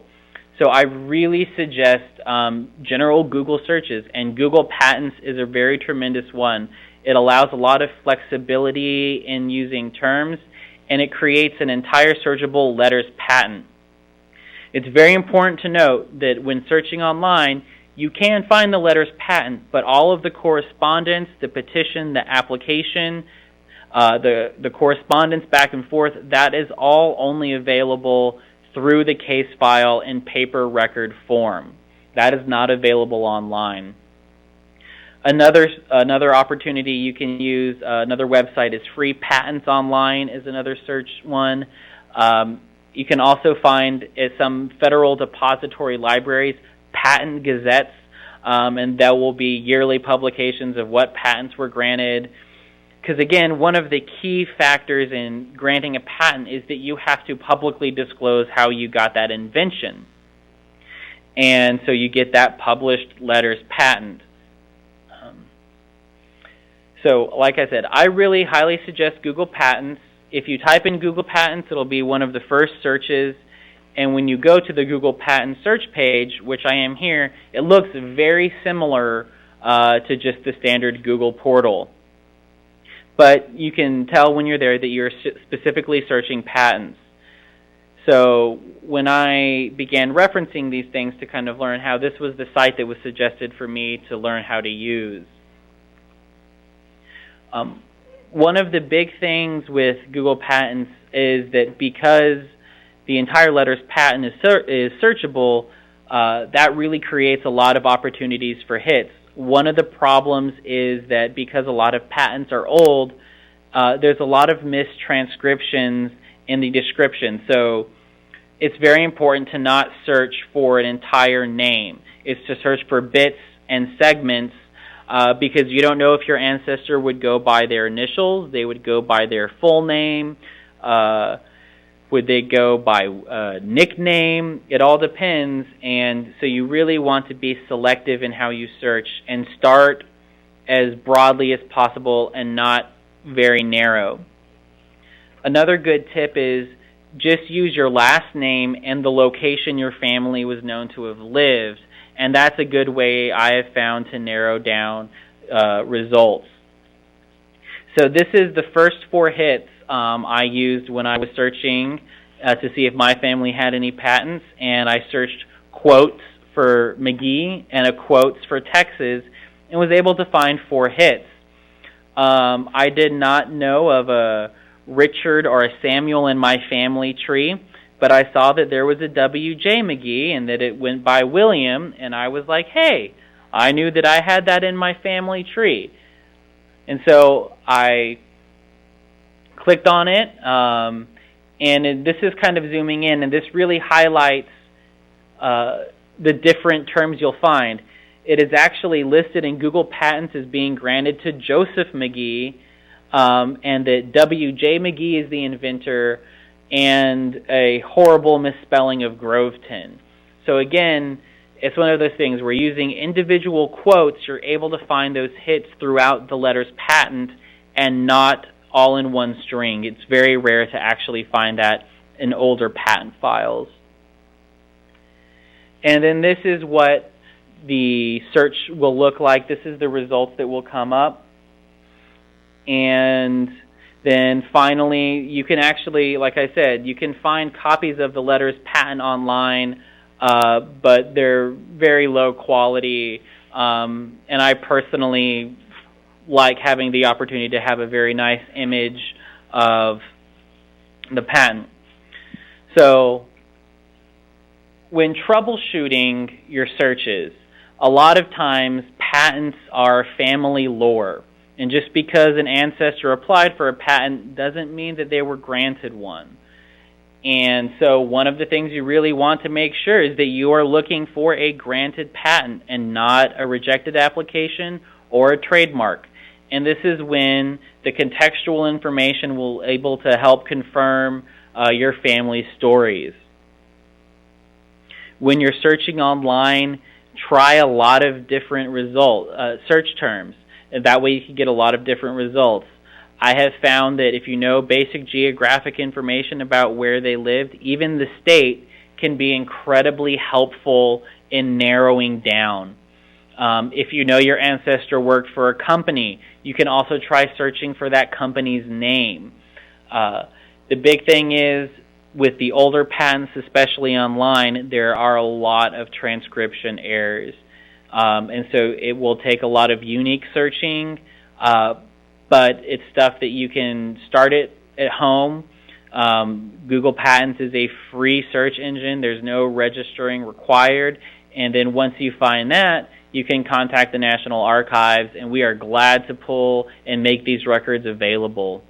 And the last thing I would also want to make sure is that you are actually looking for a United States patent. There are patents that were granted by the UK, Germany, Canada, and making sure that you're actually looking for a patent granted by the United States and not a foreign country. So if the records aren't at the National Archives, where can you find them? So records from 1976 through today are accessed through the United States Patent and Trademark Office. To obtain access, you want to contact the File Information Unit, and I've listed their phone number here as well as the website for ordering online. One of the things that's important to note is that you can obtain access to granted patents only. So if you know a person whose application is still pending, that cannot be publicly made available.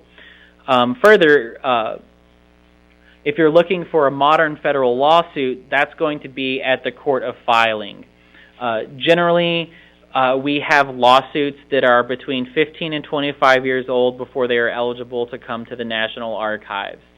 So there is going to be some differing time periods with that. So when ordering with the National Archives at Kansas City, provide as much information about the patent as you have. If you don't have that, I'm glad to work with you a little bit and figure out what we can do to determine whether or not there's actually a patent number. If you want to view these records in person, you are more than welcome to come to our facility. We are located in downtown Kansas City at 400 West Pershing Road. It's in the Crossroads Arts District. But as these records are off-site, we need at least 2 business days advance notice to facilitate the transfer of records to be publicly viewed. And really, if you're coming here to view records, if you can give us a week, that's great. If you give us 2 weeks, that's even the best. So that way, we can ensure the day you come to visit and you put in your pull request, the records are available for you right then and there. And I've also included this in your handouts just as a basic way to write us, and you can send your request to kansascity.archives@nara.gov. There's no dash or hyphen in Kansas City. It's Kansas City just straight. kansascity.archives@nara.gov. Now, while what we have off-site are the granted case files, there are other pertinent records at the National Archives in College Park. Notably, there's a unique series of patent drawings from 1836 to about 1900 for the utility inventions and 1843 to about 1900 for the design. These are basically larger versions of the published letters patent. These are held with our cartographic reference services.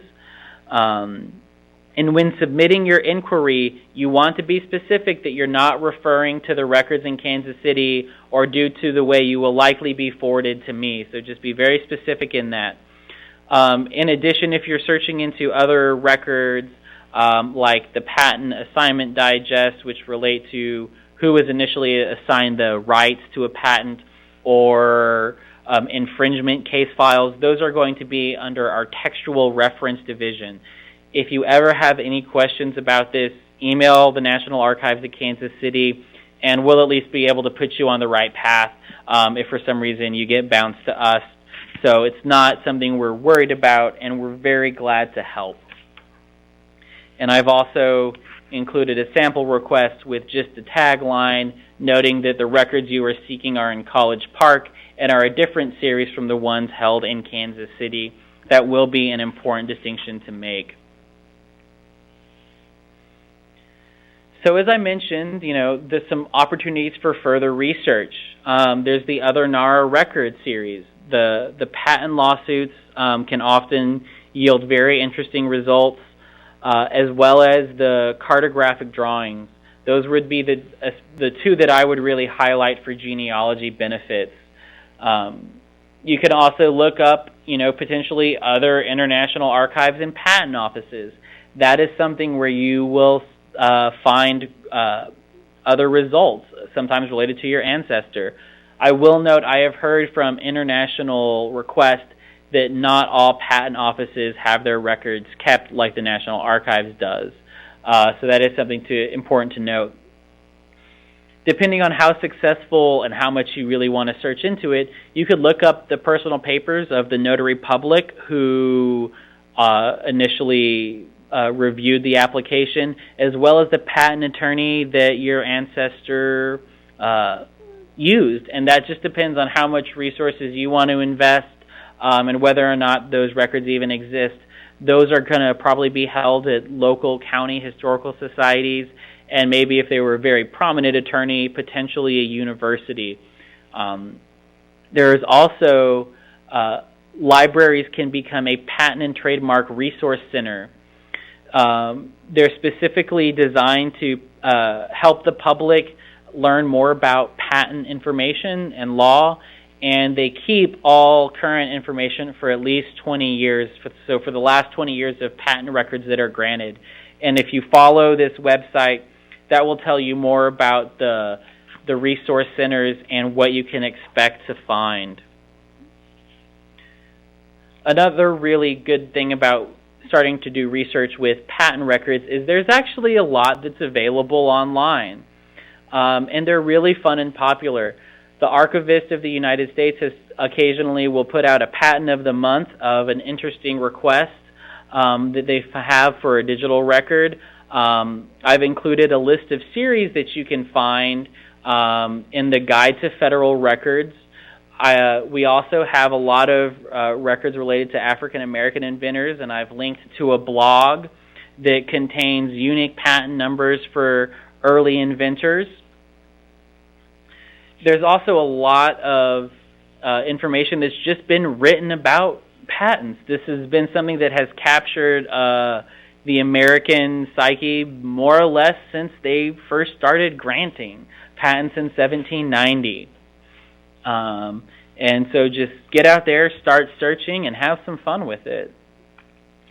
If you'd like to connect with the National Archives at Kansas City, you can go to our website.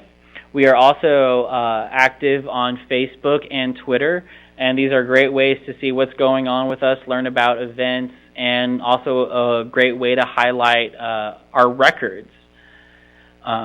So with that, I'm going to start with questions, and before I get to that directly, I would be remiss if I did not show this letterhead. This is one of the favorite patents I've ever got to work on. This was a patent that was granted to Nikola Tesla for vertical and horizontal takeoff aircraft. It was filed in 1921 is when he applied for the patent, and it was not granted until 1928. That is incredibly rare. The patent was initially not accepted, and this letterhead comes from a handwritten letter that Nikola Tesla wrote to the Commissioner of Patents arguing for the reason for his patent to be granted. And it's just an example of things that you don't expect to find when you open up a case file. And even more fun for me is that this was his second to last U.S. patent that was granted, and was actually, of course, his very last one was granted just after this. And so with that, I would like to open it up to questions.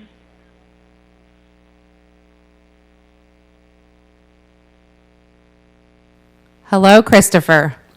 Hello.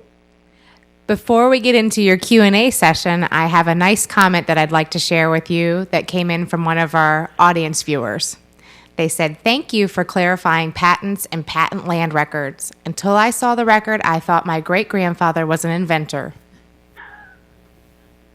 That's common. That's very common, and I'm glad to help. So your very first question is, when again did patents begin? The first patent in the United States was granted in 1790. Patents from the period 1790 to 1836 were actually destroyed in a fire in December of that year. And the ones that have been reconstituted have an X. These are held, the ones that have been reconstituted are held at the National Archives at College Park. Patent number 1 was also granted in July of 1836, but was not destroyed. And that is what starts being held out with me off-site. So 1790 to 1836, there's about 30% of the records are still available to some form. And then after that, we have just about every patent granted between 1836 and March of 1976 out here in Kansas City. There are selected patents, very selected patents that are retained at the vault in College Park. These are Thomas Edison's patents, as well as some other high-profile inventions. For example, George Washington Carver, while a prolific inventor, only received 2 patents. Those are held there, but you're still going to find a lot of very high-profile inventors. I mean, we could just go on and on and on with the bulk of research that's available. And I want to add one more thing too. If you're doing county histories, these are also a really fun record to learn about famous citizens of your county or the areas you lived in. So that's another avenue to follow through on. Your next question, are there different patent laws for drug companies? No. The patent law is basically, if you get assigned a patent, that you get granted that exclusive right for the period of time. I believe right now it's 17 or 20 years for current patents, and so you are granted that exclusive right. It's the same if you were to invent an improvement in baseball gloves. You would be given that right for the same period of time as any other individual or corporation. And I can actually say we do have patents out here in the utility series for medical inventions. What is the cost for a copy of a full case file, and will NARA tell the researcher how many pages are in the file? We do a price per page. That's a very good question. So we have a minimum order fee of $20 for orders 25 pages or less. Above that, it's 80 cents per page. So roughly, it's 80 cents per page. So if you have a patent that is 26 pages, it's $20.80 for us to provide copies. If it's 100 pages, it's $80. So it's a per page fee. It's a very good question. Your next question. I had an ancestor who invented a new type of barbed wire, but I couldn't find any patent for it and I'm wondering why. It's one of those things where maybe they felt that they couldn't get the granted right. Maybe they were advised that it was too close. My great-great-grandfather invented a tool for barbecuing and tried to patent it, and was told that someone about 30 years before you got a patent similar to this. It'll probably be rejected, and if you patent it, someone's just going to knock it off anyways, so your best bet is just to produce it and do it well. The reason for not applying would be up to your ancestor. Now, I hope that helps answer. Your next question. I know one of my ancestors created the very first electric cigar lighter, and there were 6 improvements. How do I find the patent number? So if you have the patent number, or if you know that your ancestor granted a patent, I really suggest starting with Google Patents and doing creative searches using your ancestor's initials and last name and location of where they lived. If you know the company they worked for, that might even be a good place to start too. You will be able to probably, if you know that happened, that would be my suggestion. If you need some more guidance about how to do some searching, please email kansascity.archives@nara.gov. Or if you send it to the Inquire account, it will come to us eventually. And if you could do that, I'll be glad to send some more direct pointers and work with you to figure out what we need to find. The next question. When more than one inventor is involved with a patent, is the document indexed under both names? Online, yes. If there were 2 inventors who were granted together, yes. You will have all of the people who were assigned with the invention should be listed on that patent if they were involved with the invention. And you'll see that with companies. Often they'll have multiple inventors. So you should be able to find out through online searches. They should still be on there. Could a product or process in making it used in food during the 1880s be patented? Yes. There was a patent for Kraft's pasteurized cheese. So it's one of those things. Anything can be patented. You can find any type of information pretty much in these records. There's been patents about archival boxes. There's been patents about pinecone toy turkeys, cheese presses, guns. Ordnance is a very big research topic that I get of. People who are very interested in historic guns will like to see, I want the Christian Sharps rifle patent, or a specific gun that they used, their grandfathers used during World War II, and we can kind of go through and work with people to find stuff like that. It's not uncommon. So food processes, it's possible. I can't say it's guaranteed, because when a person creates a patent, they're making it publicly available how to do it. So oftentimes food would want to be, I guess, a trade secret. That's the same thing with Coke's formula. Everyone wants Coke's patent formula. Well, they don't have a patented formula. It's protected by trade secret. They keep it underneath their own lock and key. And while that's great because they don't have to disseminate how they make their product, if it were to get out, they're not afforded protections. Do trademarks require another process? Trademarks are actually not permanently retained. Trademarks can still be active from the 1800s. I believe the oldest active trademark is from about 1880, or 1860, sorry. Those are not permanently retained. We have a sample of trademarks available at the National Archives at College Park, but that's not as common. The records there are much fewer. The next question. Are files available for denied patents? We have very select patents that they're called abandoned patents that were cited and granted patents. It's abandoned applications, cited and granted patents is its full series. Those are very select records and are not comprehensive. It is very piecemeal what we have, and we really only document about 10,000 or so patents, probably between the 1920s and the 1960s.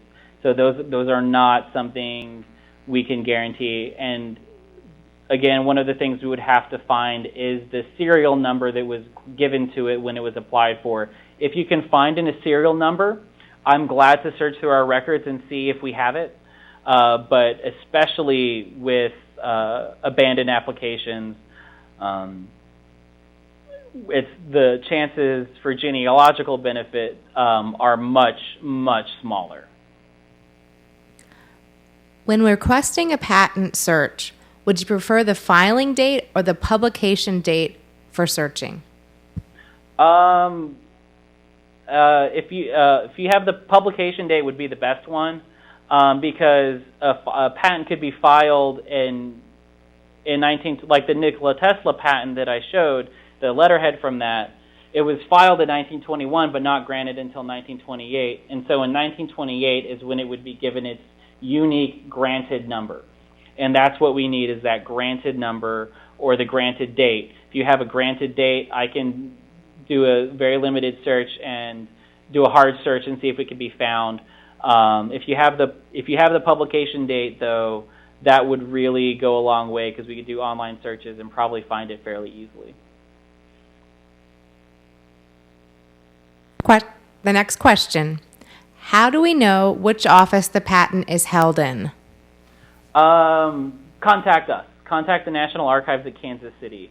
We hold about probably 99.9% of the patents granted from 1836 to 1976.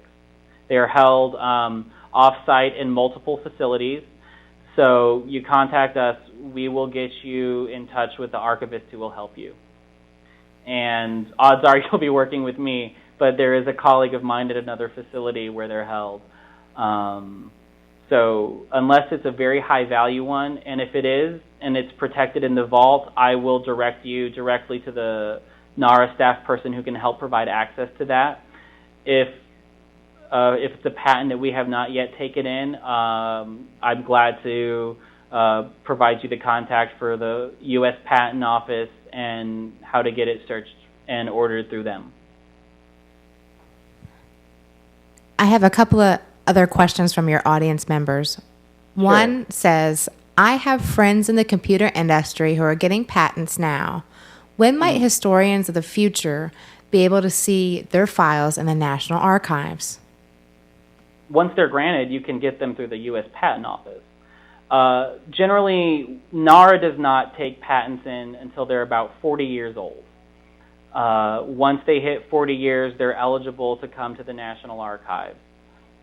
Or about 40 years, they're eligible to come. So we don't have privacy concerns because the files are so old by the time they come to us. Because it's important to remember, when the National Archives takes records, they're supposed to have fulfilled their administrative need for creation. And since patent records have a life of about 20 years, the Patent Office needs to know what happens with that. So about 15 to 20 years after that, they can come to the National Archives because they're no longer needed for current business. So your friends who are getting patents now, if you use Google Patents, you can find if they have a patent granted, you can find it.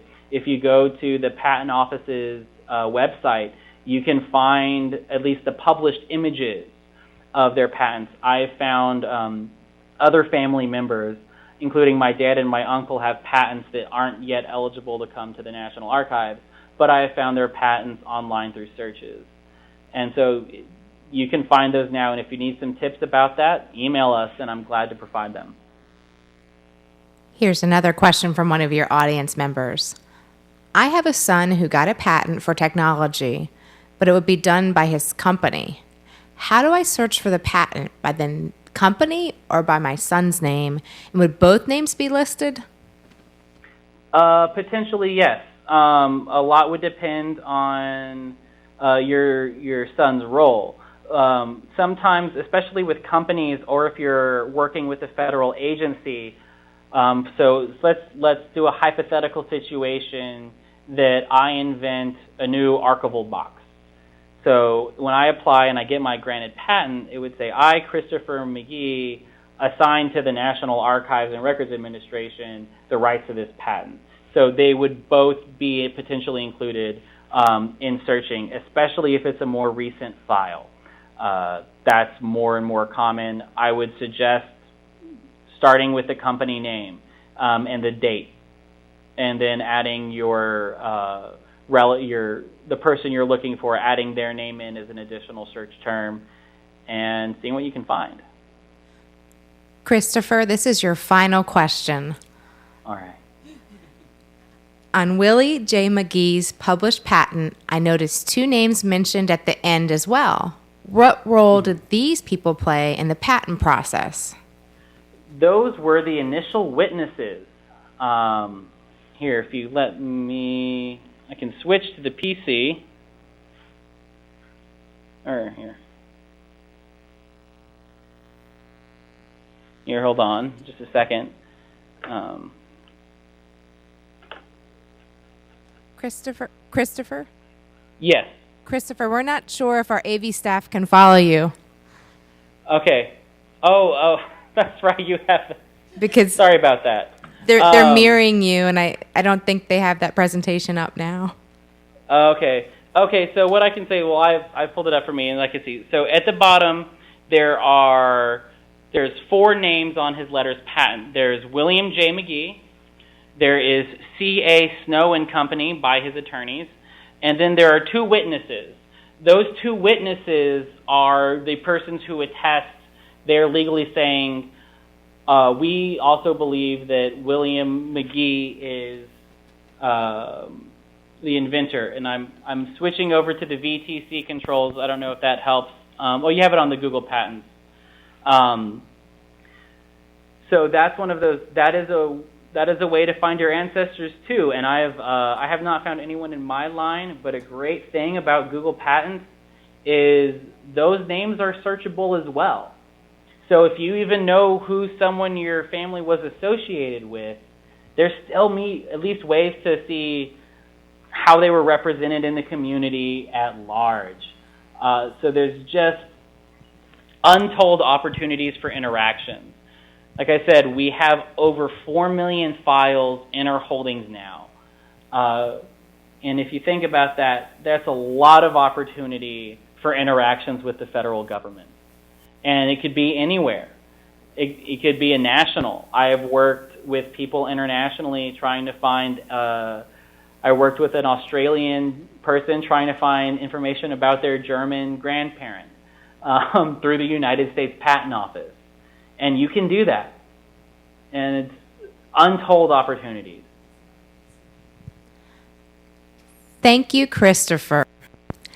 And now Bill Mayer, our Executive for Research Services, will close this phenomenal event.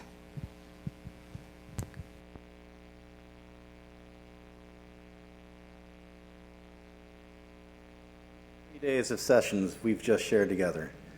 You must be exhausted. My name is Bill Mayer, and I am the Executive for Research Services here at the National Archives. I have the pleasure of working with all the people who've been speaking to you over the last 3 days. I want to thank all of our presenters, our partners, and especially the team that brought this all together. Diane Dimkoff, Andrea Matney, Rebecca Sharp, all shored up by our technology and social media teams. Truly, bringing all this information to you, the public, is a shining example of the talented and dedicated federal staff who ensure the permanently valuable records of the United States are cared for and made accessible. And we do that good work any way we can.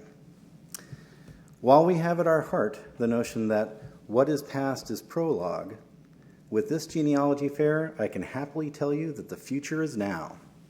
Over these past 3 days, we've reached over 5,000 people a day from over 30 countries. That's far more than we could ever reach in an individual classroom or even from the theater from which we're broadcasting today. Check the Twitter feed. I am so proud of the efforts of our staff, and their love for your records is what has made these 3 days so memorable. Your engagement with us online, your comments, questions, tips, and tricks also show us the true power of these online communities. So I can tell you that the slides from the fair and the presentations are going to be mounted on archives.gov. They'll be accessible there, as will the slides and presentations from last year.